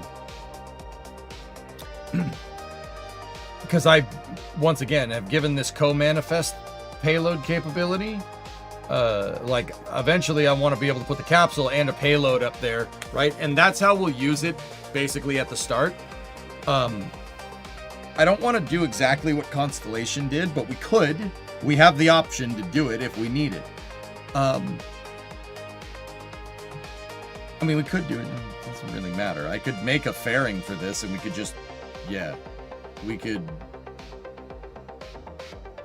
make a bigger fairing. But I do want co-manifest with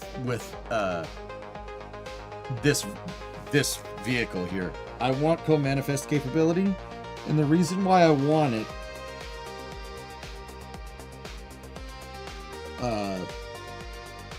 is because, all right, so we can use this to do Apollo style stuff, land on the moon, build the moon base, etc., etc.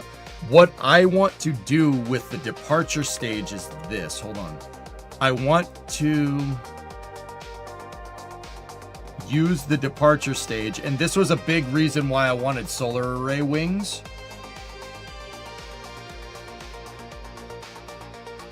On it, because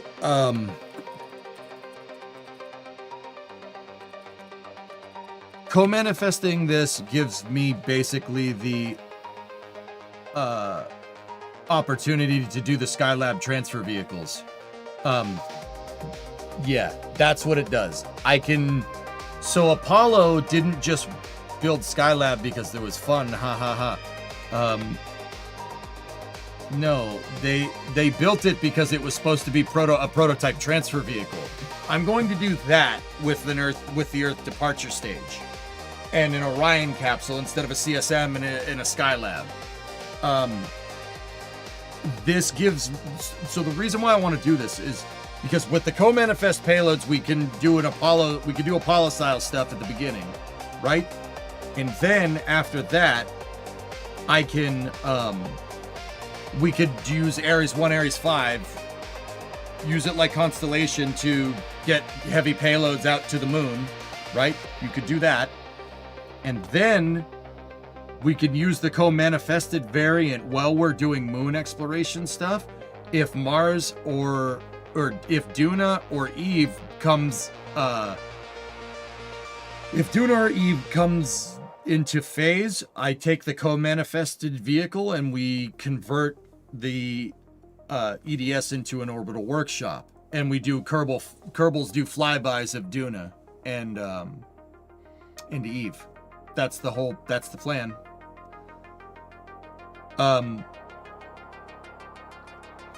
Yeah.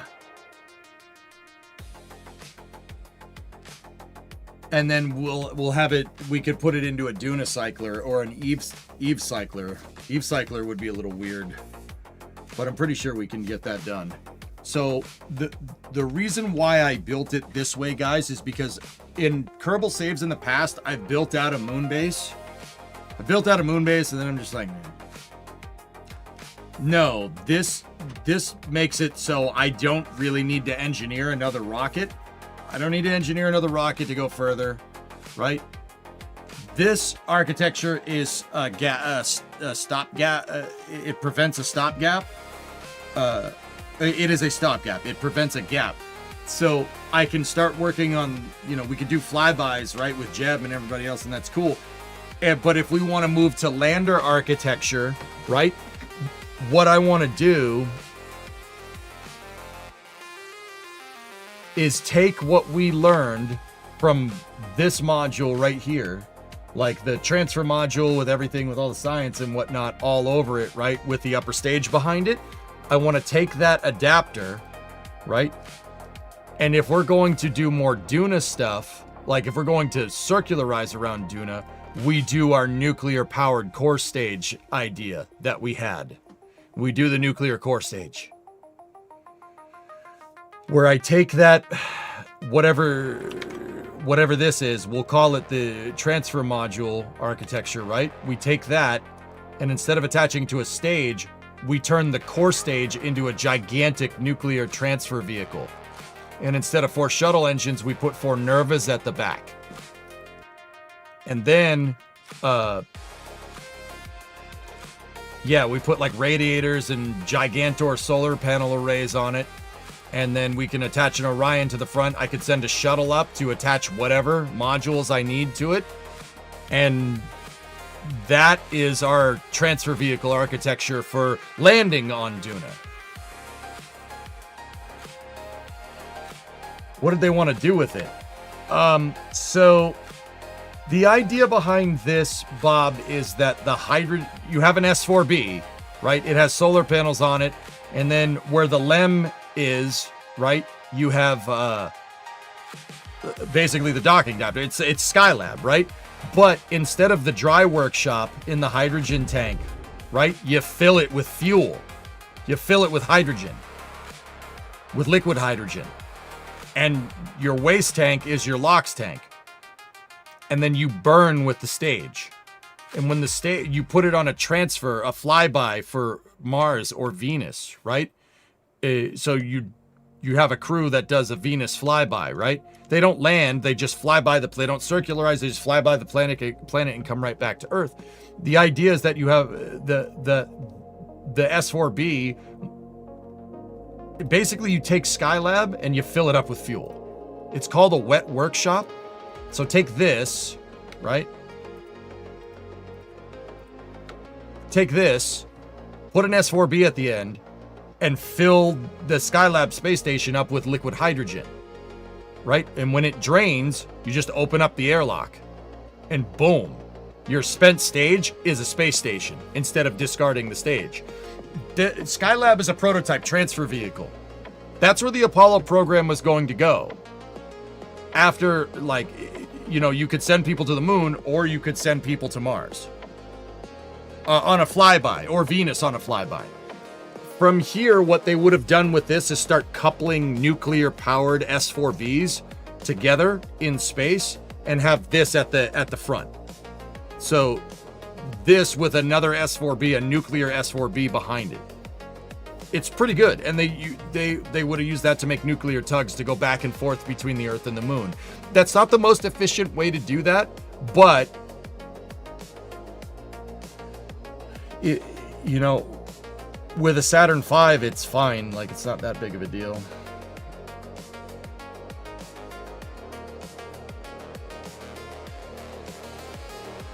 With all this talk of a nuclear core stage, it looks like uranium fever has gone and got you down. Yeah, it's pretty smart, dude. Hey, Casual, what's going on? Do you think we'll ever get a workshop for Starship?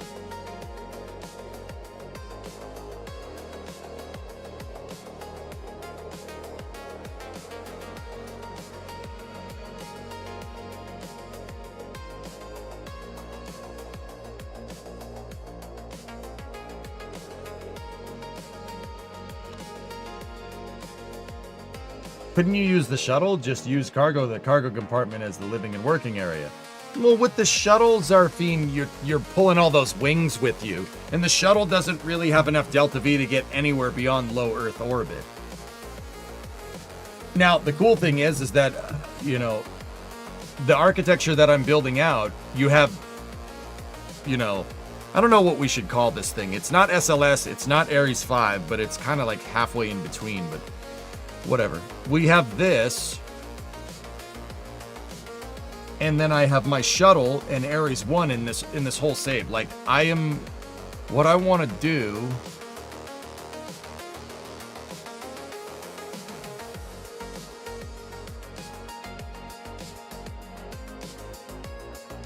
so I have this is what we just made, more or less. It's not Ares 5, it's SLS. And then I have this and I have this. I want 3 of them in the 3 of them in my save. SLS and Primo launch system. No, that would just get confusing.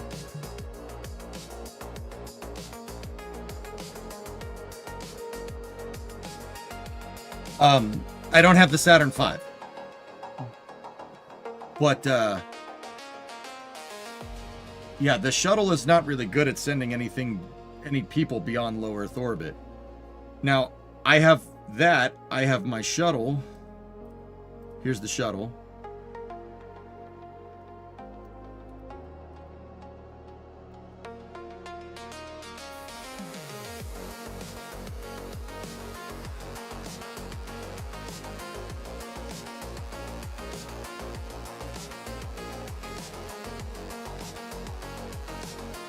It's the 5th generation, Rain. 5th generation Block 1C. It's right in the name. And then I also have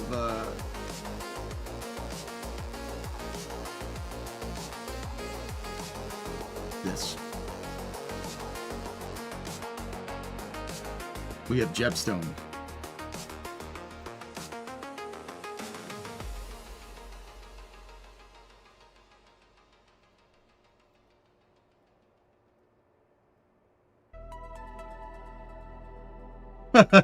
No, I don't know. We could just call it Greg.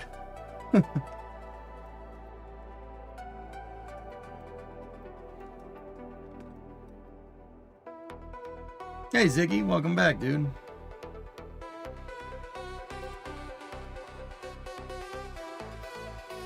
I just need the Taurus capsule. We got to work on the capsule tomorrow. So if SLS was given an EUS or an EDS, it could do an Apollo-style mission. If it had an Earth departure stage behind it, Cody, with a J2X, yes. It could absolutely do an Apollo mission. Yeah, we would just need a lander. Like if we just made an exact copy of the LEM, right? Actually, it'd need to be a little bit bigger. Yeah, you could. Be fine. Orion needs a better service module. Not better. It needs a service module with more fuel.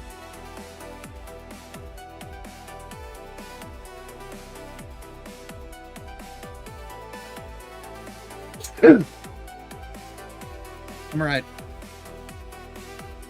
Oh, jeez.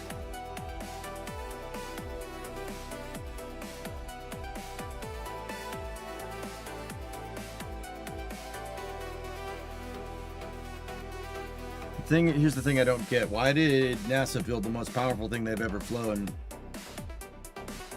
So it had to have another agency company build the lander.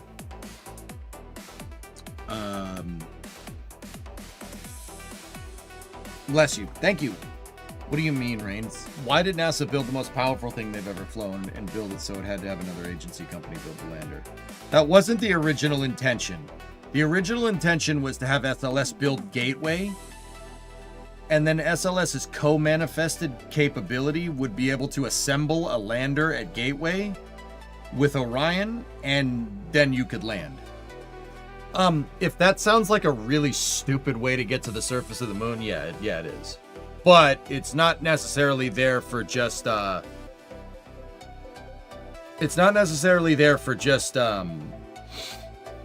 you know, like as a way to get down to the surface. Gateway is a deep space station that would have given you a lot of valuable info on how like transfer vehicles work.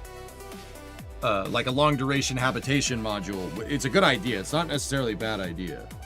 Now the Gateway program in reality is a gigantic mess and kind of deserved to be canceled, but that's another story. So Rain, what ended up happening is they ended up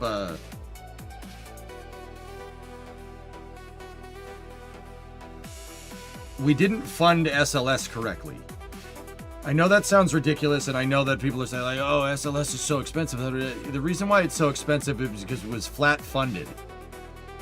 That flat funding gave... Okay, think about it like this. You need $10 billion to build this rocket, all right? you need $10 billion over 10 years, right? So the $1 billion a year, in this made-up rocket analogy. Getting $1 billion every year is not how you would develop this, all right? Getting $1 billion every year is not going to work. How you would develop everything at once, and that's expensive, and then you would test everything at the beginning, right? And then, you know, for like 7 out of those 10 years, you're flying operational missions with the program, right?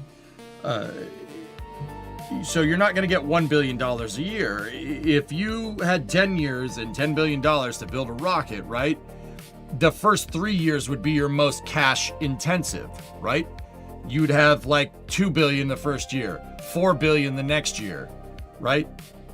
And then, yeah, well, actually, it would be like $1 billion to $2 billion to $4 billion, right? And then back down, right? That 1 year the third year would be the most intense because that's where you'd move over from doing test flights into operational missions. From there, it's just building the thing. Like, you got to build the factory, you got to build all the tooling, etc., right? Rockets are funded on a bell curve, right? And that bell curve tends to be biased towards the beginning of development. Now with SLS, because it really didn't have a mission, we just decided we wanted to make it and then figure out its mission later. It was never funded properly. It was flat funded. It was that $1 billion every year. Now, all that's going to do is keep all your development personnel and all the people that are working on the rocket, instead of having them employed for a couple of years and then, you know, they can move on and you can reassign them to doing other things, they're developing the rocket for $10 billion over 10 years. All that's going to do is give you a low flight rate and become actually more expensive because it gets to the point where a rocket program doesn't really make sense. Like, it's not going to take that long to develop this thing.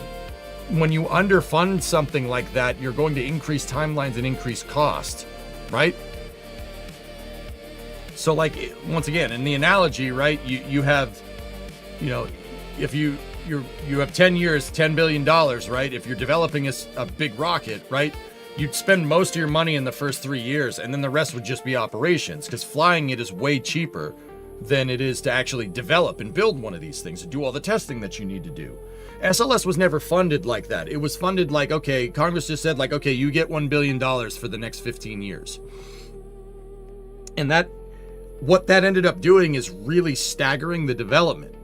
So, you know, they worked on the core stage and the 5-segment SRBs first. And then we were like, okay, you know, to offset the cost, we'll put a Delta 4 stage up there, right? And then because the development fell so far behind because of that flat funding, right? Development fell so far behind because of the flat funding. Sorry, I blanked for a second. That when it came time to build the actual upper stage that SLS needed, it was so far behind that nobody knew what to do, right? So they just said, all right, fine. We got to get this thing flying. Let's buy more Delta 4 upper stages for the thing and, you know, do the first 3 missions with Delta 4 stages, because the upper stage is going to take some time, right? So that's what we did, right? And then we flew Artemis 1, we flew Artemis 2 with Delta 4 stages, right? And then Artemis 3 is going to come around, right? And we realized that by Artemis 4, we're not going to have an upper stage ready to go. So instead of actually like funding the upper stage correctly and properly, any SLS component, funding any SLS program properly, we decided recently that Jared Isaacman would get rid of it instead and standardize around a Centaur stage because it's flight proven. I guarantee you that's not going to end well, but whatever. It's okay. It's fine. They'll figure it out. So, Rain, long story short, like, flat funding really has hampered SLS over the last 15 years, and it's why SLS has one of the biggest price tags, but lowest launch rate. Nobody seems to really want to address this problem here. Not even Jared Isaacman. He says that, you know, I do believe he says something along the lines of like, actually he does. He is kind of addressing it. He says it's a capital allocation problem, which is correct. That's right. That is correct. Canceling it is not the right way to do that. Allocating the capital that you need to finish it is the right way to do it. maybe give NASA what they need to build the thing that you told them to do, build the thing that you congressionally mandated by law. I mean, just putting it out there. Long story short, it's been a compromise after a compromise after a compromise after a compromise after a compromise after a compromise after a compromise. And that, well, it ends up with compromised architecture. And the plan there was to just use a commercial lander, because this is when Jim Bridenstine was in there. Jim was...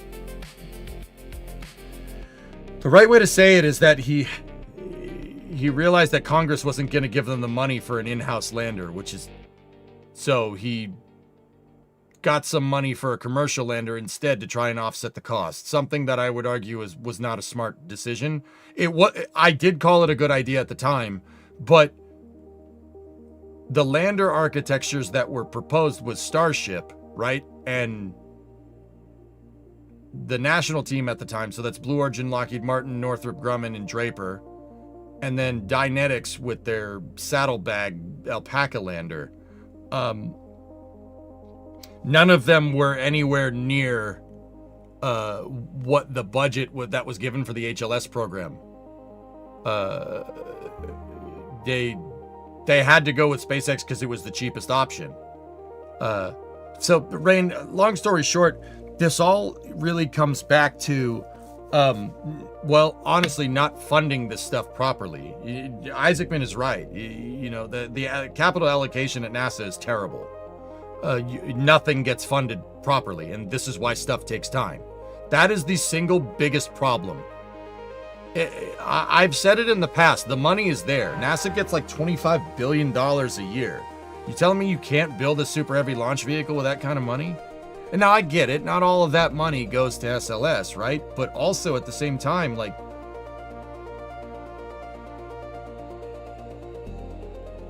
that, dude, not all of that goes to them. Like $3 to $4 billion a year goes to SLS development.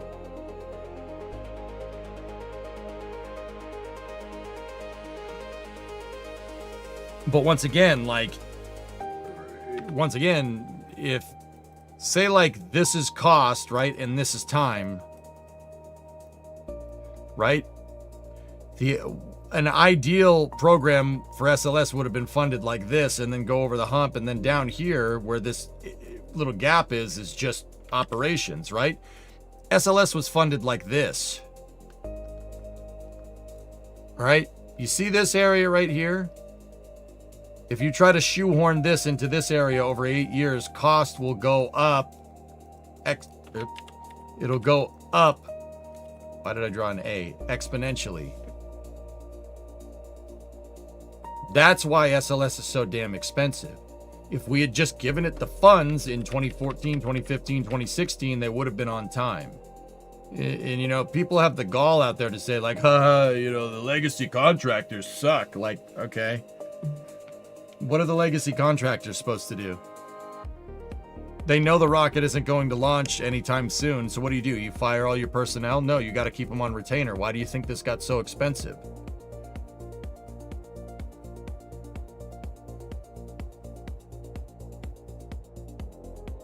Just, yeah, that's the reason why we ended up using commercial landers. It's just a seriously compromised architecture. I don't like it, Rain, for what it's worth. To be honest, though, look, this is better than nothing. It's better than nothing. Like, that's the honest truth. Having Starship and Blue Moon Mark II and SLS Block 1S, which, once again, I still think Block 1 Centaur on SLS is not going to work. Centaur, I really don't think Centaur can handle the loads. You're looking at a significant vehicle stage adapter redesign. And for the amount of time it would take to fix the stage adapter, you could have just finished the EUS, in my opinion. But whatever. I'm saying that because I'm pretty sure. But look, all the stuff that we have right now is good enough. It's good enough. It's good enough to get stuff working. I don't know if we're gonna get it done by 2028. We'll see. But yeah, it's good enough. But see, here's the best part. In Kerbal, No, it's I don't not have to worry about any of that crap because I control all the architecture, top to bottom, end to end. So I'm not making that same stupid mistake. So when we do get all this stuff working, it'll be amazing. We'll build transfer vehicles and go from there. I'm basically with this shuttle SLS Ares 1 architecture that I'm picturing in my head will we shouldn't have this problem. We should be able to explore the moon. I should be able to build bases on the moon. We should be able to do Duna flybys, Eve flybys, and then move to Eve and Duna architecture straight up. Like, we don't need to invent another rocket to go to Duna. We don't need to invent another thing to go explore other planets. We can just use the transfer vehicles and go from there.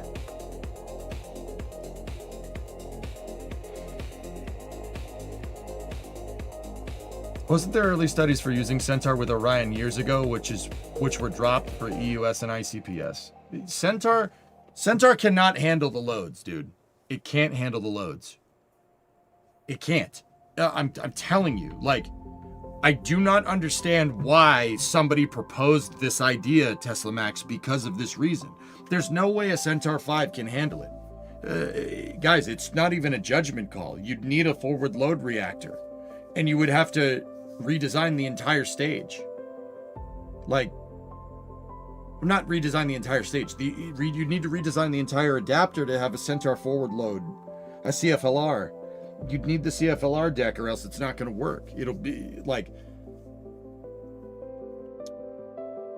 a Centaur 5 with Orion above it and SLS below it will just crunch like this, like that. I'm not like, this is not opinion. This is absolutely physics. Like,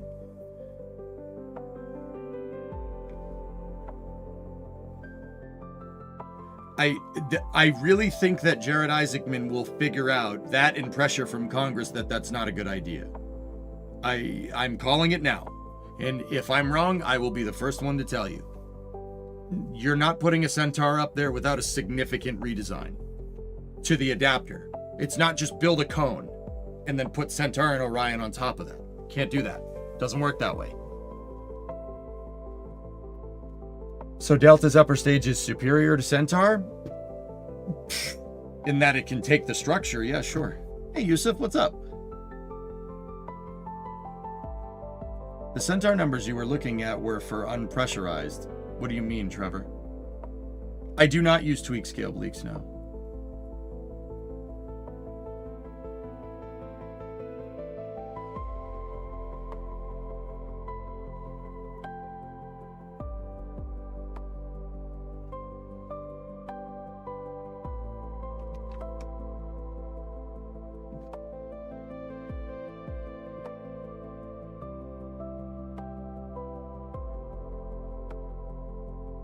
Yeah, Mr. Etlow. Yeah, that's what I'm saying. Like, it's not you. I mean, Centaur 5 is better in terms of performance than the ICPS if you can get the damn thing up there. Like static load capacity before pressurizing with prop, would that not strengthen it for ascent? What? What? That's not what I looked at all, Trevor. What the hell are you on about?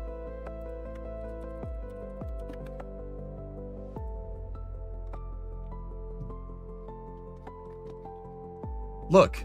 All right. Look, it doesn't take a rocket scientist to figure this out. This is Vulcan's capabilities, okay?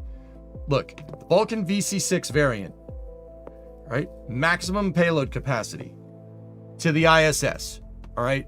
So that's the heaviest thing that you can put on it. 25 tons. Orion is 36 tons with its launch abort system. 36. This is not rocket science, dude. In the upgraded variant, right? You can move 26,000 kilograms. 26,900. Once again, 36,000 kilos from Orion with its launch abort system. Okay?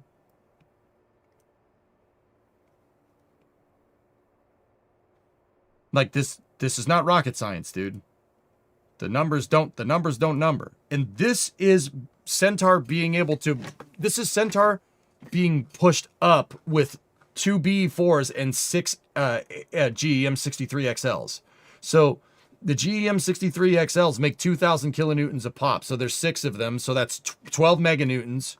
And then another 5 meganewtons on top of that. So that's 18 meganewtons pushing up with 26 tons of payload on top of a Centaur. ULA knows that'll work. SLS has 35 meganewtons of thrust pushing up, and with a 36-ton payload on top, I highly doubt that United Launch Alliance over-engineered their upper stage with a, like, what would that be? Like 300% load factor? There's no way. There's no way. Why? Why would you do that? There's no way they engineered Centaur to be able to take 3 times the load that it was rated for. There's no, that's not a thing. That's not how you do this. Well, every time I tune into a KSP stream, it's anything other than KSP. Just kidding.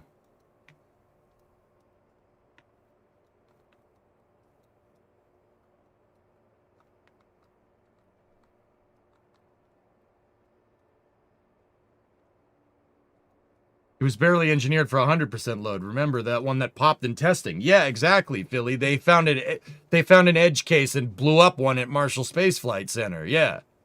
They found an edge case for the highest load rating that you'd see for their mission profiles, and it blew a Centaur in half on the test stand. There's not a chance, dude. Like, without a significant redesign to Centaur, or a significant, like, low forward load reactor and a CFLR deck, just like Atlas V, you're not doing that. I'm sorry, like, you're not. Like, I am frankly shocked that they were like, yeah, we're gonna put a Centaur 5 up there. I'm like, no, you're not. No, you're not. You'd need to redesign the entire upper stage, or the entire inner stage. The whole... The SLS interstage with Centaur sitting inside of it would require 3 adapters to be made. The outer interstage adapter, the Centaur lower reactor, and the forward load reactor. And then, even from there, how do you adapt that to Orion?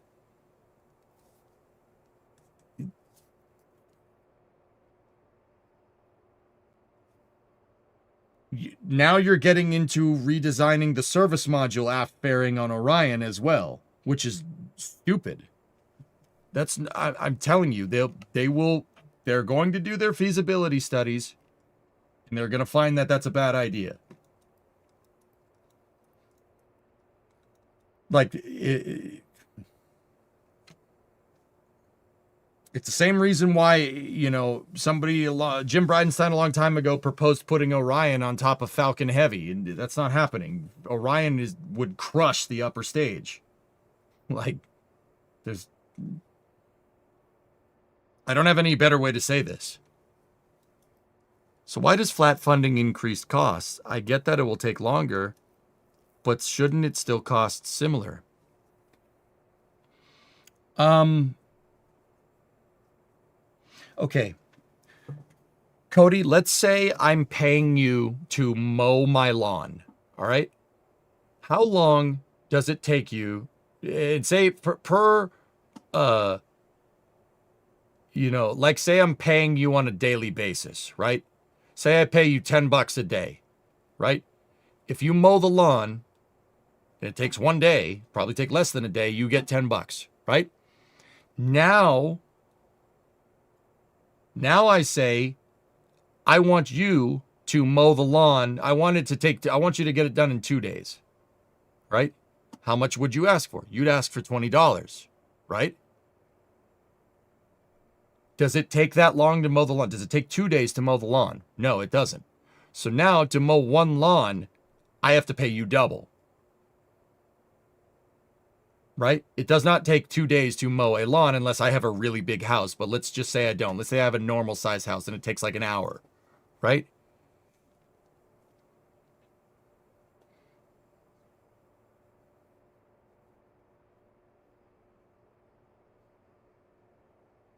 Do you see what I'm saying? You have to pay all these people because now it's going to take longer because you didn't pay enough for the development.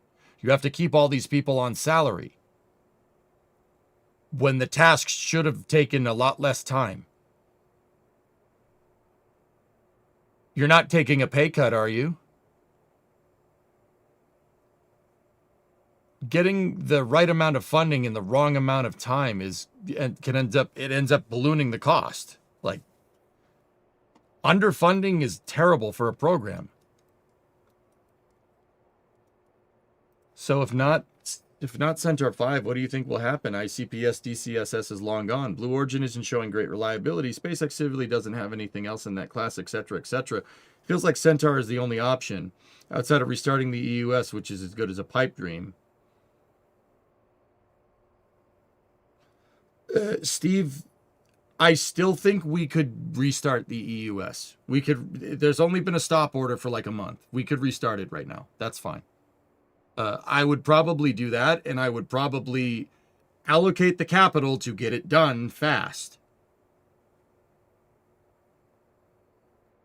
I frankly believe that we could have the EUS ready to go. We could have the EUS ready to go by 2028. Sure, why not? You know, to sit there and write off the entire program is like, oh, no way we're going to get this done. No way we're going to get this done. It's like, okay, no. You're just gonna give up? And dude, I'll be 100% honest with you. Even if the EUS took until 2029, yeah, you kind of missed the deadline a little bit, right? Which was already a foregone conclusion if you didn't do the EUS, right? But now at least you have a viable pathway to the moon.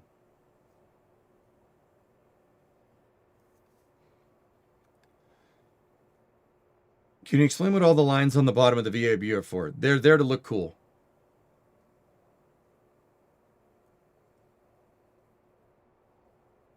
SEJ, what is your analogy? It takes 4 hours to mow the lawn. You refuse to pay more than 1 hour per day. By the time it takes the mower to come out, set up, go home, it takes 5 days to do the 4 hours worth of work when they could have done it on 1 day in just 4 hours. Yep, there you go. More and more of that cost just gets allocated to paying people to just sit there and do nothing rather than actually develop the vehicle. And guys, this isn't like my opinion. I have this right from people that work on SLS. Like, everybody has told me the same story.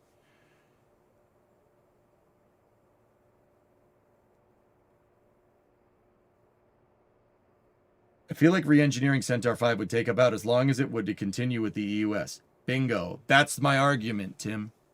And I'm telling you, look, do I know a lot about this? Yeah. Am I an expert? Hell no.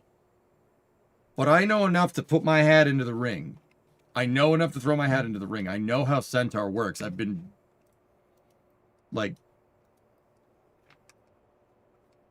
only reading and teaching people about it for like a decade.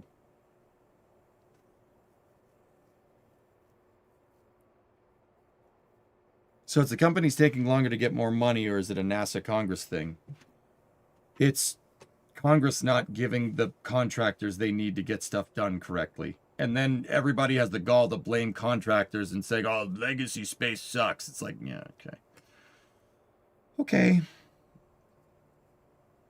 But hey, whatever. They'll figure it out. Steve, honestly, I'll be honest with you, dude. What's probably going to happen is they're either going to sit there, they're going to look at that feasibility study and say, look, Centaur 5 is the right move. Or they're going to say, all right, screw it. We need to redesign we need to go back to the EUS because, yeah, I don't know. I mean, the only other thing I can really think of is a GS2 upper stage, but cut in half. Seriously, just shorten a GS2 upper stage. Test that thing. Pay Blue to test it in the 2CAT. If it blows up, it blows up. Like, seriously, take GS2 and just cut it in half. Same thing at the back, twin B 3Us.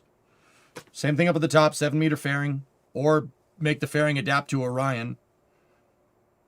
Right? And then use use that same adapter to make New Glenn be able to launch Orion as well?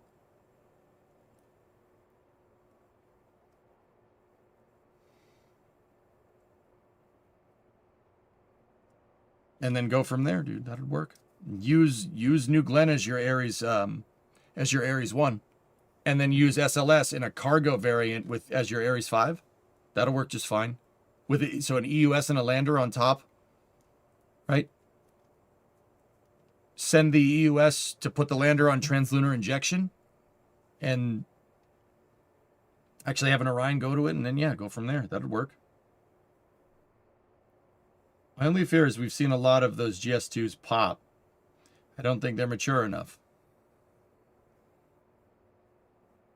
Once again, we've put ourselves into a corner here, Steve. Like that's what I'm like kind of like about. We put ourselves into a corner. Yeah, the feasibility study is not going to work. I can say this with the utmost confidence. Unless I'm, and guys, here's the thing. What I say is not infallible. I could be wrong. It's possible. I might be wrong. Do I know more than NASA? Maybe they have a trick up their sleeve or something. I don't know. The reality of the situation here is that trying to go to commercial, doing this, doing that is what got us in this mess. The reality of the situation is that NASA just needs to be fixed. They need to be doing in-house stuff with the commercial program supplementing them. That's what's worked in the past. Dragon 1 with the ISS is a good example of this. That's what worked. Why are we not doing this?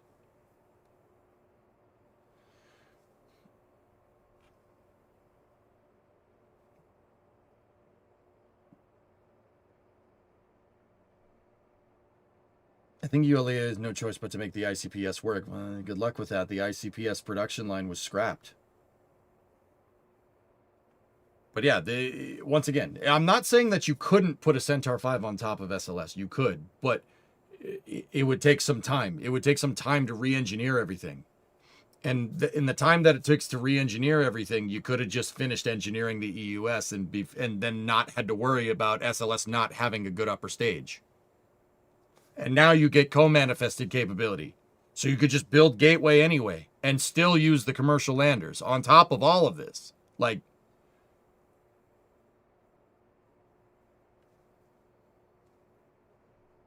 I don't know, man. But anyway, like I said, we don't need to worry about any of that. This is good here. I'm happy with this. What I think we should do tomorrow is work on the let's take a look at my Taurus capsule and see if we can go re-engineering it to work, to be the right size to work with everything else. If I can get the Orion capsule built, or we'll call it Taurus Mark II. Why did I call it Taurus? Taurus is a constellation. Orion is a constellation. Whatever. If I can get that all jiving correctly, we'll start manifesting missions. Hopefully I can get that by Friday. And by manifesting missions, I mean figure out where we're at in the mission mode 3 save and start flying missions over there. That's the whole idea. Any specific missions in mind?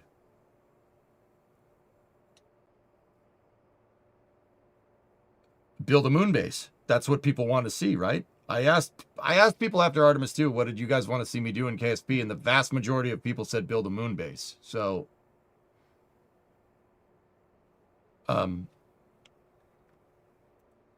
yeah, I will build a moon base. We'll bring moon crane and moon pallets back now that we have a good rocket to move everything out there, and we'll get it done. That's the other reason why I wanted to co-manifest payloads, by the way. Moon crane, baby. I know you did, Blackness. It's taken me a second to amalgam chat's entire reaction into one integrated architecture, but I got it.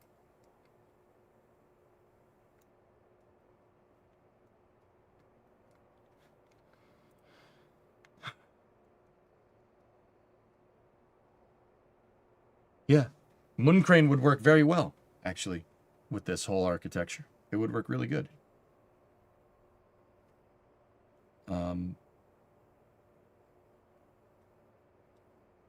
Yeah, it would work great.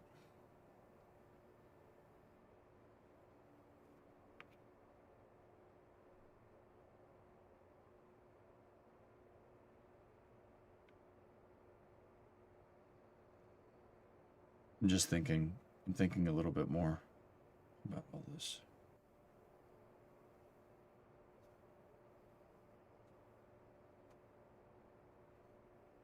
Moon base at the South Pole. You want me to do that? I've never, dude, I don't think I've ever even been to the South Pole in KSP. The Moon South Pole. I don't think I've even been there.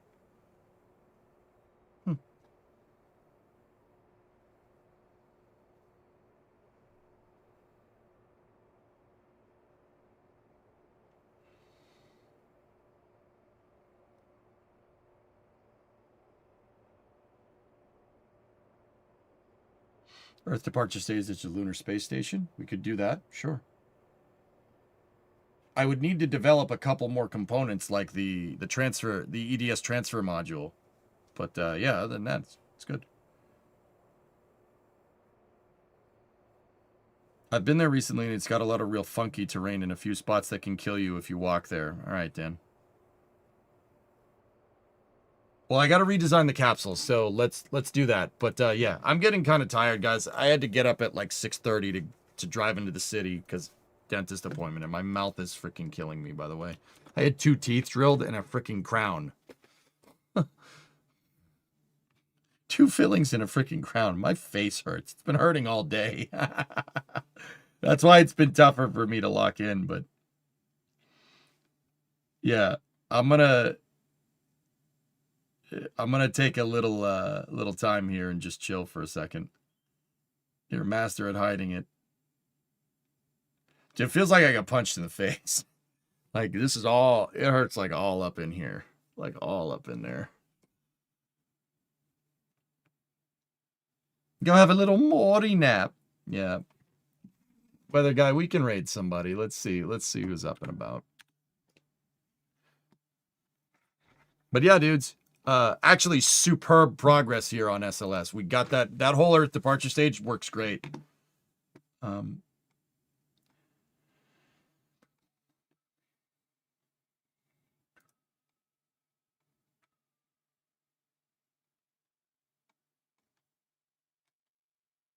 Etel's playing, what is this game? Star Sector. I haven't watched it, Blackness. We can watch it tomorrow or something.